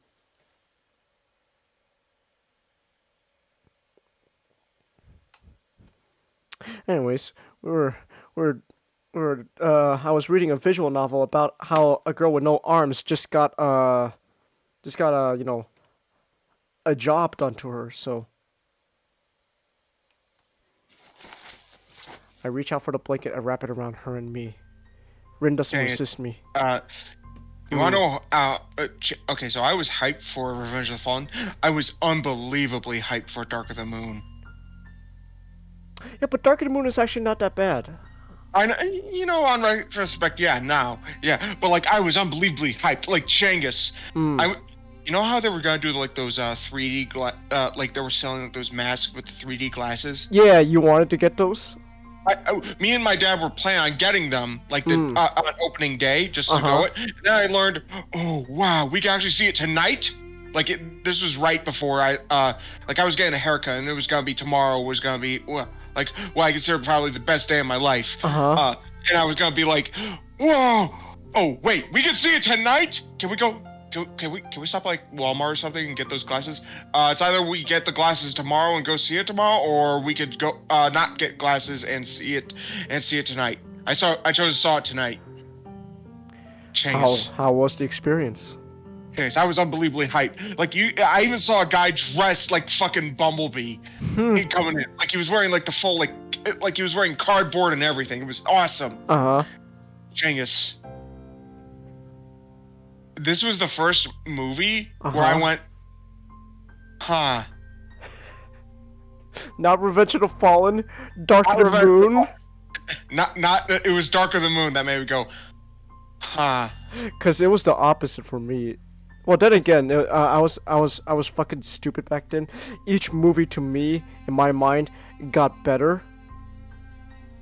I need to understand that each movie got better to me. You know what it is? I was like back then I viewed the Michael Bay movies like how,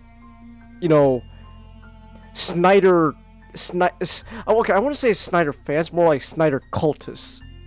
Because there is a difference. You can enjoy Zack Snyder's work, whatever you think of it, and there's the people out there that are like obsessed with his movies. Like Nick, there's a whole like subsection of like Twitter out there that's just like, I refuse to watch anything other than Zack Snyder's Justice League. Nothing else. Okay. Those people need to watch better movies. They don't want to though. They just want to keep watching Zack Snyder's. Nick, there's this whole crazy thing for a bit where this guy was like making like it's like weird like AI like deep fake videos of like Henry Cavill or Ben Affleck and those guys, pretty much saying like, hey, we support the Snyderverse and we want you to help us sell it to Netflix. How the fuck are you gonna do that? First of all, yeah, good luck with that. Warner Brothers, Netflix isn't really Netflix makes their own shit. They're not gonna partner with Warner Brothers. Yeah. Also, what they did was technically illegal. They used an actor's likeness without their consent. Yeah. So. Deepfakes are weird. Deepfakes are weird. Then again, they do give us those funny videos of, of the president's gaming. So there is that. But anyways, I think we're done with the spicy stuff. Now we're, it's all over, so we're just relaxing with Rin. So, Rin doesn't resist me. She is drained of all her strength. Oh, no, that's still the Xeno sensor. I don't think we need it yet. Okay, see, she's got her shirt on, but it's all covered up. It's all covered up. And her lower section is out of sight, so we're still good. What will happen now? I don't know. Nothing, I suppose. You look tired. I am tired. It feels strange. Like I lost something. I'm something else than my marital purity. Don't say something like that. Neither of those things. I don't want to lose you. What does that mean? I'm not going anywhere. I'm afraid that you are. All the time. In that moment, I felt that it was not only Rin who lost something at first. I felt like I was losing a part of myself, or maybe all of me. But if you were to ask what it was that I lost, I couldn't say, because I already forgotten it. I broke another promise by coming out with my honest feelings to Rin. That's 2 in one day. I just hate the distance between you and me, so every time it gets a bit closer, I become afraid of losing it. That's weird. Yeah, I guess so. Do you mind if I sleep a little? I guess I don't. You like watching, don't you? She closes her eyes and swallows with a loud gulp, trying to relax herself, fighting against the urge to paint. Yes. Yes, I do. Rin moves her body in my arms, searching for a comfortable position in our very uncomfortable position. She leans against me, closing her eyes, and lets out one last long breath out before settling into a steady rhythm of sleep. With her last moment of awareness, she whispers something to me, but I can't hear it. Rin drifts deeper into sleep with a deep sigh that releases all remaining tension from her muscles. I try to shift around to place both of us more comfortably. It takes a while because I don't want to wake Rin up, even though she probably wouldn't. But eventually I find a position I'm somewhat comfortable with. I lean against the soft cushions of the couch and breathe in the cool air of the atelier. Rin's head rests against my chest, as if she were listening to my heartbeats. Echoes of her dream ripple as small twitches on her face, like a cat sleeping beneath a mouse hunter's dream. The full moon, shining her pale light upon us from beyond the skylight, reflects a blank canvas standing forgotten on the easel. It is whiteness. It is glowing against the dark night of the atelier. Do no no, do no no, do no no, do no no, do no no, do no no, no no. Chapter done. That was a long ass chapter. Through the grogginess of a freshly awakened mind, I can observe my surroundings only one at a time. The morning light shining from the skylight is bright and sky-colored. It reflects from the white walls and the colorful posters and paintings. I hope nobody at school realized I spent the night here. They didn't find out the last time, so I'm feeling confident about my chances. My neck is stiff, and my shoulders are hurting like hell from sleeping in an awkward position like that. I know that feeling. I can't even remember when I fell asleep. Only the full moon and Rin warm against me. I can't remember her waking up either or leaving my side. However, she has. Rin is standing in the middle of the atelier, looking as if she was lost. She's not looking at anything I can see, not doing anything, just standing there. She managed to dress up a little by herself.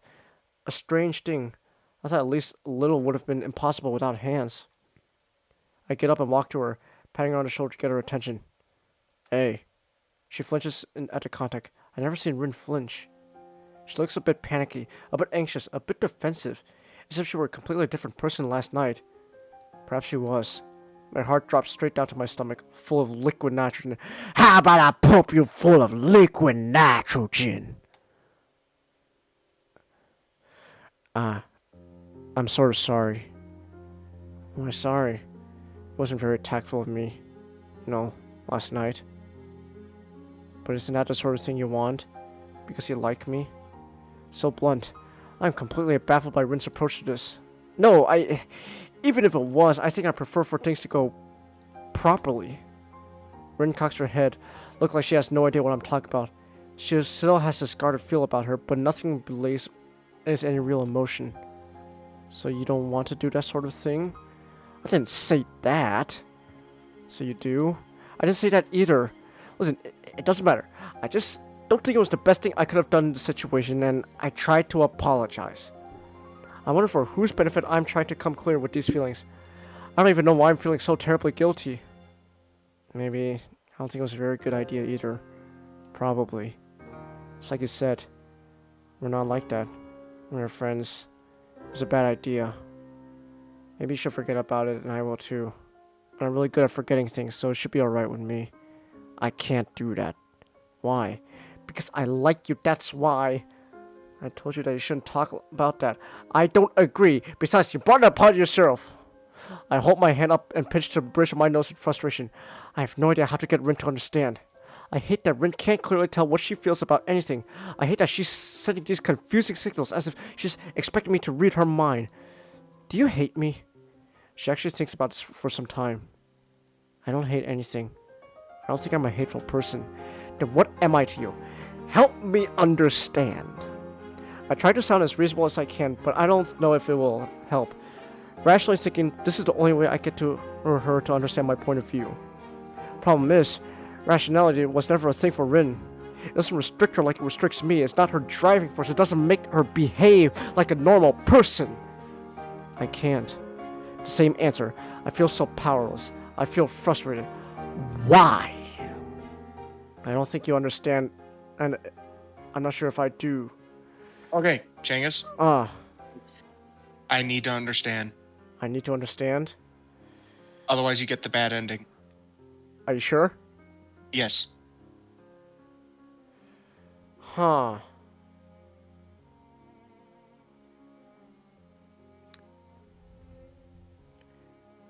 But isn't it the same ding though? I guess I'm not. confused now. Like, isn't explaining I guess want to not. understand? All right. You sure this is the good ending? Yes. All right.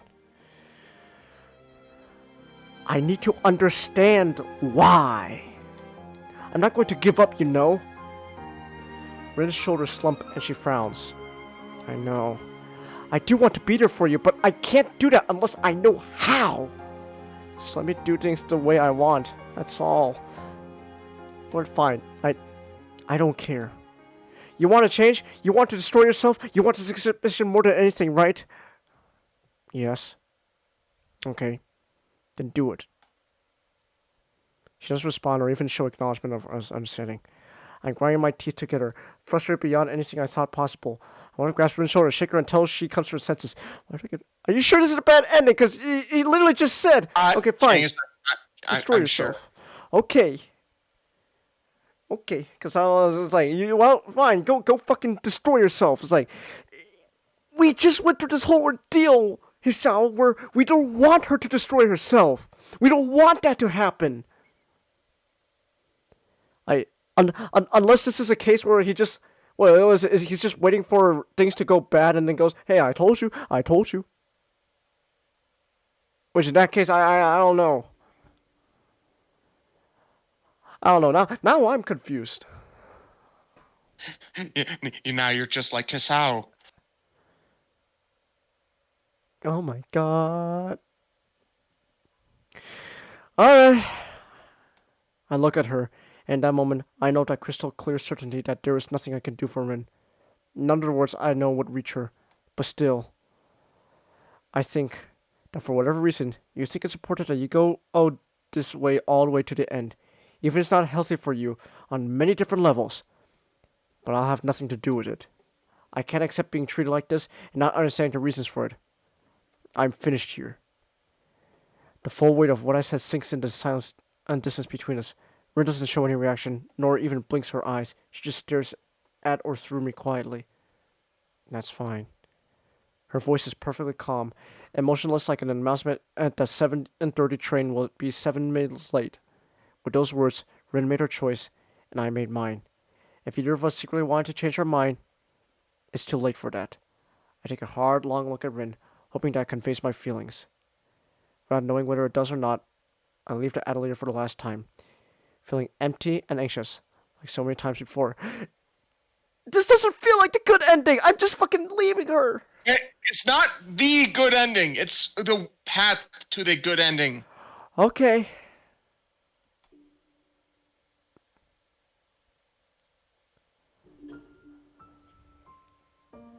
Oh, new act. Act 4, Dream. You know what? Fuck it. I'm finishing this tonight. I'm finishing this tonight. I'm too fucking invested. I need that good ending, man. I'm too invested. I'm making it through all the way. We're finishing this tonight. We're finishing this tonight. We're finishing it tonight. Yeah, I don't care. I'm finishing this tonight. I need to know. I need to know if I get that good ending. I'm too invested. I'm too deep. It's almost midnight. I don't care, Chelsea. I don't care. We're gonna go through this. It's a long stream. I don't care. I don't care. We've gone long streams before, Chelsea. I'm pretty sure we went for almost like 10 hours once. I think it was like the first New Year's stream. So you know what? Yeah. So you know what? This is the first time we've gone long. I'm making it time for class, but not in time for breakfast. The classroom is bathing in the gentle light of the sun. This means that it's going to be intolerably hot this afternoon. For now, though, it's pleasant. I look at Misha and Shisune's animated discussion about whatever. Hanako staring out of the classroom window. Muto stepping into classroom 4 minutes late and with no recollection of what he's supposed to be teaching today. I could never imagine dropping out of school just like that, even if it's only for a few weeks. On the other hand, Rin doesn't seem to have a problem with the idea we're going through with it. Then again, somehow I got caught along in her insane isolation, even ended up hurting each other. Or did we? Maybe only I got hurt. It takes me until late in the afternoon to realize that today is Monday. The art club meets today. Not just that, due to exams, this will be the last art club meeting before summer vacation. Without Rin, it feels pretty pointless to go there, but I want to talk with the teacher. The meeting itself isn't noteworthy, just as my skills with watercolors are not worth mentioning. You have to change Thursday of what you're streaming? No, we can still do Katawa Shoujo because there's multiple routes, Chelsea. So tonight we're gonna get Rin, and then Thursday we're gonna decide who's the next girl we're gonna be with for this story. Right now we're just focusing on Rin's story, and then Thursday we'll focus on another girl's story. I'm thinking maybe Emmy, since she seems nice too. So I'll go with Emmy. She seems nice. Pohatu would choose Emmy. That's why I like to imagine. Hey, you have foot additions as well as mine! That's so cool! Wanna play Coley? What's Coley? I'm about to rock your world. Literally. I think the fact that she's so energetic and being an athlete despite the obvious limitations, I think that's what would appeal to Pohatu.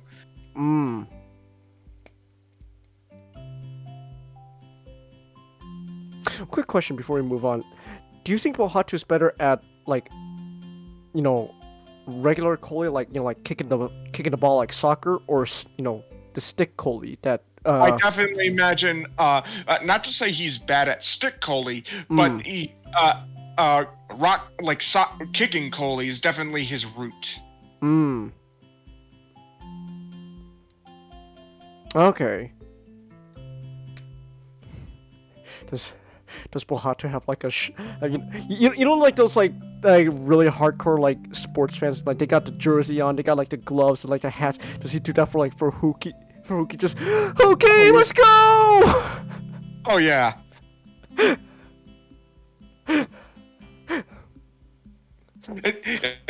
Pohatu is Huki's number 2 fan. Because I don't think he can replace Maku. Can he I don't know, but can he be with Maku? They're both wearing the shirts, but like she has number 1 Huki fan and Pohatu says number 2 Huki fan. Yes.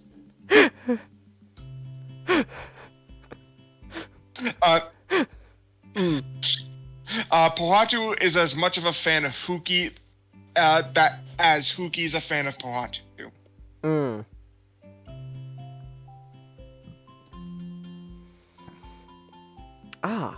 Hold on, give me a second real quick.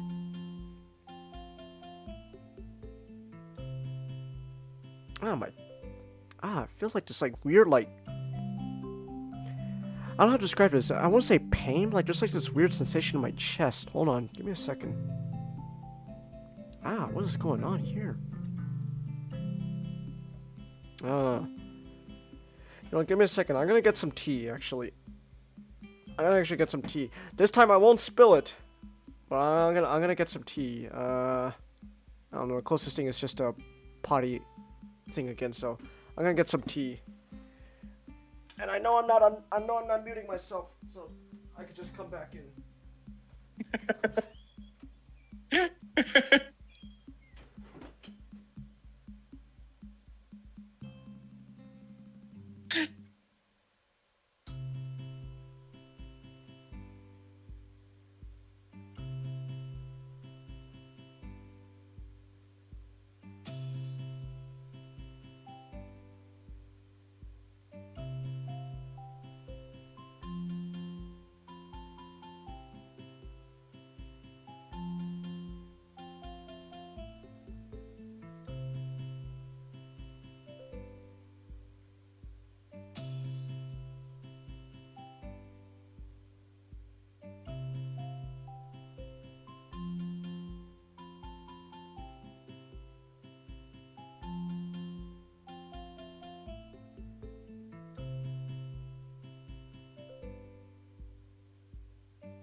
spill this time.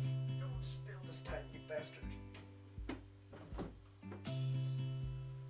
Ooh, don't spill this time. Okay.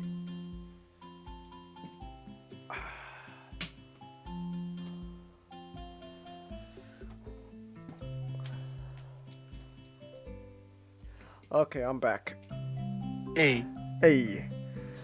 I'm gonna put my tea in a place where it's not gonna spill this time.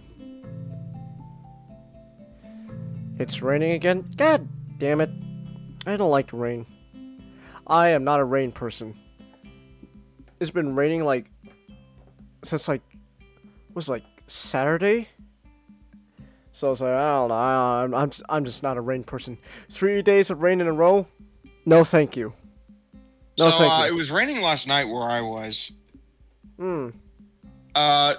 It normally uneventful. Problem is, thunderstorm. Oh! I guess storm's an exaggeration. However, let's just say outside my window, I have curtains. By the way, they're black. By the way, I saw a flash. Oh! And a really loud noise behind me. Ah. I could feel it. Jeez. Couple times, more than once. Oh gosh, you were like in the middle of it then. Damn. Yeah. Oh. Which that was like, wow. Hmm. However, really, I'd say the thing that really bothers me the most, it's nothing to do with the rain or the storm. It's been like this for a couple days now. We don't have hot water. Jeez. Yeah. It's pretty freaking cold. Well, see, okay, so I can understand why you don't have hot water, but then now I understand what's going on over here then. Because, well, I wouldn't say there's no hot water here, but, like, now, all of a sudden, lately, it takes, like, a while for hot water to come out. Like, you turn on the shower and you gotta, like, wait, like, you know, several minutes just for hot water to just come out, like, oh, finally, now we're getting some hot water. So, like, I understand you, but I don't know what's going on here, so I don't know, I don't know, maybe I'll pester my dad to call, like, the water company or something, I don't know. Alright. Anyways, where were we, though? So we're in the art club, and, oh, Nomiya. That asshole. He's trying to encourage and advise me without sounding too constant, but he's not doing a very good job. If nothing else, joining the art club has taught me that I like art. It'd be nice if I could actually try and make some art in the art club, though. After the fruits of everyone's labor have been piled into a neat stack on the teacher's desk, he clears his throat and gives a little speech. Alright, that's it for the trimester, everyone. His voice is loud and way too enthusiastic for it to be genuine. Next meeting is after summer vacation on the Monday of the first week of the next term. I hope to see everyone there again. Have a nice vacation! Everyone wishes him a nice vacation back as they file out the door. I stay behind and waiting until the two of us are alone. It's almost dinner time, so I don't have to wait too long.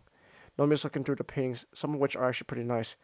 Rin might outclass everyone else in the art club, but she is the only one with talent. Excuse me, teacher?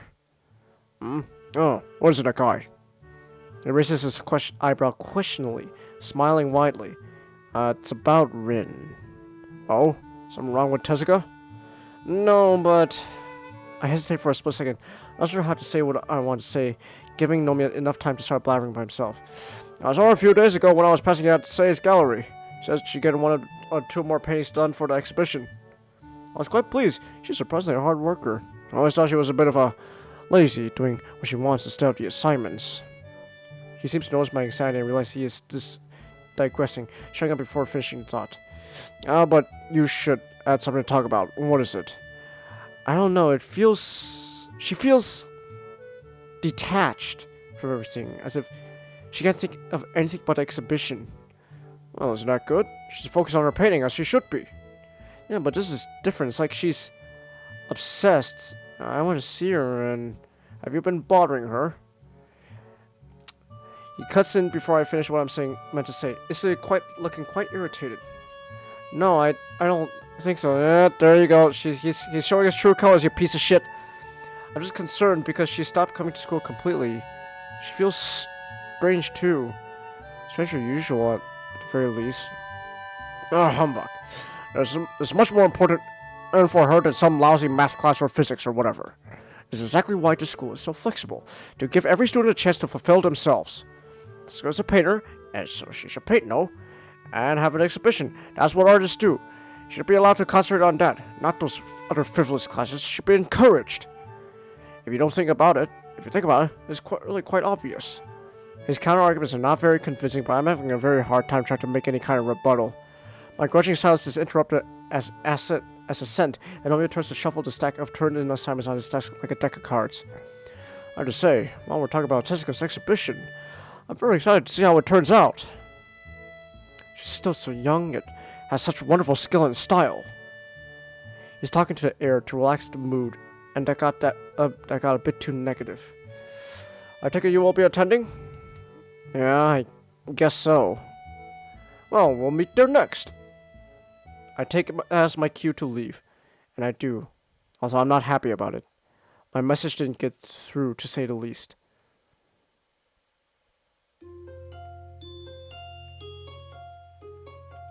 It's raining so much that behind your house the mountains have snow? Ah.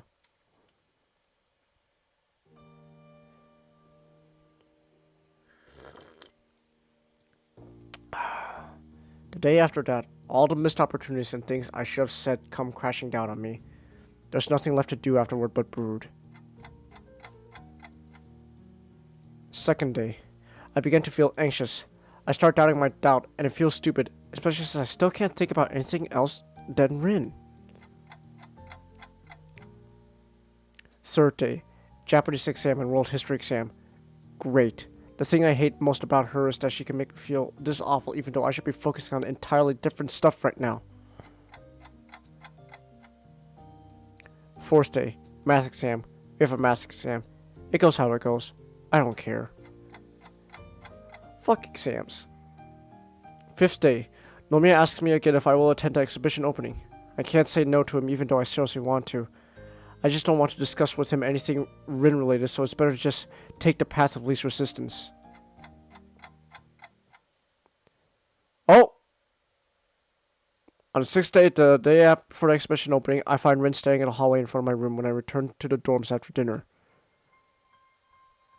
What are you doing here? My tone is angrier than I intended. I'm a little disappointed I was unable to restrain myself, but it can't be helped. Rin just stands there, like she just happened to coincidentally be standing around here where she has no business being. The way she reacts so coolly to everything annoys me now. This is not good. It's been 6 days and the sight of her has me boiling. She hasn't even opened her mouth yet. Finished painting. Shouldn't you be at the gallery? Preparing? They said no. I guess the gallery owner does that part then. Getting the paintings framed, hung on the walls and whatnot. So why are you here? Felt like it. The same old stupid pattern emerges again. Me asking her questions to which she replies with answers that don't answer anything because it's the only other way we can converse. Apart from me listening to her blabbering about whatever, which isn't really a conversation. Is this a play? Are there unseen roles that we have unknowingly set ourselves into, dictating the rules of engagement whenever we see each other, inevitably leading to us hurting each other? Her nonchalant answers, accompanied by even more nonchalant shrugs, leave me none the wiser. I guess I should be happier that the exhibition preparations are complete. When I walk into my room, I hear her footsteps following me in. I didn't invite her in. I won't ask her to leave. She claims my bed without asking permission, making wish that I had taken the time to make it before I left in the morning, then stands up again as though she sat on hot coals. I half lean against a single corner of my desktop that isn't cluttered with stuff to rest my legs at least a little bit, and spends a few moments glancing curiously around my room. It makes me realize she's never seen it before. For a moment she looks like she's concentrating, trying to get everything. This must be the eye for detail that makes her an artist. Since the room is small, she quickly runs out of things to look at, but nothing else transpires, allowing the uncomfortable silence to take over the atmosphere. The mood is chilly to say the least, and both of us are on guard, waiting for the other to make the first move. Of course, Rin could play this game forever, so it has to be me. So, I give up, because she's never tried to open the conversation, because it seems she wants to say something and I want to get it over with. Why else would she be here if she didn't want to talk? I don't know what to say to myself. I want to be angry, but I can't bring myself to yell at her or anything. My voice catches her attention and she tries to search for words as well, but it seems that she's not entirely certain as to why she's here either. And so Rin simply takes a few steps close to the distance between us and rises on the tips of her toes to even out the height difference. It was a bad idea. Maybe she'll forget about it and I will too. It's reflex, and almost as an afterthought, the words no, yes, and maybe simultaneously surface inside my mind. My hands between her lips and mine, a wall that I raise to guard against something. Her breath feels warm against my fingers. The scent of her skin lingers about, the mysterious, indescribable sensation that captures me and draws my eyes deep into hers. The look in her eyes is surprise, quizzical as to why this impertinent hand prevented her advances. Her eyes are nearly big and glistening with moisture, staring right into my own with a soft gaze that I have a hard time to match. Rin's half-open mouth makes her look even more confused, although the sensual way her lips are arching is signaling something completely different. Please. I need you. The words come from her throat as coarse whisper meant only for me, bypassing her tongue and teeth without giving them any chance to interrupt. They sober me an instant, and I clumsily flinch back to get a little bit of distance between us, painfully scraping against my desk in the process. Maybe it's her choice of words, maybe the way she says it, but something in it puts off. Something is wrong. Something is terribly wrong again. You need me for what? All the unpleasant feelings emerge again. I feel my heartbeat suddenly increasing at least tenfold. Rin's eyes go out of focus and back as her body relaxes from its tense state as she stands upright again. I don't think I was thinking about anything. Why do you drop patterns of dust on your night table? There's a word for that kind of thing, but I can't remember. Her remark almost throws me off track, and I glance over her shoulder at the small table next to my bed, but I can't see anything from this distance. So she needs me for nothing specific?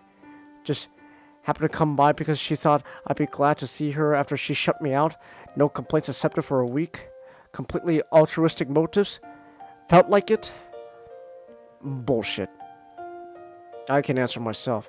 Oh boy, he sounds getting mad. Oh, he's getting mad. Play mind games with whatever or whenever you want, to kiss whenever you want, to ignore whenever you want, to fulfill your whims whenever you want. Is that it? What do you need me for? My voice is sounding very angry again, even to myself. Good! Rin 2 finally catches the mood, and her curious expression changes instantly to something more uncharacteristic. No. She leaves it at that, her eyes restlessly wandering around, searching the room as if the words she tries to find were written in the tapestries of the wall. Then what? I need to paint. Paint. Of course. That's what artists do. The words reverberate through my being, beating my blood over the piercing dog whistle of my anger.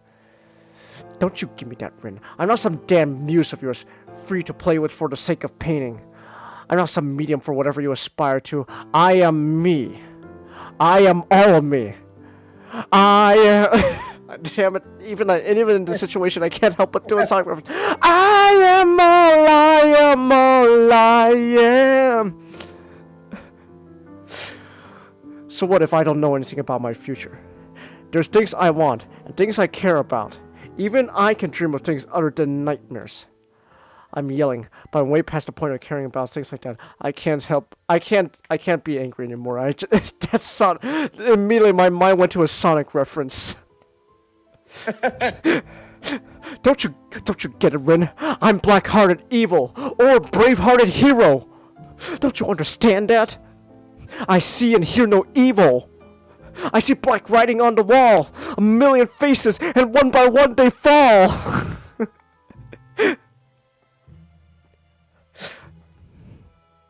Rin looks down at her toes and wiggles to a little melancholy while she takes in my outburst without saying anything to defend herself.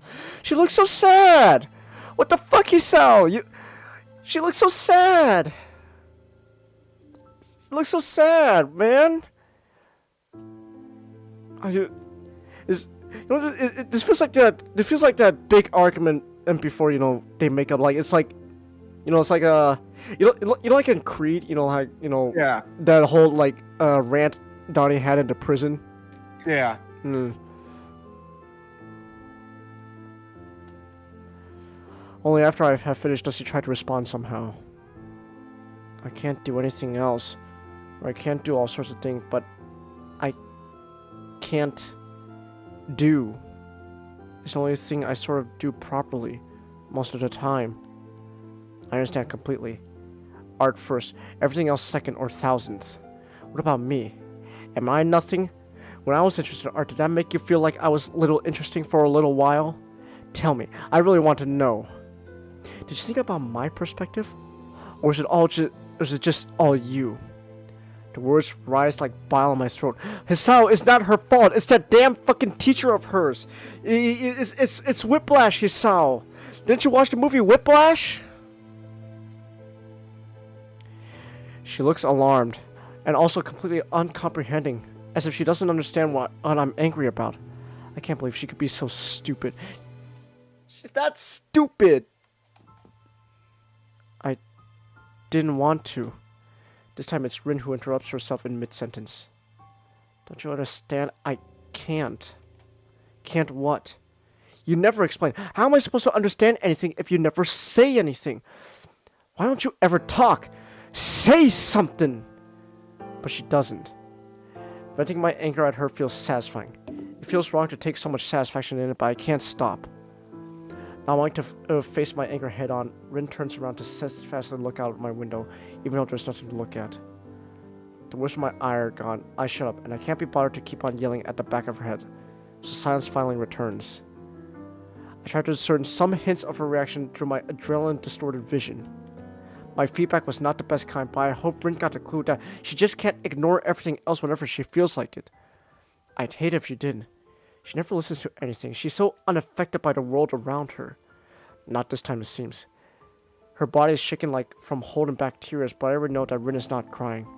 Her indifference made me so furious. Now that it's gone, I'm at a loss. I wonder, did I go too far? Look, Go away. Go away, Hisao. Her voice is tiny and tired as she says this, but I hear the words clear as day. What's there to say anymore? This is my room. The blunt, hollow remark is a fitting conclusion for this unpleasant discussion that became an even more unpleasant and very one-sided yelling match. After a moment of collecting herself, Rin just gives up. I can see it from the way she slumps her shoulder and walks out. Even though she deliberately looks the other direction, I can see how she's biting the corner of her lips so hard it might start bleeding if she won't stop.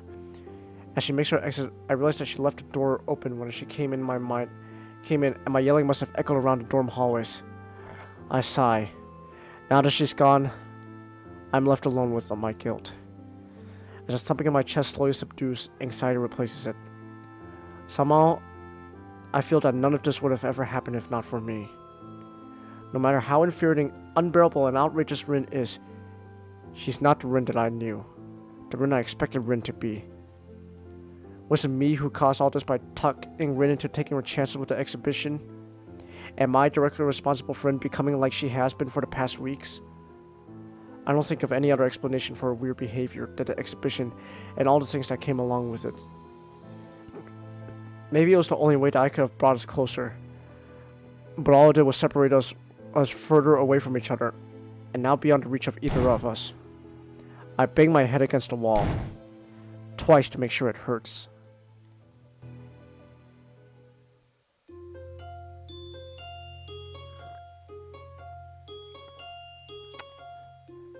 Moral of the story, Hisao has never watched Whiplash.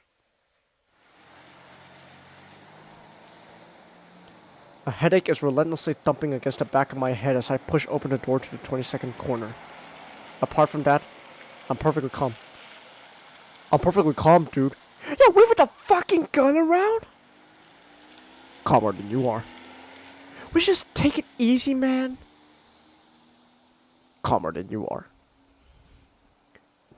After venting on Rin all that anger that I had bottled inside, it felt like a great weight had been lifted from my heart. What were you gonna say, Nick?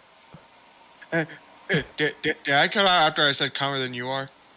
Yeah. Calmer than you are. You know, Rin, I too once dabbled in pacifism. Not Oh, Nom, no. of course. The tension that had grasped my mind for the past few weeks faded away without leaving even a shadow behind. In this nearly zen-like state of enlightenment, I realized that perhaps it was a bad idea to yell at her like that. I really meant it, but what good does blowing up like that do? Nothing. I'm not like that. I don't normally yell at people. I don't know why I did yesterday. So I keep feeling really guilty about it, wanting to take my words back.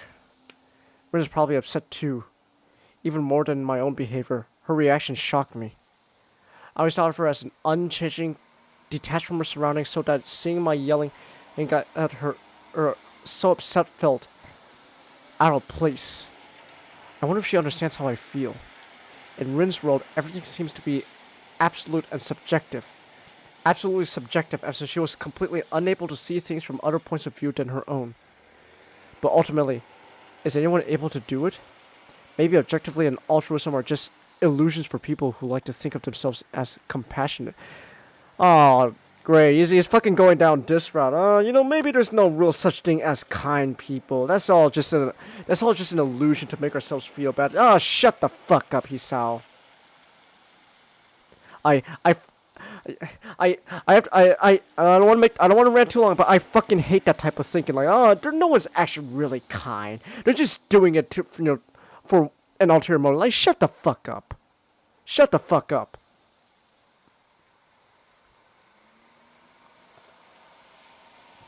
Anyways, that's like a really quick rant there.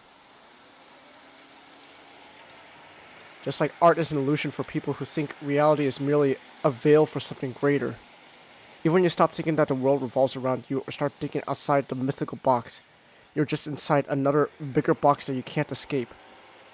Maybe that ultimately makes her like the rest of us. Seems like we was playing hanky-panky and now we yelled at Rin. That is correct, Chelsea. We did play hanky-panky with her. And now we yelled at her. Good job, Hisao. Wow. Good job. I stepped through the door to find a gallery full of illusion people.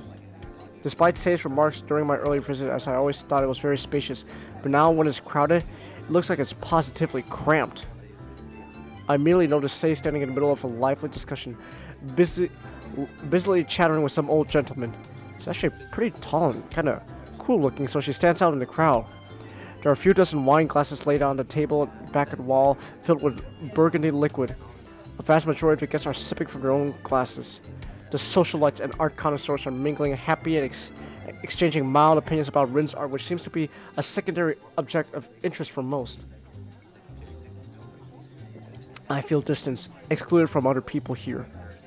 I can't claim even at a stretch to be a social chameleon, so this situation is quite unnerving.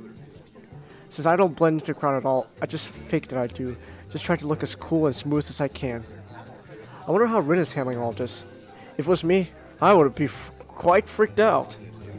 Throwing the anxiety aside, I try to carefully navigate through the crowd, stealing peeks at frame paintings now hanging on the walls. Rin's exhibition takes about half the gallery's wall space. Some paintings are less familiar than others, but I recognize most of them. That is interesting, to say the least. Some I've seen created at the club meetings after all. I remember from the time when Rin was choosing her portfolio. I note that a couple of unfinished paintings are framed on the wall as well. Maybe that's what they call coincidental art. Even Rin's failures, if you can call them that, became exhibits of her skill. Quite paradoxical. She herself is nowhere to be seen, which is strange because even though it's crowded, the gallery is pretty small. It's fine, sort of. I don't know how to face her after yesterday. Maybe I shouldn't have come, but I promised various people, Rin included, I would. So, damn, it sounds like I do the things I do because some kind of instinctual properness compels me, not because it would be sensible or not. I sneak closer to Sei to wait for the lull in the conversation I could chat her up too. Even though her voice is almost completely buried in the general background, I hear bits and pieces of her talking about Rin. Yes, she's a high schooler at a local high school. At a local school. Even though she's graduating next year, I'm sure various art schools will be interested in. I thought it'd be interesting to have an exhibition of someone who's still in early stages of development. It's so strange. It's like Rin is some kind of mini celebrity, even though it's nothing but a small exhibition opening at a small art gallery of a small town. In fact, there is a friend of mine from... It's Hisao! My eavesdropping is interrupted by a familiar face and a familiar slap to the back. Ah! I don't need to guess the source of either, even without turning around. Hi, Emmy. Hey! Hi! Are you like a representative of an art club or something? I don't see anyone else from the school here. I don't really know. I guess I am, if that's the case. What about you? What about me?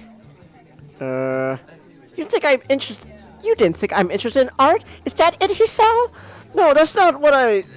well, maybe a little if you put it that way. I mean, you know, you hang out with Ren, I never heard you talk about art with her, so... Emmy huffs and looks around her, looking discontented. That's true. I don't get it at all, but she came to my track meet, so I thought it's only fair to return the favor. She leans closer, trying to look confidential, but only managing to look conspiring. Do you get art? No, I don't. At all. My emphasizing head shake draws a giggle and a cheery head shake of her own out of Emmy. Me neither. Hey, let's go talk with Rin. I bet you haven't yet, because I haven't either. Come on! Before she has a chance to forcibly drag to me, Nomi appears behind her with Rin in his tow. She's not dressed for the occasion, instead of opting for the usual school uniform and unkempt hair. Maybe her natural hair is what suits her the best. Hello, teacher. Hi, Rin. Unfazed, Emmy greets the teacher cheerfully, causing him to turn around and look down confusedly. Who are you? I'm Emmy from school class 3-4. Don't you remember? She looks possibly shocked at the prospect that there could be a person who doesn't know her. Oh, sorry. You're in the same class as Tezuka, right? Yeah. You'll have to pardon me. I have trouble remembering students who don't take art. Don't mind. Hi, Rin. Hello. Congratulations for your super cool art thing. I'm sure you'll be a big hit. She throws her arms into her air for boisterous emphasis, almost hitting me in the face. Whoa! And look, Hisao came too. Rin does not look at me, nor does she greet me. Congratulations, Rin. She keeps averting her gaze, pointing and looking at her sandals. Oblivious to the tension between us and ignorant of what happened yesterday, Emmy keeps on blabbering about this and that to an unresponsive Rin. I guess she's not getting much out of her at times. Before long, Nomi and Sei return to Rin, introducing her. Expecting it, I catch a second and of confusion when the guests see her arms. Sei is looking on the ball and briefly explains about her school. Doubtful faces quickly change to curious. Would you mind telling me something about your art? I thought the development is quite easily noticeable. What do you yourself think of the difference between the older and more current works? It's quite rare for someone so young to dabble into abstraction. It would be interesting to see how your work. Oh man, oh definitely. I assume you used your feet. Must have been great trouble to learn it. You should be proud. Will you be pursuing a career as an artist after school? She's bombarded with so many questions, she can't even hope to answer all of them. Maybe that's for the best. Rin tends to talk nonsense more than occasionally. So where'd you get your ideas? And that's the fifth worst. Rin keeps stumbling with her words, looking more and more vexed by the expectant inquiries. Everyone is waiting for her to say something, but she looks like a cat got her tongue. Each question piling up just adds to her distress. How do you... Hey! Can you paint with your stumps? I fail to hear the question that is proverbial one too many. It's like a motor stalling. Oh! Okay. Oh, something's happening. Rin just freezes for a long second until she falls on her knees, hitting the floor ungracefully like a sack of potatoes. Oh no, Rin! Are you alright? I don't know. Tuska, what's wrong, girl? Ugh, I don't know what's wrong. A terrible silence falls upon the people gathered around Rin. Everyone is petrified, not knowing how to react to her sudden seizure or something. She breathes with deep, trembling gasps as she was running out of air, staring ahead of herself with hollow eyes. Seeing that nobody does anything, I force myself to step to Rin and lift her up from the floor, letting her lean against me to keep standing. Would you like some fresh air? Okay, let's go outside for a bit. I don't even wait for her to answer before grasping her shoulder, pulling her past the stunned-looking Nomiya, Sei, Emmy, and Guess. Excuse us. The cool evening breeze hits my face at the door. I let go of Rin and she leans against the stone wall, trying to catch her breath. Are you alright? Why didn't you stop her, Hisao? This could have been prevented if you just stopped her! But no! You had to go, you know what, fine, go ahead. Go ahead, destroy yourself.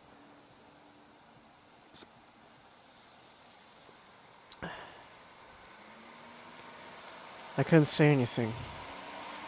Rin is still not looking at me, so I look away too.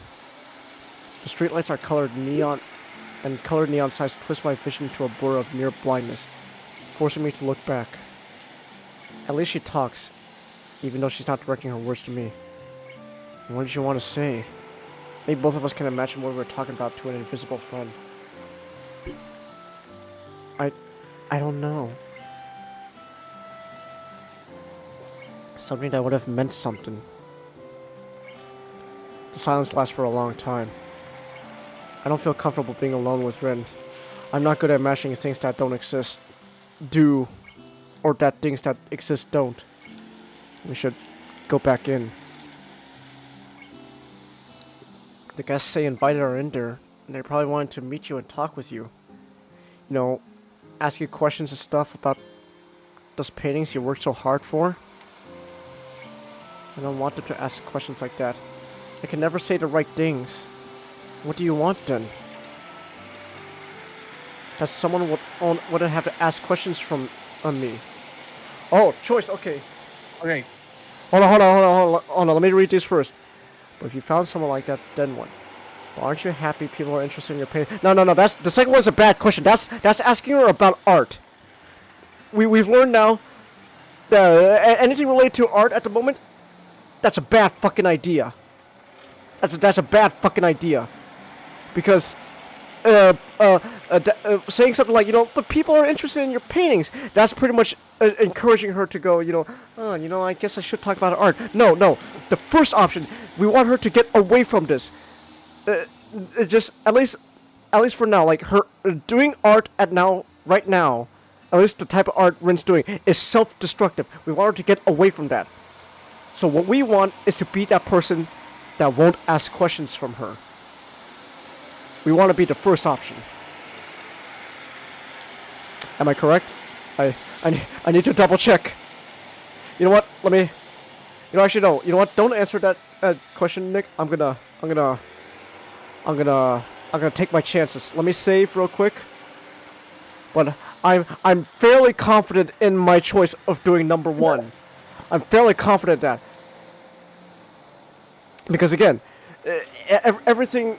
If we say something like, "But aren't people would be happy about your paintings?" Like, that's no. We want to be that guy who won't pester her about her art. So, let me save one more time just in case, just to be sure. But if we want her to stop being on the self-destructive path, let's go with the first one.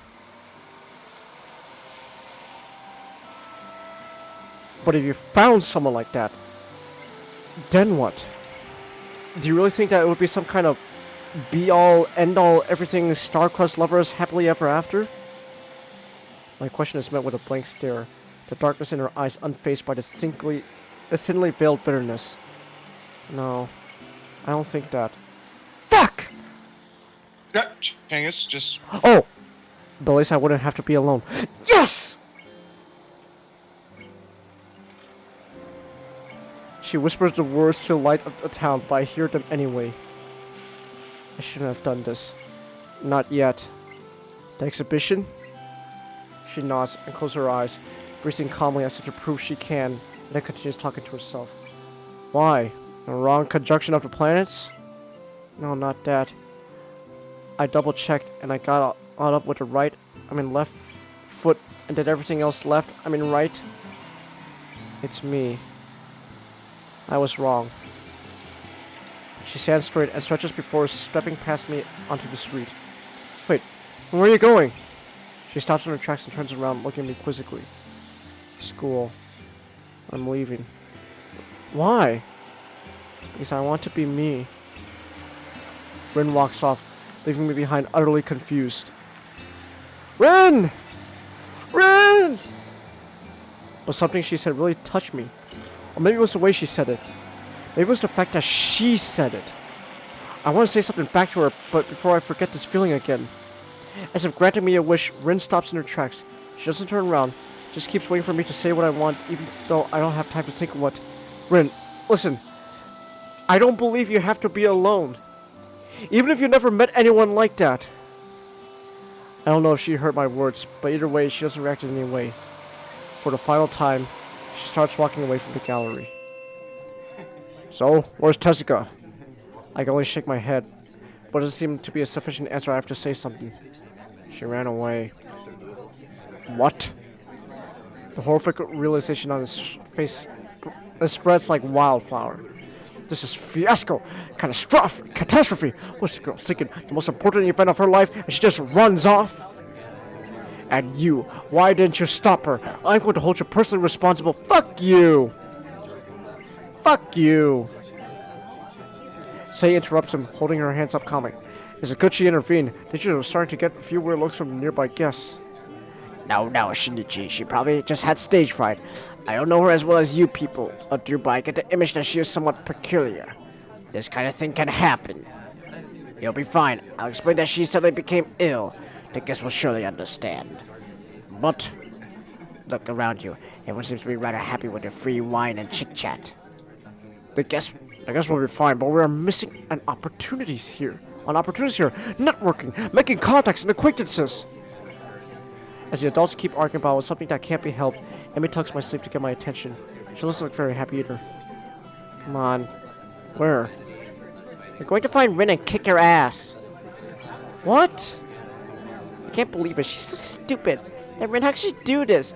I tell you, she doesn't have a bit of common sense in her head. Emmy is seriously angry, only missing steam rising from her ears. I guess I understand Emmy. She is that kind of person. Give up has never felt like a part of her vocabulary. Maybe she feels it shouldn't be a part of anyone's vocabulary. It's probably best if you leave her alone for tonight. What, are you a Rin expert now? She takes a firm stance and puts her hand on her hips confrontationally. It's like she wants to pick a fight with me too. No, I just don't think that it's even possible in the first place. I just don't think kicking her ass would do her any good. My melancholic remark surprisingly works as Emmy slumps her shoulders a little and sighs. I know that. You do? Last time I did that, it changed nothing.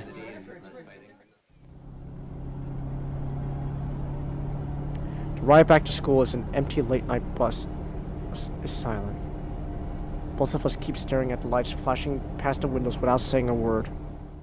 The nightly grounds are quiet, lit only by the whatever that word is, lit by only by the moon and yellow lampposts. We say our goodnights in front of my dormitory. And reflexively clenches her fist, compels me to ensure that she won't assault Rin the moment I let her out of my sight. Promise me not to go scold her. She looks up at me, her eyes again flaring with anger that I match with a calming stare as I can. It's only easy to face an angry woman if you're not the target of her ire. After a minute of the mismatched staring contest, she sighs and shakes her head in defeat. You're too nice, Isao. Did you know that? Hints of a smile tucking the corners of her mouth as she says that, and she seems a lot more relaxed. What a sudden change of mood. Maybe she wasn't as angry as she seemed to begin with. Maybe her moods change easily. If I was, I would have let you have your way. Does this mean you're only nice to Rin? Both of us are hiding our concern behind empty jokes, but at least it puts me in a good mood. Emmy waggles her eyebrow with a half-amused smirk, trying to push my buttons. Not gonna work. No, it just means I'm not nice only to you. Hey! Good night, Emmy. Do do do do do do do do do do do do do do do do do do do do. The last day before summer vacation is waning slowly. Science is the final exam of the trimester, and then we are free. The collective yearning for liberty is almost palpable in the classroom, even though the weather seems a tad cloudy. It might rain today, who knows? I've already finished the test because it was pretty easy, so I'm doodling lazily on the flip side of the paper, waiting for Muto to call time. Also prevents Misha from trying to covertly look at my answers over my shoulder. Hey, check it out, you're doing a cute little doodles there. Look, you got a little doodle of Rin there, look at that. Look at that, wait, Isa, you're pretty good. You're pretty good. That's a pretty good, accurate depiction of Rin there, Hey, that's pretty good, Isa, don't beat yourself up.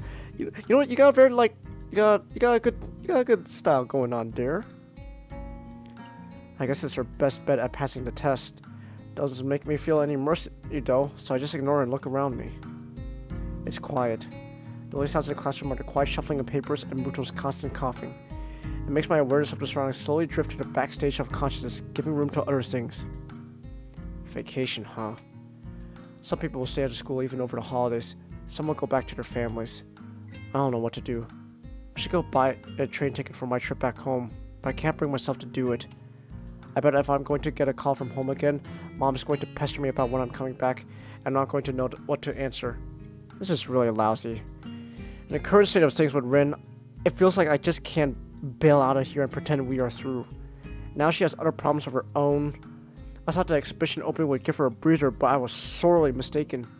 The tingle just seems to thicken. Oh. A sharp knock at the door interrupts the quiet but frantic mood of the last 15 minutes of the exam. Come in. Oh, it's you. Fuck you. The opening door reveals the art teacher, who steps in with his jacket swirling around him as though in a gust of wind. He glances at Muto, who glances at him. A frown spreads simultaneously on both their faces as the men measure each other with their gaze. Excuse me, can I borrow Mr. Nakai for a moment? Excuse me, Mr. Nomiya, but we're in the middle of an exam here. A chilly atmosphere suddenly spreads in the middle of the summer afternoon as the two men try to stare each other down. This is urgent! It seems that Nakai has already finished. Both men turn to look at me, staring at me like a pair of basilisks trying to petrify a tasty snack. It's true that I've been idle for a good while now, so Nomiya is right, but... Nakai, would you like to check your answers one more time?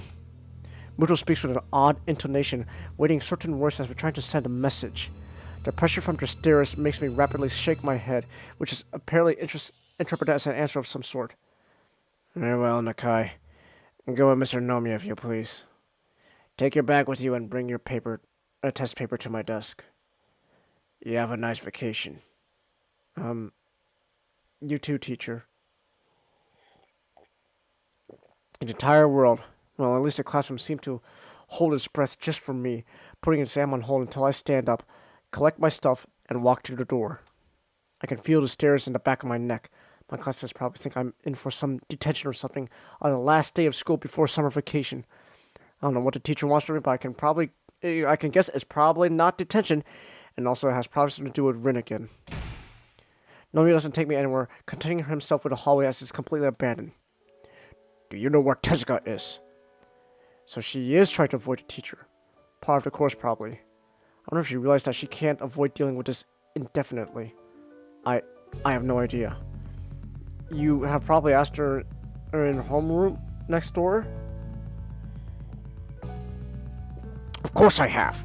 I've searched every nook and cranny of this blasted school and the girls' dorm. You are the last one to see her since yesterday, and you are her friend. Work with me here. Aren't you a little worried? I am, but I don't know what I could do. Rin did something incomprehensible yesterday, even for her. She seemed really confused.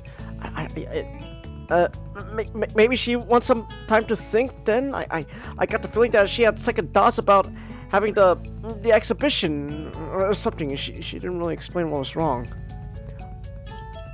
Now, what second thoughts? I don't know. I just got the feeling. I'm a little dishonest with the teacher, but it's not something I should be meddling with. He came to me, yes. Why? Maybe he thinks I'm some kind of confidant of Rin's, but I don't think I can help with this matter. The teacher huffs and scratches his head in confusion. What is up with that girl? This is so unlike her. She's always been so goal-driven. Goal-driven? Those things don't really strike me as the words to describe Rin with. To me, she always felt obsessive at best. I don't mean to be rude, but wasn't it you who pushed Rin to that direction in the first place? Her goal is my goal. That is a mentor's job. Oh, fuck you. I guess so. I just don't know if painting can make her happy. That's very preposterous of you to say, Nakai. He sounds pretty irate. Did I say something stupid? No, it's not your fault, Hisao. This guy's just a fucking asshole. You don't understand, do you? It's not a question of happiness. For every gain, there is a sacrifice to be made. There is no free lunch. But could I? Would I let that girl waste her talent if she has a moment of doubt? Never. Painting is work just like any other. Jessica might look like the child's play to you, but she works hard every day to make her art. To become extraordinary, one has to make an extraordinary effort.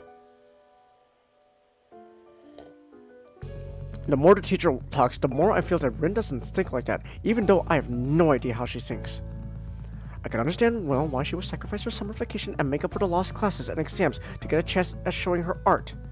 This is the path she has taken, and to go all the way, that's not easy. I know she is young, and things are hard for her, just like for all the kids here in this school, but that is no excuse! He is finished. But, do you have something, anything like what art is to Tezuka? No. That's right. I have only vague ideas of my future. No goal to shoot for, no dream to blindly reach for. I joined the art club in search of something I could be interested in, to get inspired by. Did I find something like that? All I found in the end was Rin. No, I don't have a passion like that. Then you can't understand. His flat statement allows no counter-argument. But she might not understand even herself.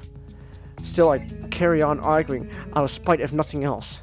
How could she not? She's been at it so hard for the past few weeks that she put off even coming to school, not to say anything about attending class. Don't be ridiculous. I don't think I'm being ridiculous, but I have no rebuttal. Nomiya seems to consider this one his win. At any rate, the opening was quite successful despite Tezuka hardly showing up. Many people were interested in her work, and one piece was even sold for a reasonable price. Well, that's nice, isn't it? Yes, it's fantastic news! I hope that Tezuka will come to her senses when she heard about this, but... He sighs and takes off his glasses again, cleaning them against his jacket before putting them on his nose again. At any rate, I should be going. There's this mess to be settled with Sei and everyone. If you see Tezuka, please ask her to come see me. Otherwise, have a nice vacation. Thanks. Fuck him. After he had disappeared around a corner, I pondered where Rin could really be. It felt like she has not one, but at least half a dozen of those secret places. I balanced between the desire of trying to solve this tangle and to drop it for good. The disused classroom is just a few feet away. What to do? As I push open the door, only the shadows greet me from inside. Hey there. She's standing in the middle of a sunlit room, peering through the gaps of curtain out in the yard. Like so often before, she doesn't start or jump, just calmly waits for me to make the first move, as if she's trying to become a permanent part of the furniture. Teacher's looking for you. A blank look over her shoulder is all I get, accompanied by a cryptic non-expression of her face. Are you looking for me too? Nah. I already found you, didn't I? Did you? She furrows her brows, looking so puzzled that it makes me wonder if the question was asked in all seriousness. Maybe it was. Are you talking metaphorically now? Do You mean like Anime guy, he's not a pervert. what? What? No, anime guy. No.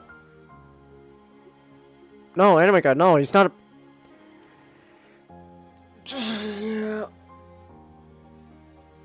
No, he's not like that anime guy. He's just. Have you ever seen Whiplash?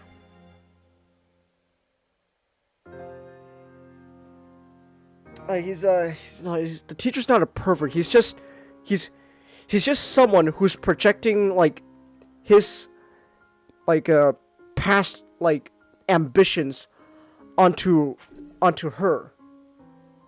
That's what it is. He's living his glory through her. Whenever she, like makes successful art and all that, he gets happy because through her he feels successful himself. So, no, anime guy. I don't know why you even thought of that, but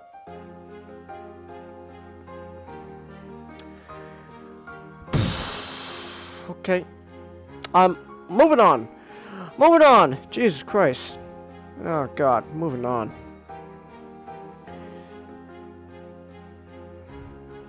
I'm bad at talking like that. Oh, Rin, come on. Cheer up, girl, please. The abruptly ended greetings to give me the chance to close the door behind me and sit down on a dust-covered desktop. Rin stays standing, but at least she turns around. I soon wish she didn't, though. So oppressive was her expectant stare. This is her place, and I'm an intruder, although a tolerated one. Despite that, she still waits for me to say something. If I only knew what. The sunlit silence presses us between towards decisions. I came here really without thinking what I would do, apart from delivering Nomiya's short message in case Rin was here. Never saw Whiplash. Basically like one of those parents forcing their kids to live their failed dreams. Exactly that! Exactly that! That is exactly that.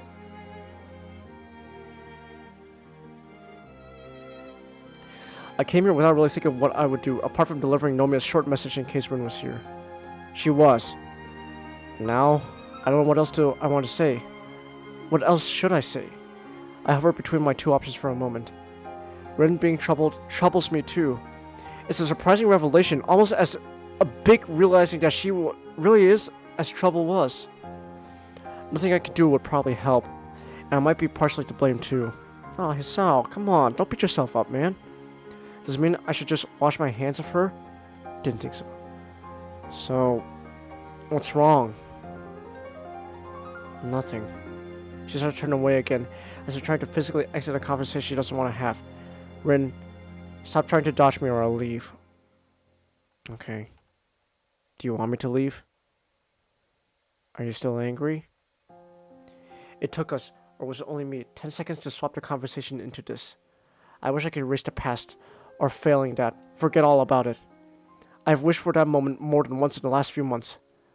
Let's put that aside for the time being, alright? If you say so. I do. So what's wrong? Sei and Nomiya were not too happy that you just ran off yesterday.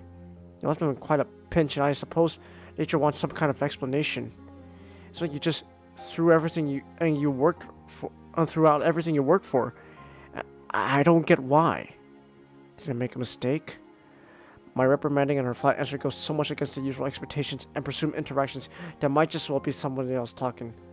Neither of us is like we used to be. This stiff, constricting feeling I get every time I look at Rin nowadays seem to be mirrored in her own behavior. I hate that things go irreparably wrong. Ever since February, I have hated them. What can I say? Her question is trailed by some compelling, quizzical stare that makes me sigh and frown. Conversations nobody wants to have are the worst. I don't know. I mean, it's not the end of the world, but it probably was stupid. She responds with a sigh of her own, although hers is not nearly as heavy as mine was. I just couldn't do it. But why? What's wrong? A pause, a furrowed brow, a quiet voice. Let it be Hisao. I don't think I can really explain it in a way that would make sense. Yeah. Rin doesn't want to have this conversation either. That may be for the better. But how rare of her to admit that even she has some kind of limits. I always thought Rin was all but ignorant of her tendency to get distracted so much that she inadvertently obfuscates everything she says. You never explain anything in a way that would make sense. Nobody has ever asked me to. I guess that's how it is. But I always wanted to make sense of you, to find out who you are. I still want to, can't you see? I know you can't, but I do. Is that why I keep this up? It pains you as much as it pains me. It's unlikely to be any use to either. We did things and said things that can't be undone. It's as if you and me being close to each other just hurts us both, but we still deliberately keep doing it. Isn't that silly? Oh, I'm coughing. Even now, I can see how you force yourself to respond even though you owe me nothing. Even it's hard to talk about things like this. Why? Why is it that you paint? Because I don't know what else I could do. It's like this feeling that there is no choice. There is this only possibility. There is no such thing as only possibility. There's endless possibilities, Rin. Endless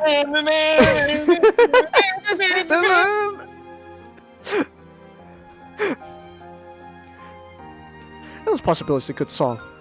Oh, it's fantastic. Like, when there are only watermelon-flavored popsicles left in the store, but you need to eat a popsicle. Her poor metaphor aside, she didn't really answer anything. If possible, this makes even less sense than not knowing.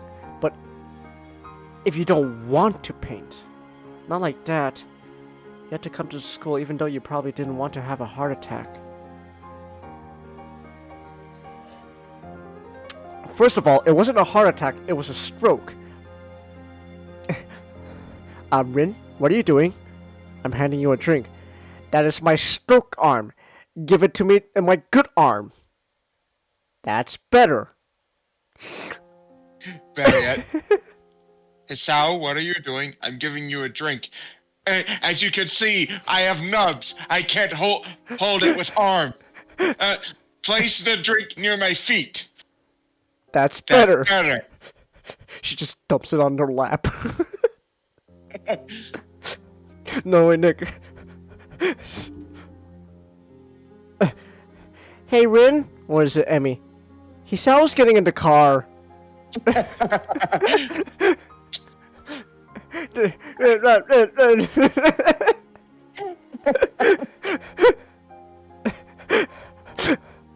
Stroke! Stroke! Stroke! Stroke! Stop macking me! Oh, we lost our oars. Stop mocking me! She pauses, finding as if something in what she said didn't please her. At least I think you wouldn't. Her careful follow-up is followed and turned by another shorter pause with another smaller frown. Would you like to have a heart attack? No, I wouldn't, and I didn't want to. But you're doing fine, aren't you? Or are you still sad about it? Rin's question makes me realize that I haven't really thought about my illness for weeks. As for me chugging down my medication every day, there have been no need to concern myself with my broken heart, which I'm only thankful for, really. Getting to know new people, a new school, a new town, a new life, has all caught me and made the past fade away. No? I guess even I can't dwell on the past indefinitely. See? Even watermelon doesn't really taste bad if you have to eat it. Her half-nonsensical closure seems to put an end to the subject in Rin's mind, so I just nod in uncertain confirmation. There are two kinds of silences. Awkward ones that you want to break, and comfortable ones that you don't mind. The first kind is bad, because it makes your thoughts go awry, like mine do now. Looking at Rin makes me feel bad. I don't want to feel like this.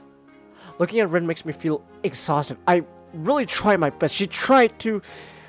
I have no idea. But we ended up like this, and she ended up screwing up her exhibition opening.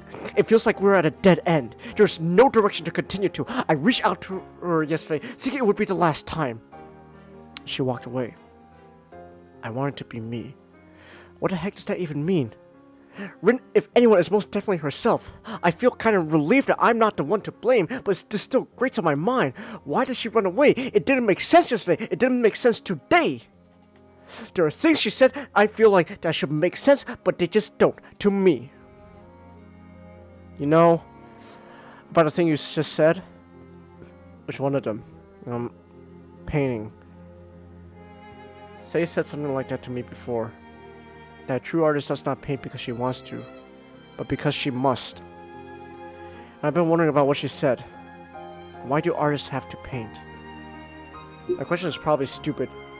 At least Rin looks at me in a blank way that seems to say so. I don't know. Am I an artist? Well, you paint stuff, you have an exhibition too. I'd say you qualify. I think I still don't know, but okay. The thinking pause that follows seems to last for half an eternity. Unlike most people, Rin doesn't flavor her thinking pauses by body language or saying like, or saying, I don't like being called out like that, okay? I don't like being called out like that. I say like a lot. That bit. That bitch.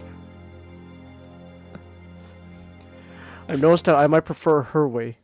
The usual way even annoys me, as if people were so infatuated by the sound of their own voice, they just have to keep making some noise, even though they were just thinking that they could say next. Rin just comes to a full stop while she's thinking. It's disconcerting because reacting to people spacing out is always hard, but she comes off as less obnoxious. I don't think I want someone to see what's inside of me. Not the way doctors and serial killers do. That way it doesn't make me feel lonely.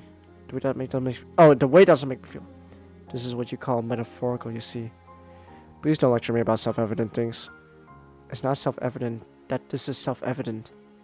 So you present a painting to someone and expect them to magically see a glimpse of your soul. It's not like that. It's just a little like that, but not really. Don't you understand? I do, but I don't. You know, I feel a little bit despair every time you ask that question. What question? About whether I understand you or not. She seems almost surprised at my clarification. It's not really a question. It's one of those kind that you don't have to answer. Rhetorical. Yeah, that's the word. The question that's not a question is a rhetorical question. Oh, nice. It reminds me. Doesn't really make sense. What kind of question is the one that isn't a question? A rhetorical one. What kind of answer is an answer that doesn't answer anything? Is that a rhetorical question?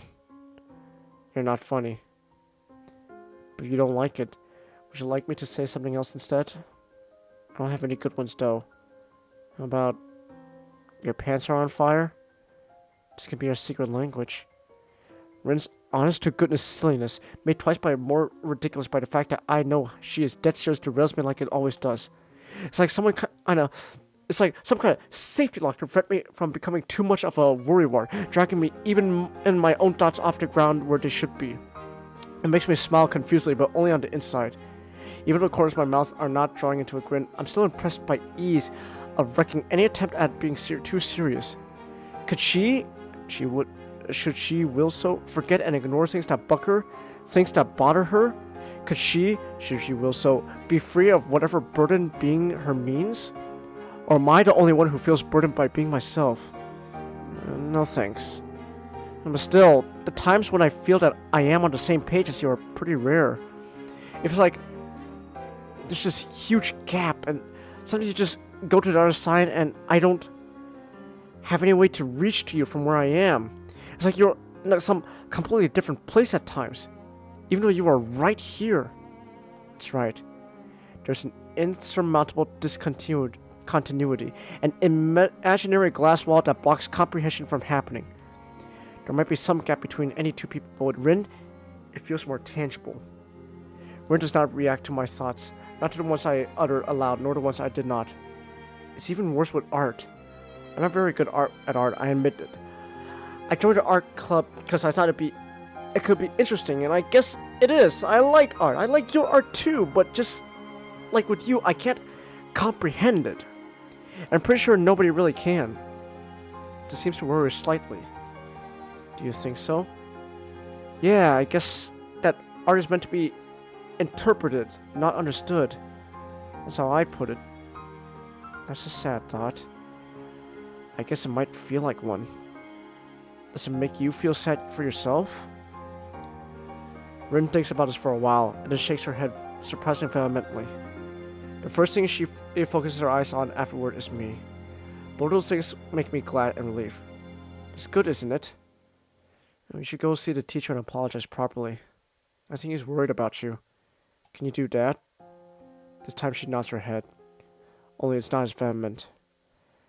The hallway is empty. Almost intimidating. Nomiya's office is at the art classroom at the other end of the third hallway. Our steps echo disturbingly.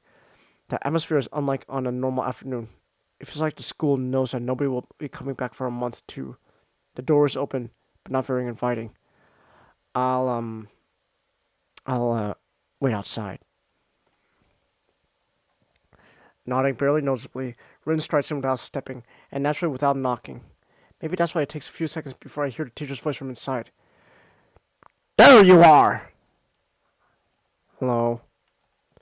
A conflict arises. Should I stay here or go somewhere else?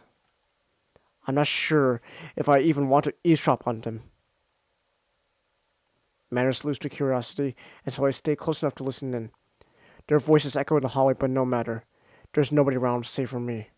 Dear girl, what on earth were you thinking, leaving like that on a big night? I couldn't say anything. Compared to Nomiya's scolding tone, Rin sounds awfully quiet and withdrawn. Her words seem to drown under his. Oh no, her words seem to drown under his. I have to say I'm very disappointed in you, Tezuka. It was no good at all. Never mind all the things I did for you, but what about Sei? What about all the guests who wanted to meet you? There was nobody. Even Hisao, you have embarrassed us very badly, Tezuka. Reputation is what counts. Surely you know that. It's alright. I don't need it. Don't need! What do you think? What do you think you know? Rin's reply only seems to agitate the teacher more, his voice rising with every sentence. This guy is an asshole. The path of an artist is a thorny one, I tell you that. Thorny! You have to see the big picture. There will be bad times and good times. Things are like they are. It'll be alright even. You might now think that, oh, it's so wonderful and easy. How far would you have gotten without me? I won't always be there for you. When you lie on the floor of your minuscule room, your rent weeks late, your mind blank for the 4th week straight, then you'll wish that you had listened to old Nomi a bit more. Fuck you! When you keep measuring how the shadow of your chair becomes longer over the spring because that's all your lethargy allows, maybe that's when you'll start caring about your career. That doesn't matter. Your resolve is not enough. I'm not a resolved person. You are not a resolved person! Then tell me, why did we go through all this trouble if it amounts to a mosquito's shit?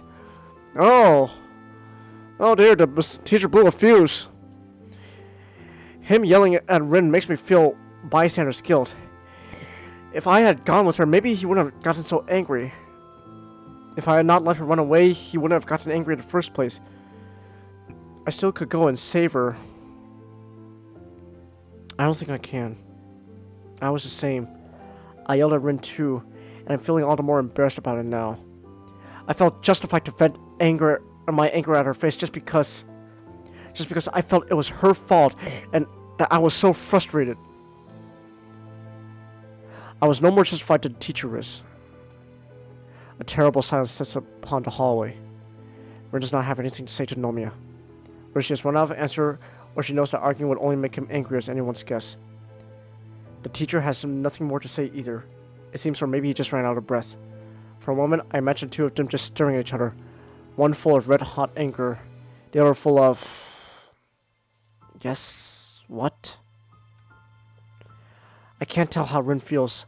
Not before, not now. Teacher seems to expect Rin to say something too, but since she doesn't, he finally continues in a quieter, but not less angry voice. What worth is there in doing so much work if the outcome is nothing? Still, Rin will not say anything. I'm sorry. I shouldn't have gotten so excited. He does not sound sorry at all. Rather, his tone is cold and sharp, like he was spitting the words out of his mouth. It seems that I was expecting too much. You're not an artist after all. Yeah, not sorry at all. Fuck him. He storms out of the club room and down the stairs without noticing me. Yeah, that's right. Go away, you little bitch. Run off. Fuck you. After he is gone, I peek carefully inside the classroom.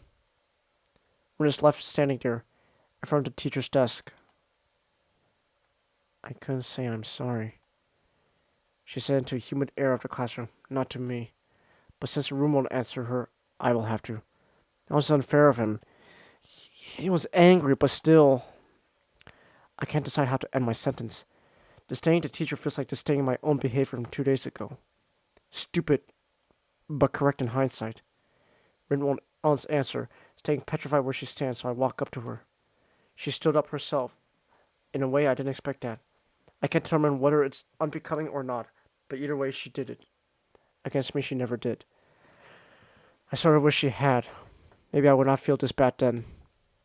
Lately, it seems that I've been wishing for all kinds of things. Rin? Go away. What? Why? What are you saying? You're angry with me too, right? I thought you were my friend. I thought he was too. Her voice is unlike I've ever heard it. It's bitter, sharp like needles. She keeps staring pointedly at her toes. I don't think it's about that. He wanted you to be something you are not, and... I take a deep breath and finally catch her eyes in my own, locking our gazes. I'm sorry. I wanted us to be something else too. More than friends. Maybe that's why I couldn't contain myself and I became so frustrated, just like the teacher did. What more? There's nothing more to me than me. That's all I am. I don't understand that. The answer should be obvious, right? I remember myself thinking of the purpose of the friendship. To put up with everything and anything. To be there for your friend. Did I fail as a friend? Thinking it could be a stepping stone for something else? Maybe because of those thoughts I didn't manage to put up with these things. To keep it together. As outrageous as Rin is and was, I should have let myself get caught into that. Especially when I started feeling the way I did towards her. So did I fail? That's what her eyes seem to ask. I'm sorry, Rin. I might not be able to be your friend. I don't think I could ever be a good friend to you. I say these things because they are true, not because one of us would like to hear them. But they are something that must be said. The finality of my words creates a shaking silence, for what could either of us add to that? Why? Why does all this happen? People are doing things I don't ask for and don't want, and everyone keeps getting angry at me. I have no idea what's going on anymore, and I still can't stop feeling like I want to run away from everything. She shuts her eyes tight and breathes out deeply and calmly. With her eyelids open, all I can see is dark green desperation. I have no idea what's wrong with me.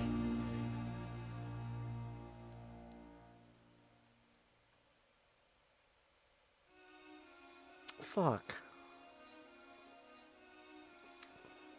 Fuck, man. Oh.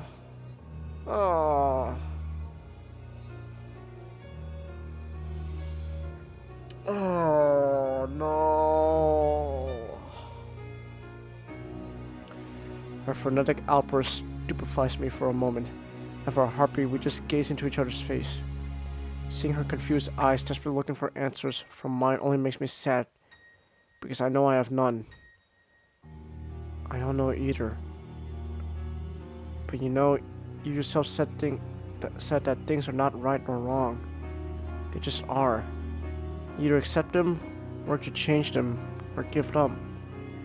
It's not that I hate you or that teacher Nomiya does. I just think that I'm the kind of person who gives up when he feels he can't go on. And even if you hate it, this is how things are. I'm saying pretty cruel things, but I can't stop myself. The words keep rolling off my tongue with slow, hard certainty. I can see them hitting Ren almost like physical blows. As the wetness gathers in the corner of her eyes, they're still wide with shock of rejection. Is it... No, she's crying! No! No! As they fall down on the floor one by one, she stands still, staring at me with a gaze full of hollow disbelief. But reality catches up. No!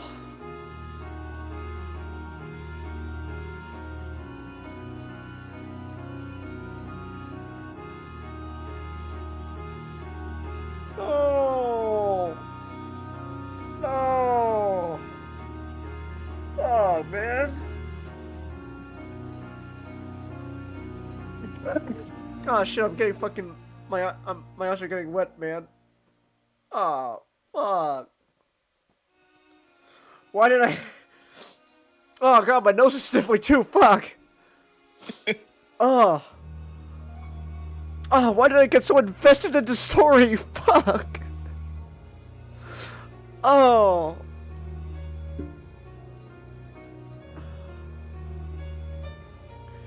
And slumps for us as she was deflating, and buries her face her face as deep in my shirt as she can. Oh no. Rin is heavy, feather light when I support her weight. She doesn't really sob or bawl, just leans against me, letting her tears burn through my shirt into the skin underneath.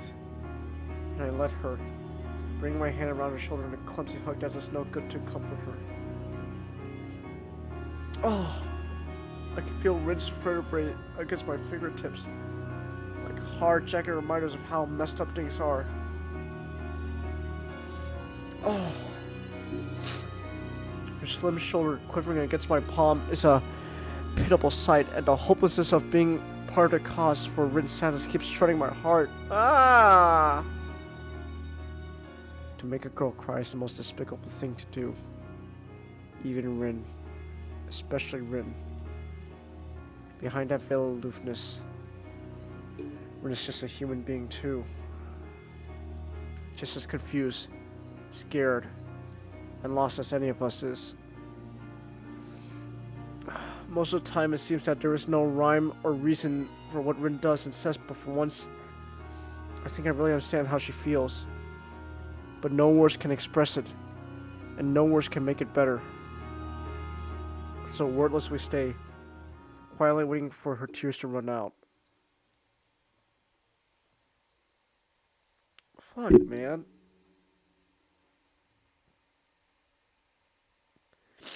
Oh. Oh. Fuck. Oh, that was... Oh, that was sad.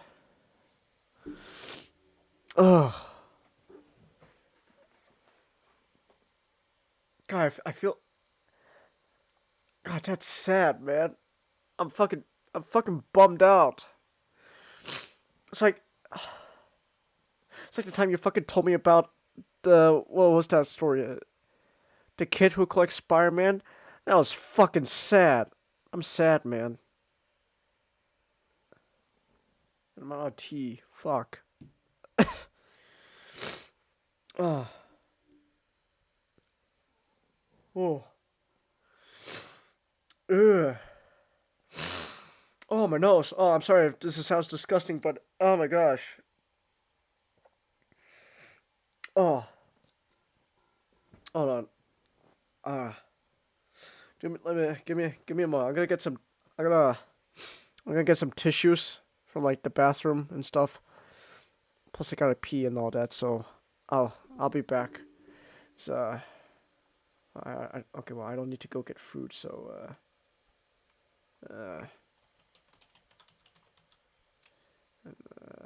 here. Alright. Oh fuck, I'll be back. Oh, that was sad.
Okay.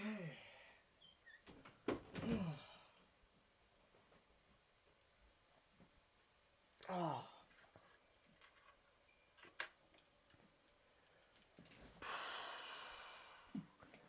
Okay. Okay. I'm back.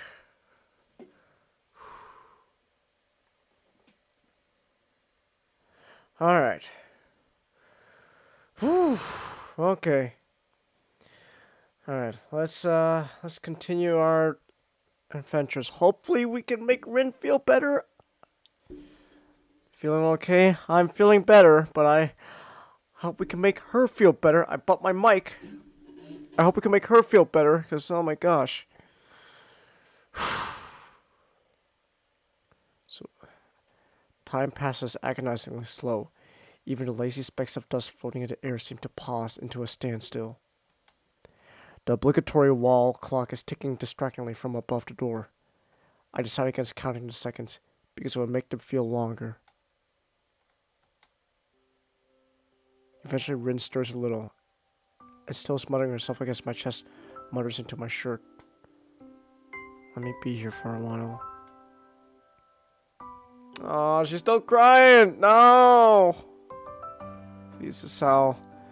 Just give me a little while. A soothing deluge spreads into my consciousness. Knowledge that while while being here for Rin is all I can do for her. It's all she wants right now, even after all we've gone through. Sure. So she stays there, but I still can't bring myself to draw her closer so I can embrace her properly. It's because doing it would just make me so sad that I don't know if I could bear it. The realization that we may never be able to become what we want to be for the utter crystallizes into my mind as a diamond heart enlightenment. A pang surges through my heart like an electric shock. It's painful. This clarity hurts. What else can we be for each other? What meaning is there for us to desperately cling to each other even though it seems so futile? What should I say to Rin? How can I make her feel better? I don't know. Oh, I do not know any of those things, and I fear knowing them would only hurt more. Forcefully, I push out all of that out of my mind because I don't want to be thinking of hurtful truths. My thoughts calm down soon enough. The sadness disperses until all that is left is me and Rin, and the tender feeling of her warmth and softness against my chest. When did I fall in love with her? I can't remember, but I'm certain it was way before the warm touch of her lips on my own. On that orange-colored afternoon when she was sick with cold, and I went to see her because of unclear reasons. Her carefree attitude, the air of utterness around her, all the things that would make Rin herself, those things captured me with irresistible force. The way she could take in anything and anything, giving it only the value she herself placed, weighing all things fairly, without prejudice, seeing the world as she wanted. This is something I could never do, and it was probably more of a muse to me than anything ever was to her.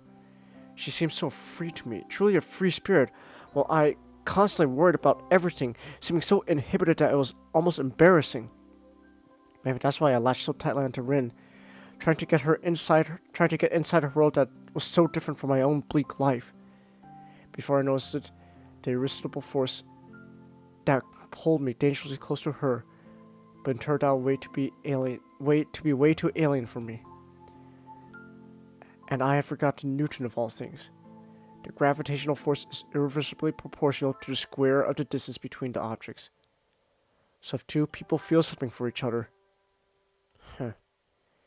even though feelings are not governed by the constants of the universe, I can't help thinking that for some time now, I've been a satellite to Rin's brightly shining planet.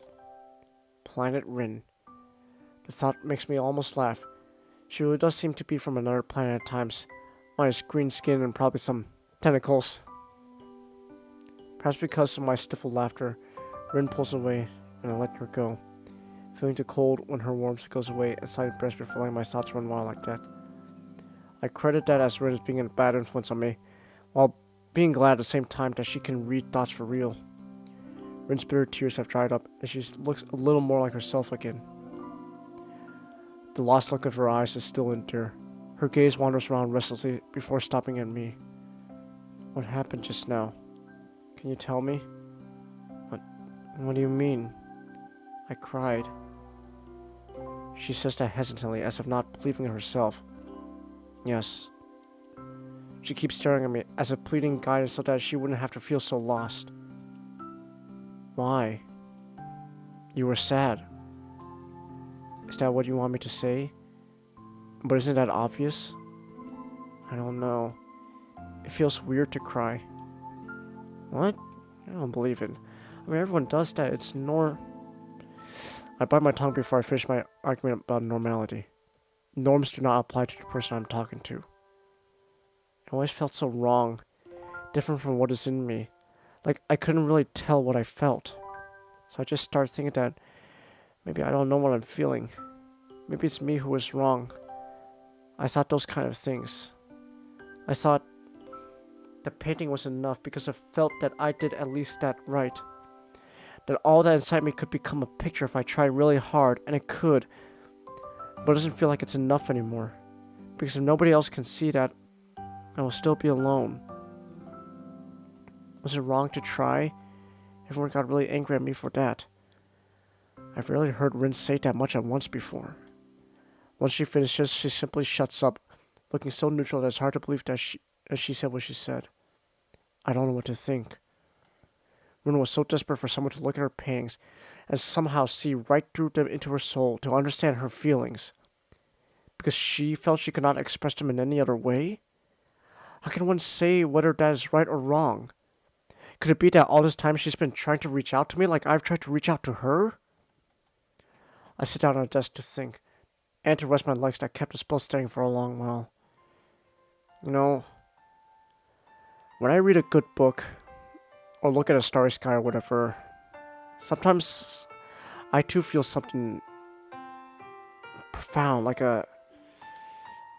I don't know how to describe it. But the instant I try to put it into words, I feel like I lose something. It doesn't feel as real, as true as it did inside my head. It feels a bit phony. And even what I just said felt phony. I offer a smile to be between funny and self-deprecating, but Rin doesn't react. Anyway, it might be that nobody can ever express their true feelings so that the other understands. Reality has no chance of living up to what someone has inside their head. Nothing can match that. Not even your paintings, except maybe for you. But I suppose you can't keep everything inside. You'd explode for real then. What I'm trying to say is, I don't think it's wrong to express your feelings, even if you use painting as your conduit.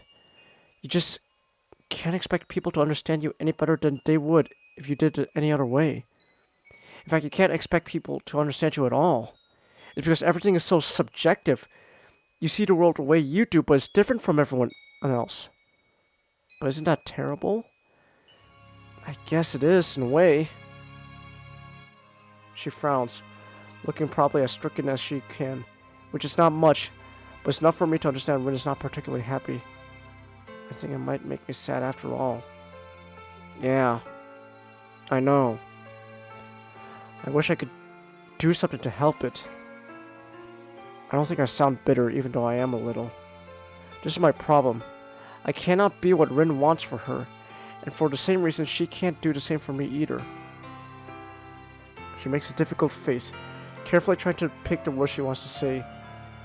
So Rin has times when it's hard to say anything too. It can't be helped, I think. But if you say that, it makes me feel a little better. It's funny how some seemingly irrelevant things are the most significant ones at times like these. Like how Rin's voice is very, very small, barely audible when she says that. And how even her short bangs can cover her eyes when she looks downward. And how they can't cover the deep red color rising on her cheeks and all the way to the tips of her ears. They turn into a very interesting shade of red. A deafening silence follows. It's very awkward, as if I saw something that wasn't meant to be seen, even if it wasn't on purpose. I don't know what to say, but I keep feeling that I should know. She doesn't either. Still, it feels like there is no momentum to lose, even if we kept silent. Like we have some weird, wordless connection that we hold even so. Rin keeps shifting her weight from one foot to the other restlessly, looking everywhere around the room except at me. She's the one who finally breaks the spell. Can we go? I don't want to stay here. Yeah, of course. Where? My reply is covering my nervousness as badly as her question is covering hers. You can go wherever you like. I want to sleep. I haven't really slept for a few weeks. Feels like there's a flock of light blue butterflies inside my head. It makes it hard to think properly. The kind that you think is too blue to really exist. Like Emmy's panties this morning. Alright. She shakes her head, and I almost expect a couple of ultramarine colored morphos to pop out of her ears. A small smile tucks upwards towards the corner of her mouth. There's that smile, Rin. It reminds me. The blue, not the panties. The word for flock of butterflies is a swarm. I looked it up. That makes my eyebrows race into a questioning arc. Why don't you use it then? I like the other word better. Why look up in the first place then? Then you should use it, right? She nods and falls silent, her gaze escaping mine to the side, attracted by the dark orange sunlight refracting from the windows. We stayed like that for a little while. Me silently looking at her, silently looking out of the window. Hey. You alright now? She glances at me from the corner of her eye, looking wistful again. The sunlight's reflection doesn't betray any more of her inner feelings. I don't need to think about that. I want to continue this conversation, grasping at the straws that she finally revealed to even exist. But Rena's looking out the window so absentmindedly that I know she won't be responsive in any way that would make sense. It's like some kind of defense mechanism of hers to avoid being sensible. Her mind's like a butterfly itself, always fluttering somewhere away whenever it's stirred. Just when I thought I could see behind her veil, she jumps out of my reach again. Maybe that's just how Rin is. Maybe that's something I should just accept to get some peace of mind. Okay. I'll walk you back to the dorms then. Thanks. Really. The empty hallways of the school devoid of its students feels very lonely. Less than 1 hour after summer vacation begins, the building seems to be deserted, and all that intrudes on the stillness of the hallways are our footsteps. The change is sudden, but shows how the building is just an empty shell, dead without its students and teachers. It's as though the school has become a private world for only the two of us, a desolate place filled with silence and chalk dust. I think I have to change, she says out of the blue while we walk down the staircase from the 3rd floor, still managing to feel like she is mirroring what I was thinking just before. That's what people must do sometimes. That's the last thing we say to each other that day, even though there would be so much to talk about. And even those words drown in all-encompassing silence, disappearing into a stagnant air as if they were never said. New chapter. That was a long chapter. An emotional one, too. Oh my gosh. Alright. But we're not done yet. We're finishing this damn story. I'm too invested. We're finishing this story. We're getting that good ending. I hope this is a good ending, I swear. If this is not the good ending, I'm gonna fucking riot. The first day of summer vacation is a disappointment. I woke up. Water came down from the leaden sky in biblical proportions. I was optimistic at the time. A quick summer shower, I thought. Torrents of rain for a few minutes, then it's gone. No such long. It's raining outside right now. In real life too, I hate the rain. I hate the rain so much. Rainwater is relentlessly pouring down from the blue-gray sky outside, streaming down the glass of my window in the small brooks and rivers and gathering together to form miniature ponds on the walkways. It's like it has done for the past 2.5 hours. So I've been half-assedly cleaning up in between, half-assedly reading a book, packing my stuff on the side when I get bored of the first two. The weather drags my spirits pretty down too, making it harder to do anything properly. Something bumping quietly loud against my door rouses me from my apathy. God, if it's fucking, what's, oh my god, what's his name? Douchebag? Yeah. Well, not Nomiya, the anti-feminist. What's his name again? Oh my god, let me look this up. I gotta fucking look up Katawa Shoujo character skin. Denji? Kenji! If it's Kenji again, I swear I will punch him in the face. I do not like Kenji. That was not Kenji in his crazy indoors bowling alley. I hear no more sounds from the corridor until I lock the door and open it. Oh! Oh, thank gosh. It's not Kenji. Oh, Rin, it's just you. I swear, if it was Kenji, I would have bopped him in the face. I wish seeing her would evoke some more emotion in me, but for one, I'm too surprised that she... Oh, go ahead. Rin, if you were Kenji, I would have sent you to Jesus. I'm too surprised that she came to see me, and for two, she is soaking wet. Her uniform shirt is drenched, and she is standing in a self-created puddle. Droplets of rainwater are dripping from her short bangs and sliding down on her nose until they fall down onto the tip, one by one. They all fall! Yeah! Still got a song reference there! And one by one, they all fall. Black-hearted evil, brave-hearted hero. I am all I am, all I am. Hi. How are you feeling? Medium normal. The relative questionability of her statement aside, she sure doesn't look too good. You're all wet. It's because I came from outside. Don't you know it? Why'd you be outside? It's raining buckets out there if you haven't noticed. I haven't. It's raining pretty hard though. I was on a walk.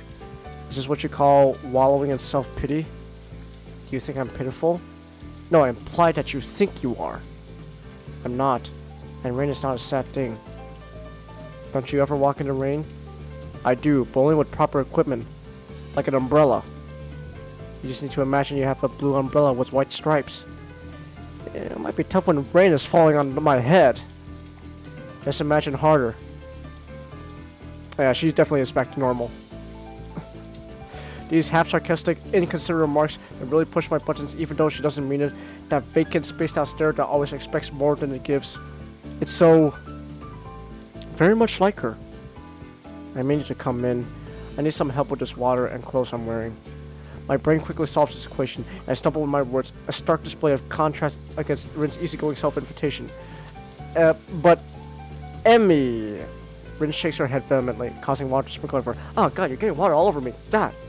She left. Besides, she would just worry and fuss until she could not worry and fuss anymore, which always takes a troublesome, only a long time.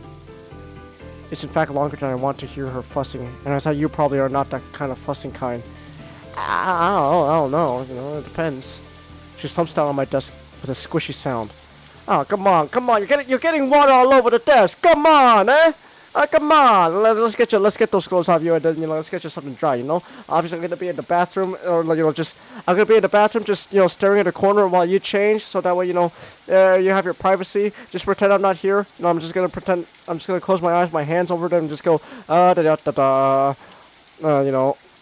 So, yeah, don't worry. Okay, fine, I'll help you out. I have a towel somewhere. Do you want dry clothes? Is the uniform fine? I'm taller than you, but everything is fine. With a little searching, I find a fresh uniform and a fluffy towel from the depths of my closet. Towel in one hand and the uniform in the other, I turn to face Rin again, uncertain of the next step. There's something wrong with me. No, go. Stop worrying. It's not a problem.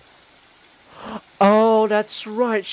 We have to help her change. Oh. Tag me in. Hold on. I don't think we have to pull out the Xeno sensor just yet. But, just in case, we still got it working, though. Bam! Check it out. Woohoo! Yeah! Woohoo! Yeah! I'll get paid enough for this. Well, that's too bad.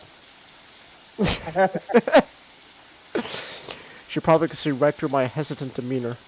As if I was completely transparent to her.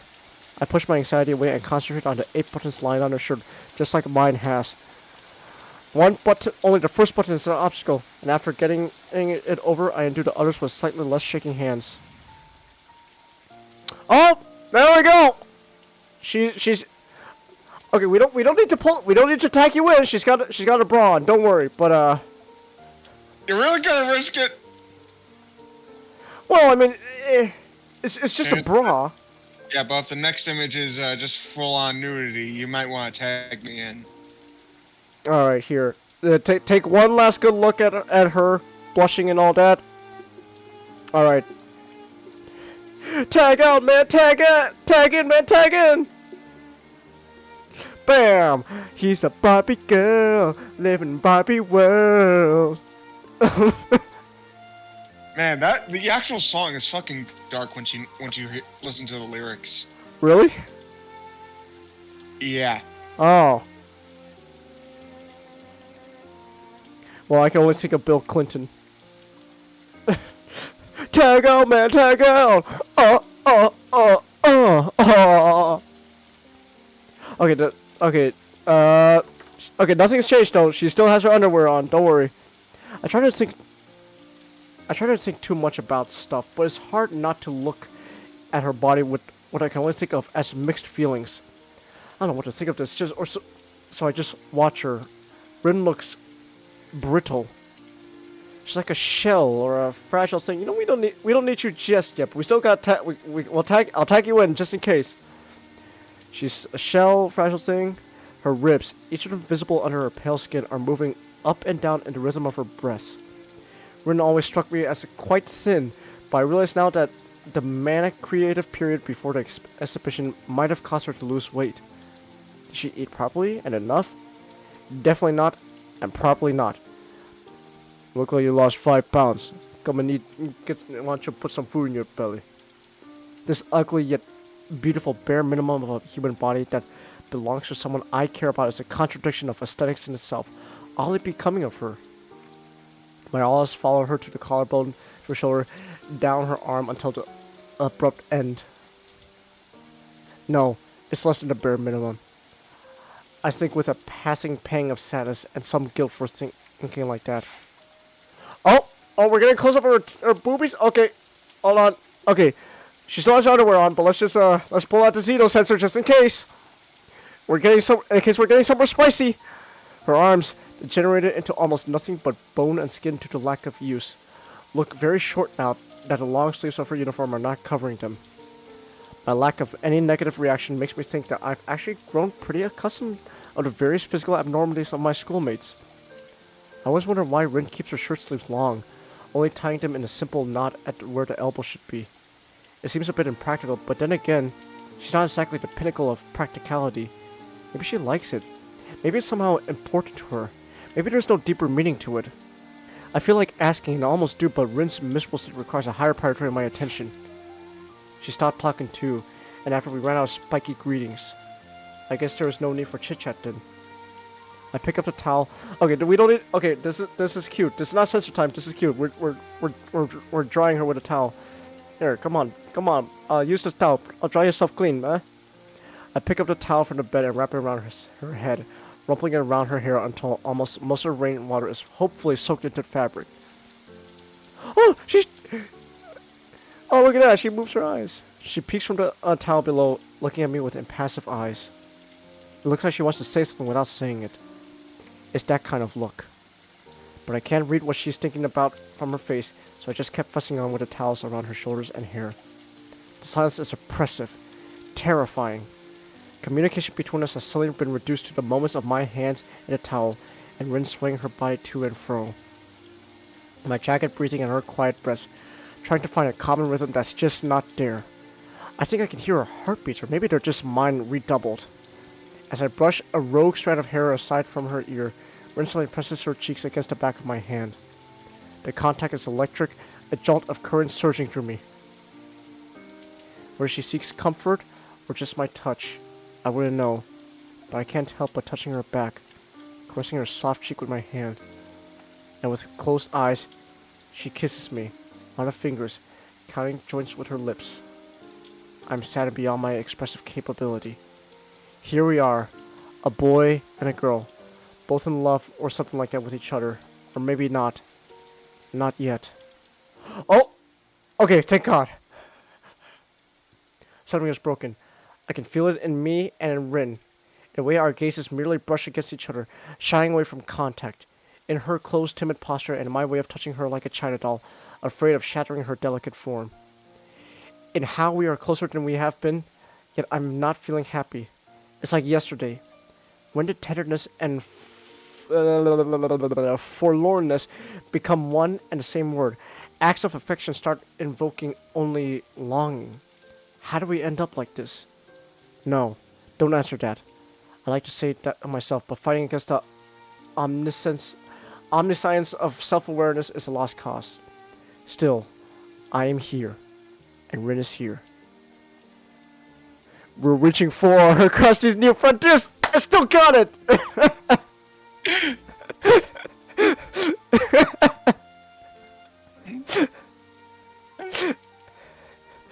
Without a lie. That's right, Rin. We're still here, reaching far across these new frontiers. With my life, I fight these fears. And it feels like she might be able to solve whatever problems she has. And if she can, why couldn't I? Why couldn't we? If it's like taking that step is too much, too difficult, too uncertain. So for now, all I can do is dry her up so we won't get cold again. I pet her head, trying to sort out the hair that refuses to be sorted out even when wet. A pair of dark glazed eyes follow every movement. Pants too? She nods in answer, leans back and spreads her legs with a grotesquely inviting gesture that makes me a nasty feeling crawl all up and down my spine like a bad premonition. Alright, here we go! Xeno sensor time! Here we go, you get the Xeno sensor! It's not enough to sober me though, as the silence is starting to make me feel detached. Come on, just get to it! Just get to it! Not that like I want to see it, but I'm just like, come on, get to it! I have to Xeno sensor up! Make this count! I move automatically without thinking, even though I should. I should talk to her about this, or at least about something. The silence is a spell, a pact that has bound to the private world made of the dull sound of rainfall and a soft feel of her skin against my fingers. The button of her trousers is fastened tight, but it opens surprisingly easy. Slipping them off is hard, because mostly because she is sitting on them, with no intention of standing up to ease my task. Oh, okay! Okay, she's not naked, but she is completely in her underwear. Yeah, it's probably best I'm still here. Yeah, it's probably best you're still there. I kneel down uncomfortably and titillating between her legs so I can dry her bare feet, remembering that they are as important to her as her hands are to me. As I work the towel up from her ankles, Rin brushes her thighs against my cheek and nudges the small of my back with her heel to make me come closer. I look up to meet her silent stare that was waiting for me to look up. That unassuming, unexpected stare seems to say that with the balls of my court. Okay, so it's not you know. Okay, so here's the thing. So Nick, it's not like oh, but like, not gonna lie, she actually does look cute right now. She actually does look cute right now, but nothing like revealing it. But we're still gonna have to Xeno censor up. That unassuming, expectant stare seems to stay at this ball. That the ball is in my court. I fleetingly brush my hand against her inner thigh. Oh! The touch makes her gasp sharply, as if she was trying to hold back her breathing. What if I do this then? Oh, here we go! Here we go! A small kiss I place on her thigh is enough to make Rin lose her composure, to shut her eyes, to squeal almost inaudibly. Oh, okay, here we go! Is that what you want too? Would it be alright now to take this step? What if? Maybe if. Oh gosh, here we go. Here we go. Hazy thoughts floating somewhere in the back of my unfocused mind. Somehow, this whole situation is making it hard to think, as if my head was full of cotton fluff. But that's alright. It seems thinking is not something we need right now. Oh! There we go! Perfect timing! Fucking bottom half is off now. Bottom half is off now. We got the Xeno sensor though. Okay. Oh my gosh. Okay, here we go. We are not putting you down. By the grace of vastly smaller amount of fabric. Yeah, you took off the lower half. Okay, there we go. They disappear past my field of vision, sliding somewhere down on her legs. It seems I did a poor job with a towel, since Rin's legs are still wet from the rain. My boy! That is not the rain! Her legs are wet, not from the rain anymore, boy!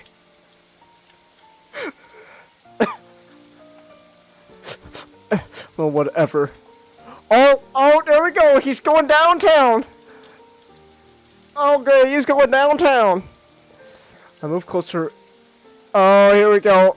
I'm not gonna read that. I'm not gonna read that. She responds to me to slow movements, okay. To kisses, okay. Her muscles tense and relax in rhythm, as if what I'm doing was uncomfortable. We're going down to Funky Town. That's right, Chester. We're going to. Won't you take me to Funky Town? Won't you take me Funky Town? Won't you take me to Funky Town? Ba ba ba ba ba ba ba ba ba ba. Okay, I'm not reading that part. That's a little, The whole morning has been so unreal, like the surreal intangibility of an awakening dream. I can't believe I'm doing this to her now, but I'm going with the flow. Besides, the point of no return was thousands of miles ago. I move around, try to do things with her, to find places where her weakness lies, to tease her, to drive her mad. Oh my god, because I want to. I want to do this to her. Jeebus! But she doesn't squeal, she doesn't squirm, or maybe I can't make Rin any madder than she already is, whatever I do. Her ragged, heavy breathing mixed with unintelligible, is that of a lunatic, but I do not cause it. I only release that from her. She becomes more and more. I'm not reading that. That's I'm not reading that either. My every action is met with a different reaction, but all of those are out of pure lust. Rin is lost in desire, willing to let anything happen to her if I do it right now. She becomes closer and closer to the moment of release. Oh! But the way to that is an uphill slope of madness. Still, she is going that way. The muscles don't relax anymore between the waves of ecstatic spasms. Jeebus almighty. Oh Lord, oh Jesus Cristo. Oh boy. Oh. Ren just becomes tenser and tenser, contracting so much that it must be physically painful, but I do not let go. I keep going, and I know she wants it too. Oh my gosh. Oh, there we go. She wraps her legs around. Okay, it's happening. But I keep going because it's the only possibility. What did I tell you, Hisao? There are endless possibilities. Don't you?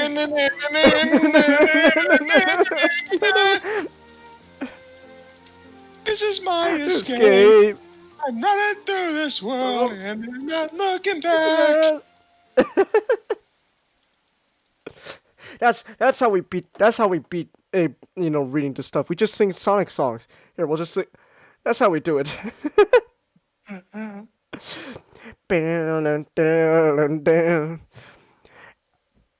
But again, Hisao, I told you there is no one possibility. There are endless possibilities.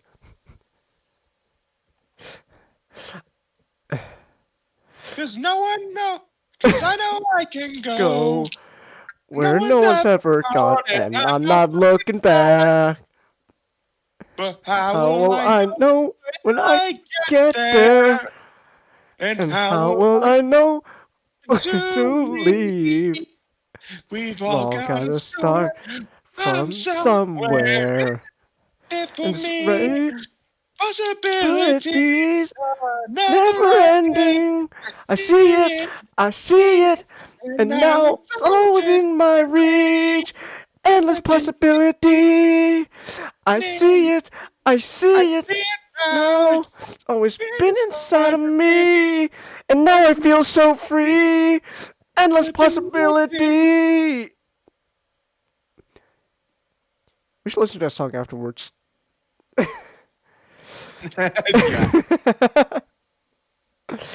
As I push the button that drives her, gasping for breath, locking her legs into a cramp against my back, losing her mind in the sensation. At that precise moment, I seem to forget that all that was meant to be, all that should be. All I know is that she came here. I think there was a towel at some point too. Stay safe, soldier. I am coming. Let them come.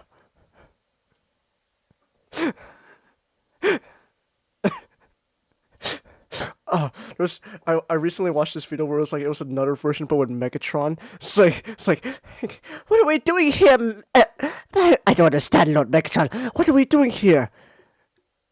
Come, Starscream. No. Come, Starscream.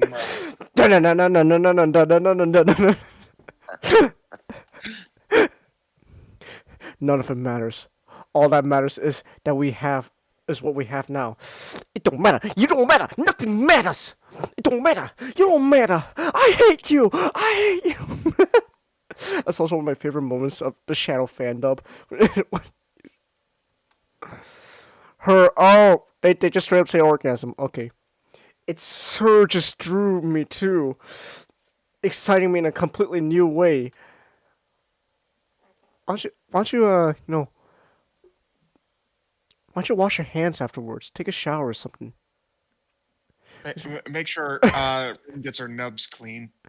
Get your nubs clean. I'm still waiting on that nub job. If there's no nub job, fucking waste. Nick, her nubs can barely reach past her breast. How is she gonna do that? Life finds a way. Besides, she can just hold them above her neck and do it like that. Her nubs can't go above her head, Nick. Oh my god. I can show you with my arms what I'm trying to talk about. You want to show me an example? Okay, fine. Show me a fucking example, Nick. Okay. Show me an example, you... See where my elbows are? See where my elbows are?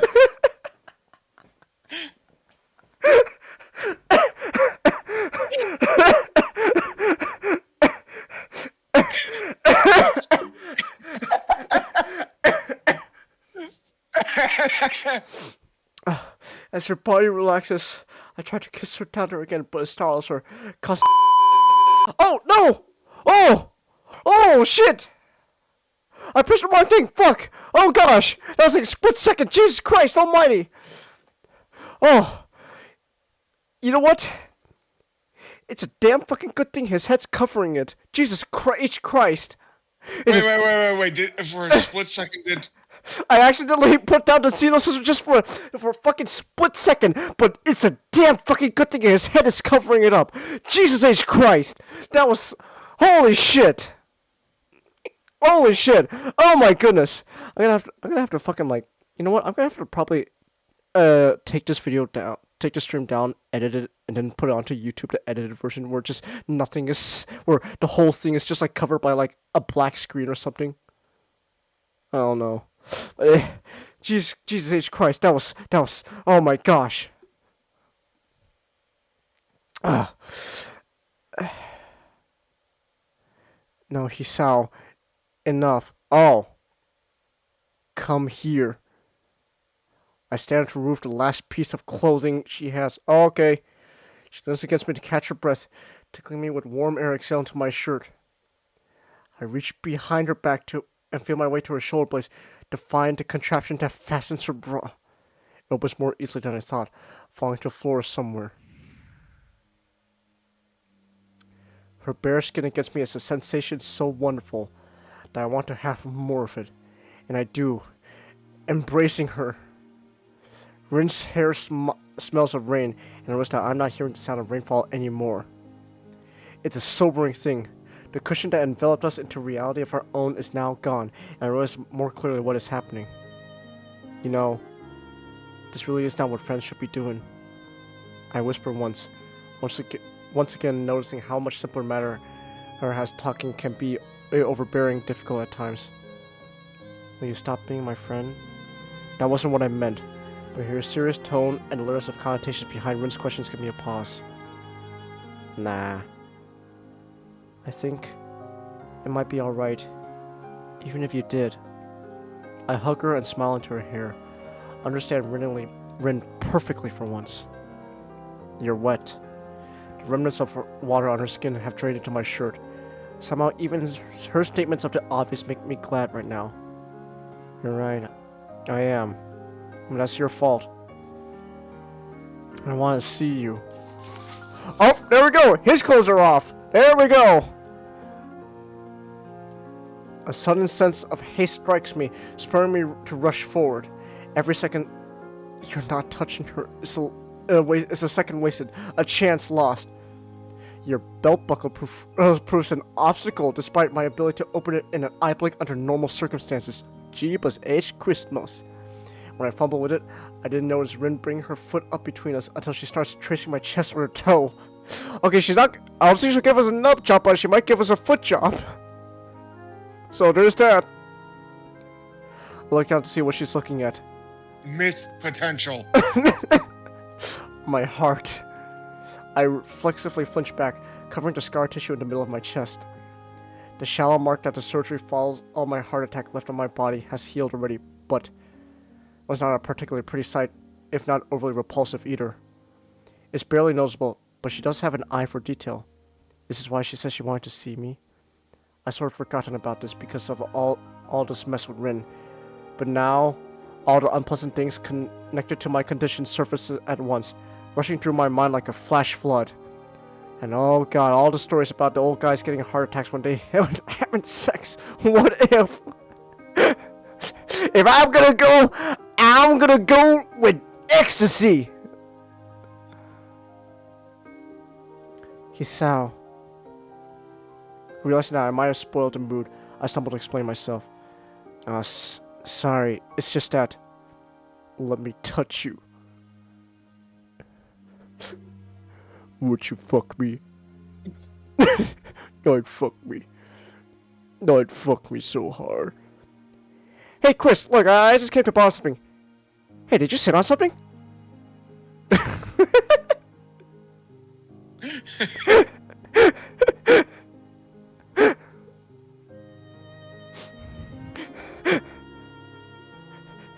Extra! Extra!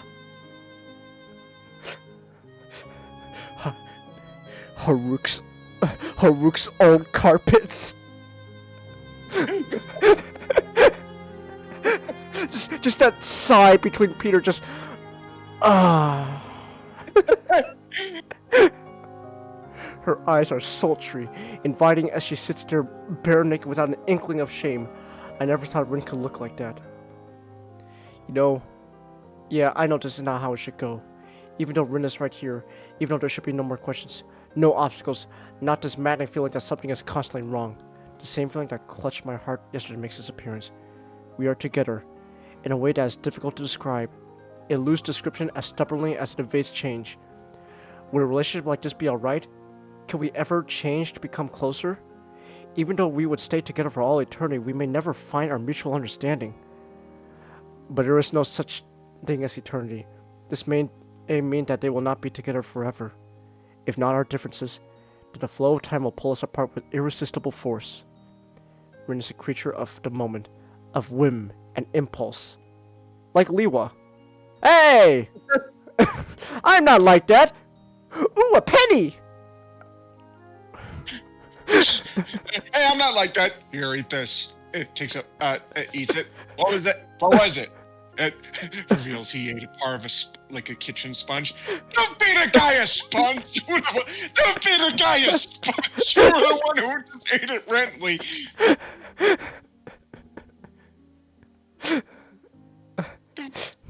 I am nothing of sort. This is a fact that I can understand very clearly. If for no other reason, for this reason, I should grasp this moment, even if it's the only moment we will ever have, I shall not let myself spoil it. Even if I can't escape myself, Rin can't either. I know it now.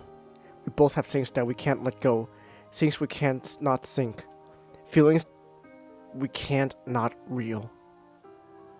Not feel! Wow, why did I say real? Feel! But she allows herself to want me without any hesitation, without restraint, here and now. I'm sorry, you know. Isao, you really have to stop worrying. Rin interrupts me before I get further, which is good because I don't know what I could have said. Her voice, void of its usual spaciousness, scolds me softly without an edge. You really have to learn to let go. She scans me calmly, almost calculatingly. I wonder what I look like through her eyes. Don't you laugh at it! Don't you laugh at it! Alright, ladies, let's get this going! What's going on? What are you guys looking at? Don't you laugh at it!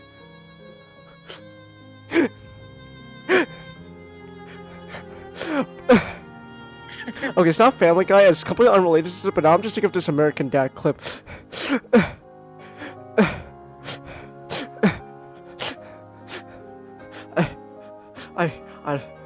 Wait, hold on. Damn it, it escaped my mind. I'm trying to remember what the American Dad clip that was in my head, real quick.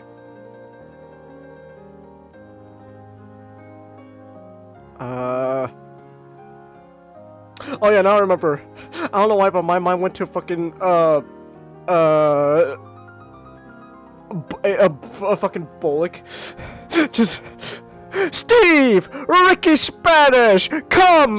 We're shooting guns and doing cocaine. Changus, I was thinking of that clip.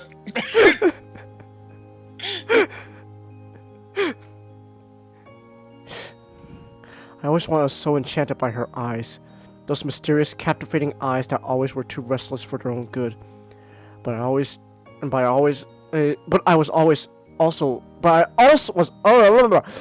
also always intimidated by them. Two A's texture. Yeah, Rin is intimidating on more than one level, especially right now. She is frighteningly lucid, the goosebumps on her skin giving way that she is cold or scared too. Either way, I steel myself, step back to Rin, embrace her to feel her in my arms again to banish my doubts. The sight of a gentle, loving eye seems to melt those doubts away like the last snow of winter. Oh, okay, they're doing it! Did they finally have sex, Anime Guy? They're doing it now! She presses her head against my shoulder, seeking a place to rest herself in, leaning against me like I lean against her. Let go. Yes. All I can think about is the fucking lyrics to Barbie Girl are fucking okay. Okay, fine. Fuck it. Yeah, let's. What are the lyrics to Barbie Girl? I'm looking this up right now. Okay, you look it up. I'm looking this up right now. Barbie Girl lyrics. In a Barbie world, life in plastic is fantastic. You can brush my hair. Undress me everywhere. Oh! Imagination. Life is your creation. Oh, come on, Barbie. Let's go party. Come on, Barbie. Let's go party. He says it like that. Oh!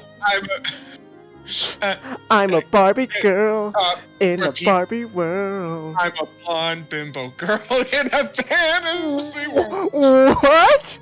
Dress me up, make it tight, I'm your dolly. Oh my gosh! You're my doll, rock and roll, feel the glamour and pink. Kiss me here, touch me there, hanky panky. What? What? and they allowed us to play for like kids commercials for Barbie commercials?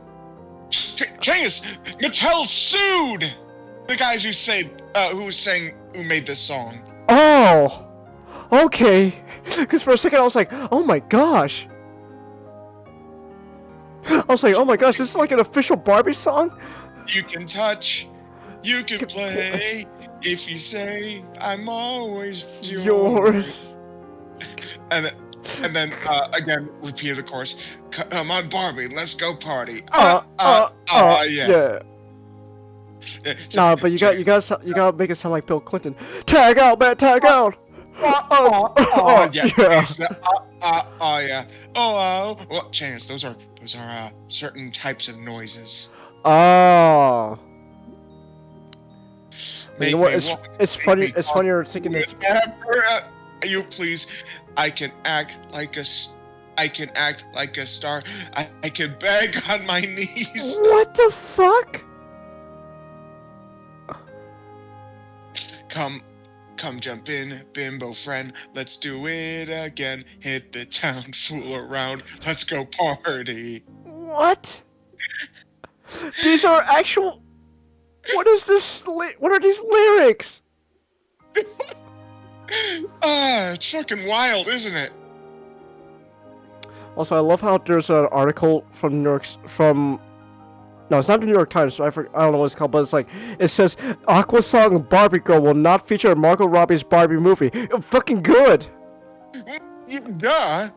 For one thing, it's actually an unlicensed song. Ah.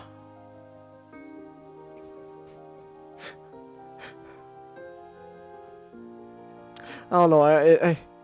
I just associate that song now with Family Guy and Bill Clinton. Oh yeah. Yeah. Tag out, man. Tag out. Oh no, Bill, the piece is getting cold. Tag out, man. Tag out. Would you like to join in a NAFTA? Let's after another afternoon fucking that ass.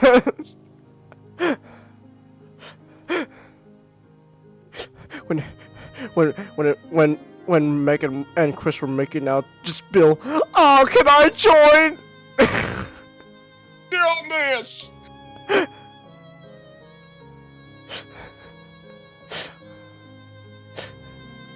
You should just be with me now. All right. Come here. I am here. Oh gosh, damn it! I know you mean that the other way, but every time now I just think I am here, reaching far across these new frontiers. Sonic has, you know what it is? I can't even think Dirty Mind anymore. I just think of Sonic. I don't know if that's a good thing, to be honest. like next thing you know, like we're gonna be in a. I'm gonna be with my girlfriend sometime in the future. Just we're gonna be doing all of a sudden she says something and I just can't help. Oh my God, Sonic! What?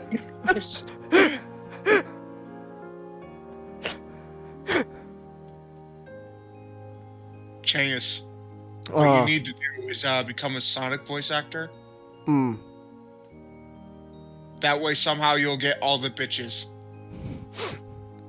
Oh, here we go. Hisao just said, I put my her body closer to hers. She tenses a little, just a little. Closer. Her final plea is more like a prayer. There's only one way to be closer to this. I reached out between us and guided myself. Sinking myself into her. There we go. Oh my gosh, she fucking even closes and winces her eyes. And she's like, oh, it's like, oh gosh. Every muscle in Rin's body stiffens at the same time.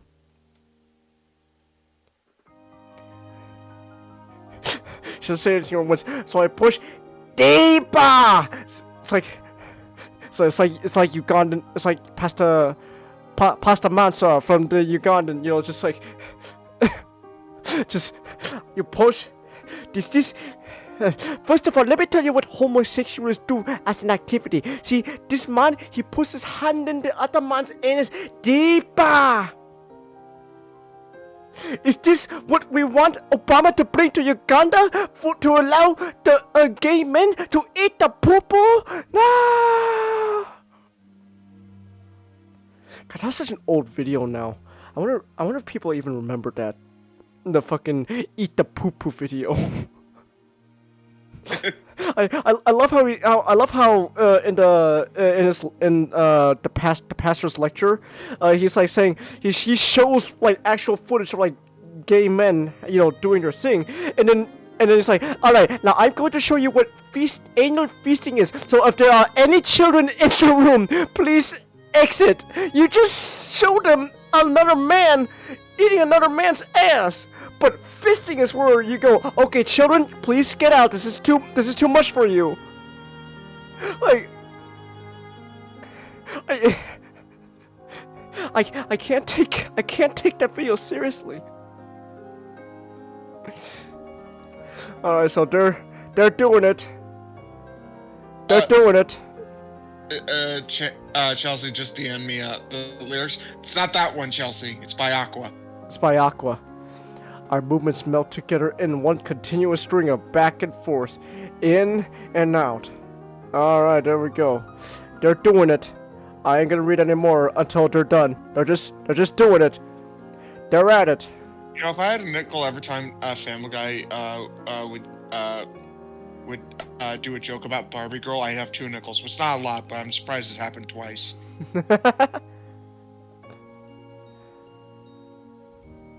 Alright. Alright, they're still doing it. They're still doing it. They're still doing it!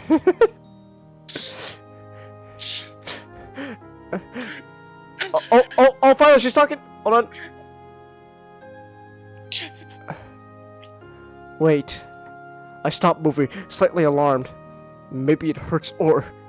She looks at me in a way that I really can't begin to interpret. Is this it? Huh? You said I don't have to be alone. Her eyes are full of innocent, fuzzy-headed confusion that makes me chuckle a little and pet the back of her head. Yeah, this is what I meant. That you have someone you can come to when you get soaked in the rain. It means you are not alone. If there is such a person for you. She answers with a kiss, reminding me that we have stopped moving for no real reason. So we start from the top, and they're back at it. And they're going faster. Okay. And they're still at it. And they're still at it. Oh my gosh, they're still at it. Rin makes no signs of stopping. They're still at it. And again, not guaranteed. Second, I'm just reminded of the Penn Gillette joke.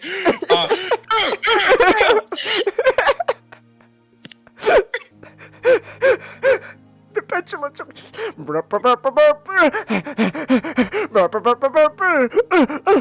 put yourself in the clit. You're such a cunt. Hey, look!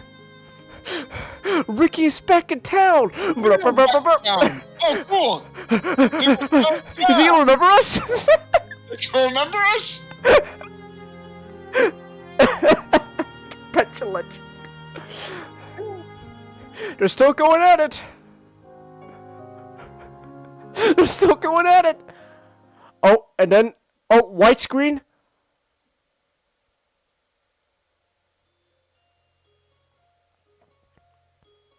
Oh, I think they're done now, because now it just says present. Present is a fleeting and vague concept at best. Okay, hold on. I think we could take down the Xeno sensor now, just for now. Present is a fleeting and vague concept at best. The moment between the past and the future. That doesn't really mean anything. Thinking too much about things that doesn't make sense is a waste of time. That's why living through the present is always the best option. Besides, for us who can't foresee the future and forgot the past too easily, present is really the only proof of our existence. I have no idea if this is the end of this, so let me pull this back up. Oh no, just a little more. Even though existence will go on, even if you forget about it for a while, it's good to seize the day at least for once in a while. That's the one, Chelsea. That way, you can confirm that you are, in fact, alive.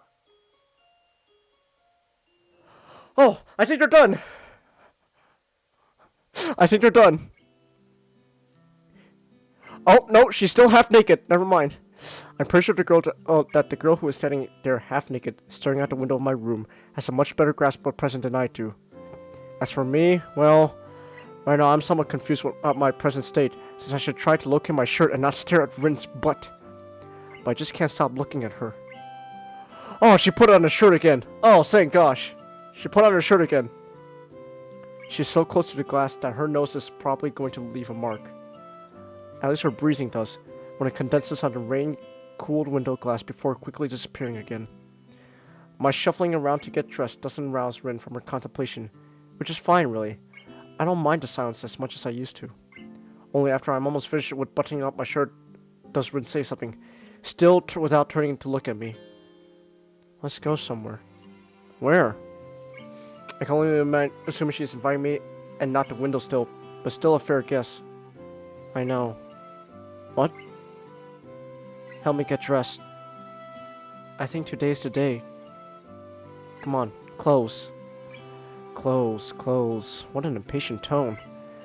I crouched to pick up her bra on the floor, where it had fallen, discarded in haste of undressing and forgotten there.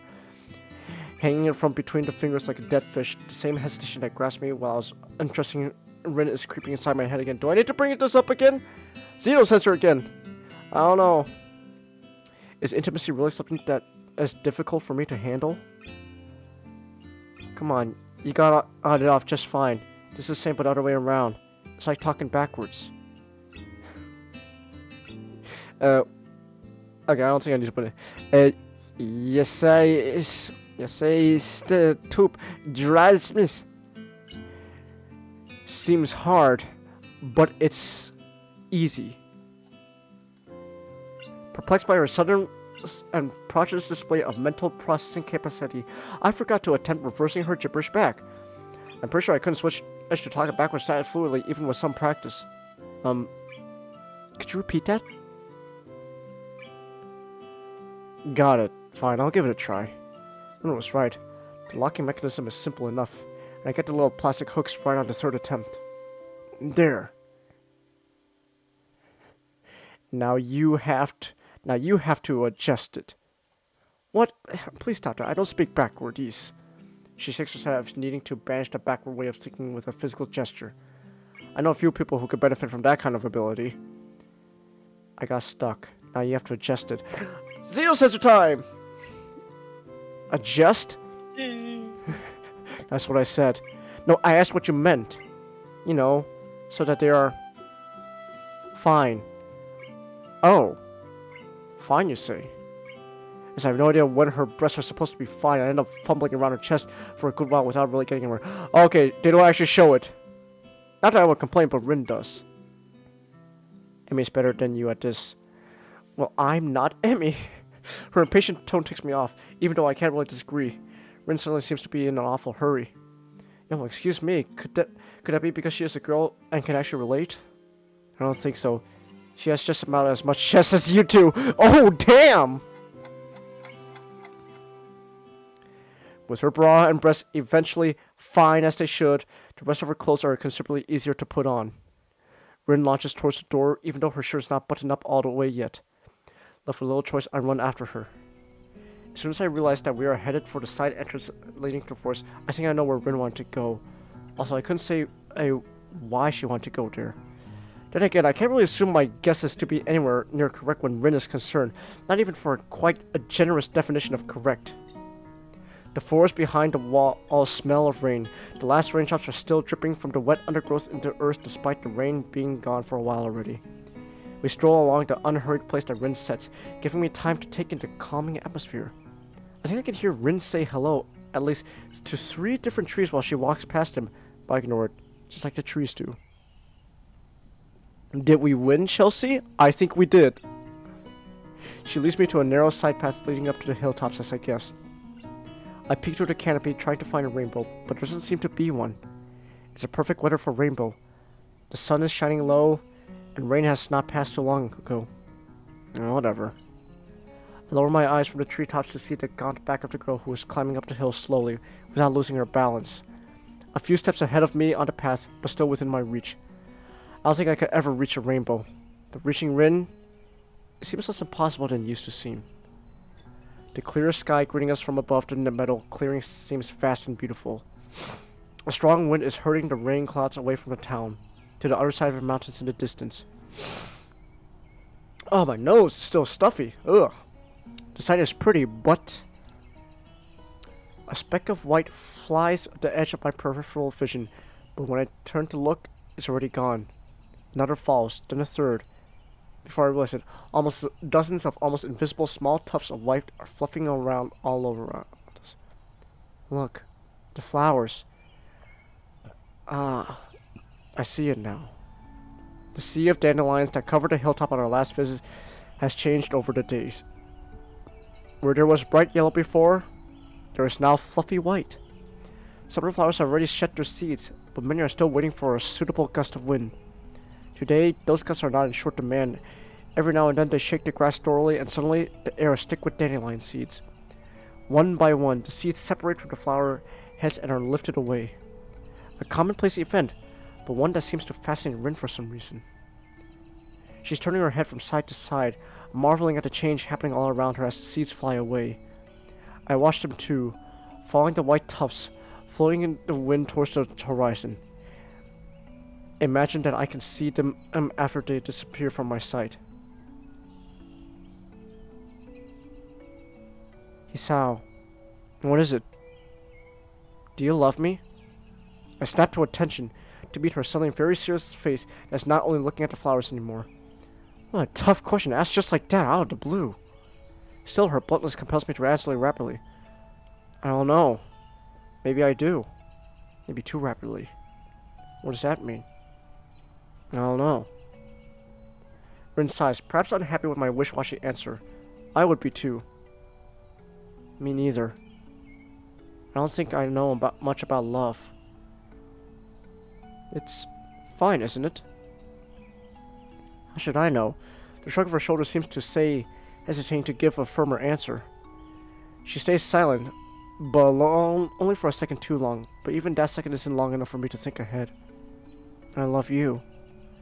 Those 3 words freeze me in place like a rabbit staring into headlights, but I'm not a rabbit, and I'm just staring into Rin's eyes that seem far too impassive for what she just let out of her mouth. Rin looks pretty serious though she sticks out her tongue, frowns a little, and confuses me even more than her words did. Why she looked mildly unhappy? Was it a confession of her deepest feelings? A test to see how I react? A test to see how she would react? It tastes weird. Tastes? Yeah, so weird. She laughs, maybe nervously, or so I want to think, but stops midway when she notices how strange it sounds. Like, I don't know what I... Don't think there's a word for this. Rin keeps on talking as there were no meanings behind her words, steady and careless words dropping from the same tongue that formed with the more important ones. A word for, accept. It's like... She can't find the words.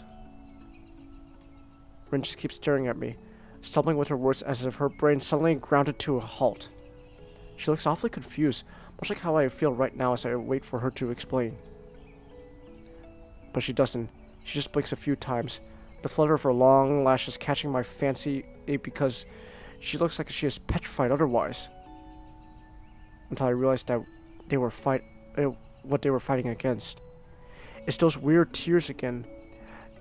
No, why are you crying again? Not associated with sadness or happiness, not pitiable sobbing, nor laughter or joy. Just tears. Spontaneous and without warning. Like that one time in our classroom. Just a few of them. Not to make a fuss about, so Rin doesn't make a move to hide them even after noticing. Rin cries, looking like she has no idea why. And somehow, a great uneasiness grows in my chest when I look into her watery eyes that stare right back at me. It petrifies me too. The shock of the incomprehensibility of the situation. I just don't know what is happening anymore. Rin, what's wrong? Oh, why are you crying still? She shakes her head in confusion, stumbling to get the words out of her mouth. Sorry. I might be a little afraid of you. Those words are muttered slowly with a small voice that is disbelieving of what is saying as I am. Why? I don't know. Saying that just makes me feel like that. People cry when they're afraid, right? See? I can do it too. She's averting her gaze now, deliberately not looking at me. It bewilders me, at least as much as what she is saying. I sometimes, with you, want to run away so badly, but I can't move. It's like my legs turn into lemon panna cotta pudding, and my heart feels like it's going to explode, and... She slumps her shoulders melancholically. Has a thing like this ever happened to you? I remember the leaden sky above the frozen forest and the sound of the leafless branches clacking against each other. It's like a memory from another life. Yeah. Once. My heart hurt a lot back then, too. But I thought your thing was not contagious. I shake my head and tiny, slightly forced smile rises on my lips. The other ailment of my heart could very well be contagious, and I wouldn't care a bit. What are you afraid of? I never thought I was scary. Rin shakes her head desperately as if knowing that the tangle inside her mind won't be undone with just that. You make me feel that I should be someone else than me. It's a scary thing. It happens when you're being nice to me, like yesterday. I never know what to do at times like that. It's hard. Her voice is barely audible. A whispered admission of something that is too embarrassing to even think, not to mention to say out loud. Rin has never been one too embarrassed, so she does utter it aloud, only timidly as if by instinct. But if I want to do something, I don't know if this me can. For a moment, we just stare at each other as if waiting for the other to say something. You are so stupid. Rin's lips taste salty and scared against mine. As I grasp her into my embrace, I feel my heart thumping into my chest painfully. Even though I am glad that she can say things like this, they make me sad after all. Rin's spirit, Her passion, her strength, all those things I hold dear are the ones I don't want to change. How should I treat them? Where are they headed to? Is that future irrevocably different from mine? That anxiety will never lose its grip on my heart, but I think I could learn to live with it.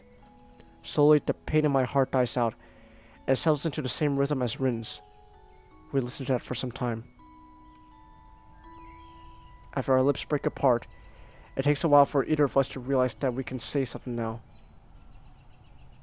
See? You really are a kind person, even when you're not. It's the most scariest thing ever. I think that all I was afraid of is your kindness.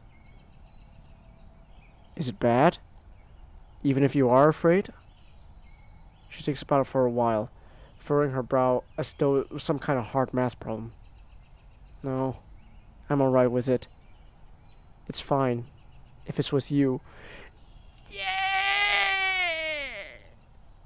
Like a weight lifted from my chest, her words elate my heart, filling it with, I don't know, happiness? What else could it be? This time my smile is genuine. Rin steps back, still smiling gently at me like I do at her. While she wipes her face on her shoulders, I pick up a round, plump dandelion clock and bring it to my pursed lips. They spread out into the wind that picks them up to carry them into a new home. To think of it, only a few short weeks ago they were so different. This is change. Hey, so the flowers became what they were meant to become, like you said the last time. What about you? Did you become a true artist, or did you not because you ran away? She pauses for a while to ponder my question. I shrugs her shoulders. Almost makes me laugh. The carefree easiness of her gesture is a lovely thing, a sign of how Rin can, truly and really, without any restraints whatsoever, shred the entire weight of the world from her shoulders, should she will so. She is in every possible and probable, a few impossible ways, free. And I think I might love her for that. I don't think it matters. Let's just watch the clouds for today. She takes a few steps to climb on the large rock so she can rise as high as possible here and stands on tippy toes. When you reach for the clouds, every inch counts. Sure. Let's watch the clouds. It's good to do something you really want to, every now and then. Yeah. You're probably right. Yeah! Yeah! Oh, hey Hunter, I didn't notice you here. I was too busy invested in the story. But if you're gonna be going now, thanks for dropping by and saying hi. You got their heart. I got their heart, Hunter. Have a good night, Hunter. Yeah, you're probably right.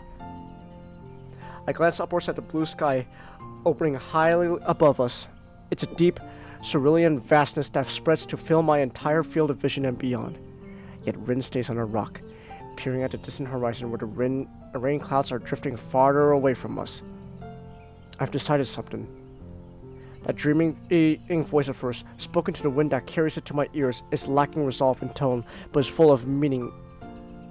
It's alright to be me, after all. It's alright? Her distance always seems to be pretty far out. Well, I suppose that's an important realization.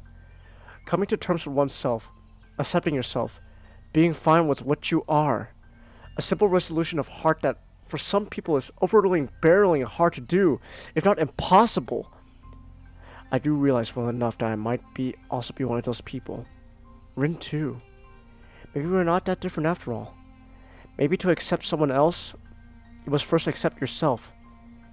Maybe that's the necessary step, which we didn't take until now. Looking at her standing on that rock, I believe that she can find whatever she is looking for. And so can I. The wind catches her hair and clothes, and Rin spreads her short arms into an embrace that's so very, very tiny, but as wide as she can never do. And for a moment, it looks like she herself might take flight, and I have to hold myself back to not reach for her shoulder, to not drag her back to me. But this picture is something I can only watch. It is something for me to remember. Rin's sleeves are flapping freely in the wind, her hair wildly tousled by it, her skin touched by the setting sun. Her sleek form that I've come to adore is quivering in the cold wind that carries its small white specks past her, each a beginning of a new flower. All that is engraved inside my heart. Like those tiny seeds scattered into the wind, I'm sure that Rin too can take her place in the world without the need to create her own inside of it. Maybe she believes it too, and standing as close to the heaven as possible, she is giving the world a big hug. To me, it seems like the entire world could fit there between those small arms of hers, inside of her all-encompassing embrace. Hisao, she looks at me in the same way she calls my name, carelessly over her shoulder, a strange happiness in her voice and in her eyes. I gaze into those mysterious dark eyes that are curiously twinkling from below her auburn hair. Although I'm too far from her to see it, I'm pretty sure they're reflecting my image. What is it? What's the word for when it feels inside your heart that everything in the world is alright?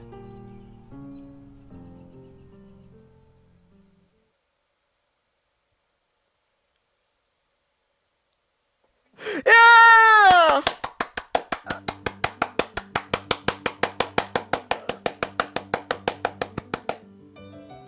Yeah! We did it! We did it!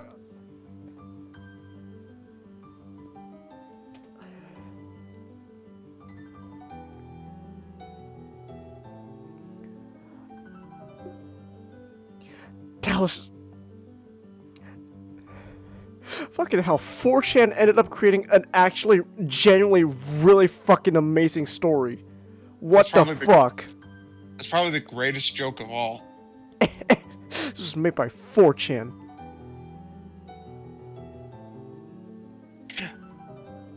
I think it's because they knew that it would be, because it's like, oh, it's like 4chan. It's just gonna be like all cripple jokes and stuff like that. Mm-hmm. The fact that it's genuine. That is the ultimate joke. God.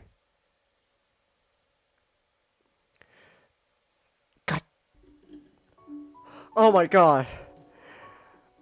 God, that was a genuinely beautiful little story. That was genuinely beautiful. And, we had a little fun with the, they're doing it, and we got a little risky there when I accidentally took out the Xeno sensor for like just a split second. I was like, oh gosh, but it was actually a genuinely really beautiful story. That was beautiful. Like, that was genuinely beautiful. And it was written by 4chan. That was genuinely beautiful.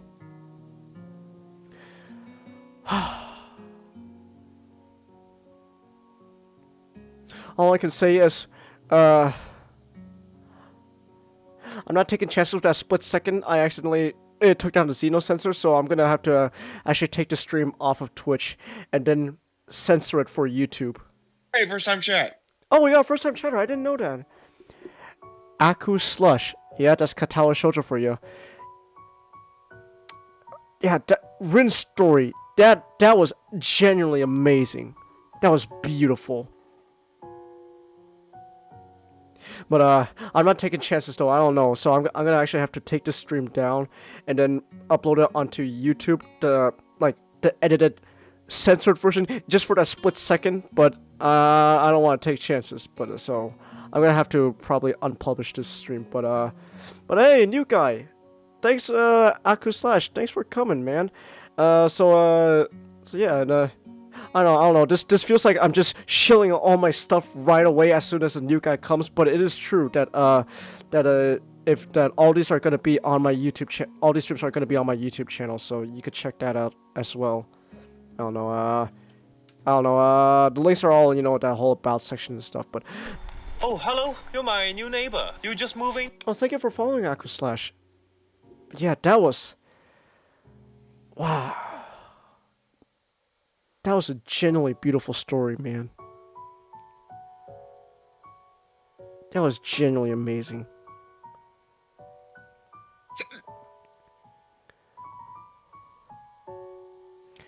But yeah, so that's pretty much what we're gonna be doing now. So, yeah, there we go. God, that's just such a beautiful story, Nick. Yeah. Oh gosh, that was genuinely beautiful. That was amazing. But alright, so I'm gonna have to unpublish the stream afterwards just because I don't want to take risks with Twitch and stuff. So there is that. So, yeah, so tomorrow, tomorrow though, we're gonna... Oh, good night, Aquaslash. Hope to see you tomorrow. Yeah, I got my schedule posted up on the screen right here, but then you can also follow me on, you know, social media and all that. That's where all my schedules are as well. So there is that as well. So tomorrow, Nick, you and I, we're gonna go to a story that's not so good. Don't forget not. Oh yeah, and also not has to be part of it. And I told you, Nick, tomorrow I want our first run of this game to be every single possible worst decision ever. I'm down with it. You're down with it? So that's what we're gonna be doing. So, so yeah, that's gonna be pretty much it. So tomorrow, that's the stream. And then Wednesday will be a lunch break, Nick. So... Alright. But then Thursday, we'll be back with Katawa Shoujo. And I'm thinking... I'm thinking, and why not do Emmy? Since, you know... and thing is, we don't have to start completely over. I did actually have a save slot, like, that one part where, you're supposed to, you know, like, choose between Emmy or not her. So, we could just go there, and we could be with Emmy. Because she seems fun. Emmy seems fun. So yeah, we're gonna do. I'm gonna keep playing this game. I'm gonna keep doing this visual novel. I'm gonna get all the girls good endings, because Rin was beautiful. Like that was genuinely just a beautiful ending.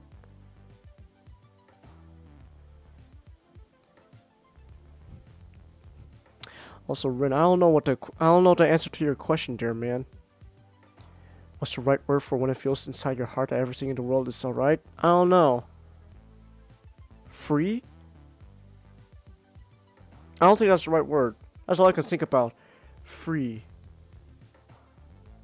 I'm free, falling free in the wind, in the wind. Yeah, I still got it! Still got the Sonic song in me. Let's go. God, what a fucking great song for a shitty game. Yeah. Free to be me in the wind, in the wind.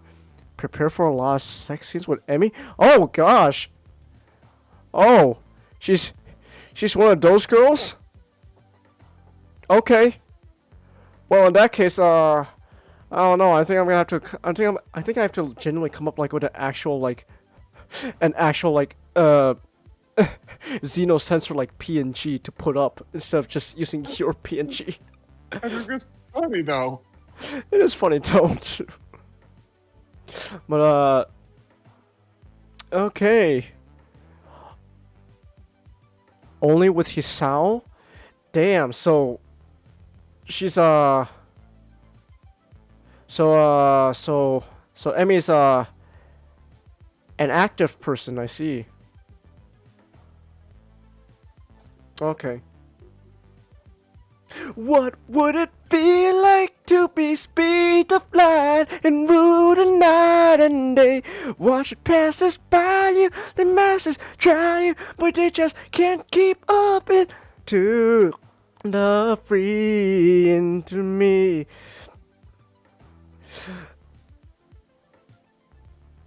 You think, Nick, I have to ask you, you think if we ever get the money and we ever blow up big, Do you want to try?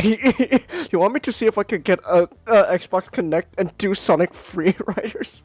Oh, if that were to happen, Kangas, it will probably be an amazing stream, but man, you are gonna fucking hate it. I'm gonna fucking hate it. Oh, you are gonna fucking hate it. Tip for you: when you go after her, always try asking about her father. Oh. Oh, she has daddy issues? Okay.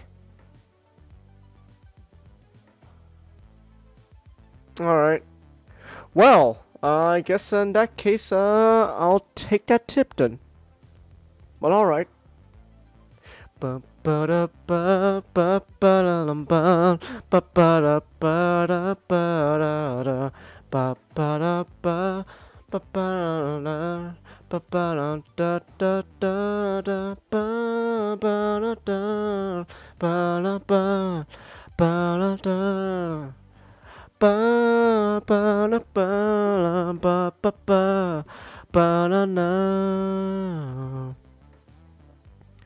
Not daddy issues, but let's say it's a reason she's a double amputee.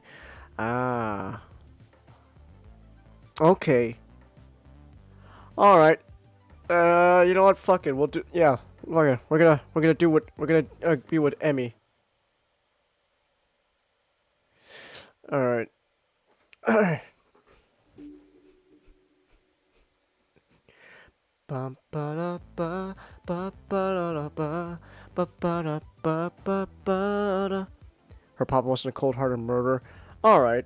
I don't want any more spoilers. I'm gonna find out myself when I do Emmy Thursday. Wait, now I got fucking free in my head now, Nick. It's actually a legitimately really good song. Alright, but with that said then, we're gonna be pretty much calling it here since it's 2:30. Oh my gosh, it's past 2 o'clock, or usually when I have to go to sleep, so, alright, so we're gonna call it here. And, yeah. Alright. Any last words, Nick? I do not. Alright. So in that case then, I'm gonna have to take this off of Twitch just because I don't want to take chances, but I'm gonna, make sure that part where I make an oopsies with a Zeno sensor is not an oopsies anymore for YouTube, and then that should be up on YouTube, I don't know, sometime soon. So there we go. So yeah. Also I have to upload actually, now let's think about it, I have to upload also our last 2 cents along with Shadow the Hedgehog, so I gotta do that.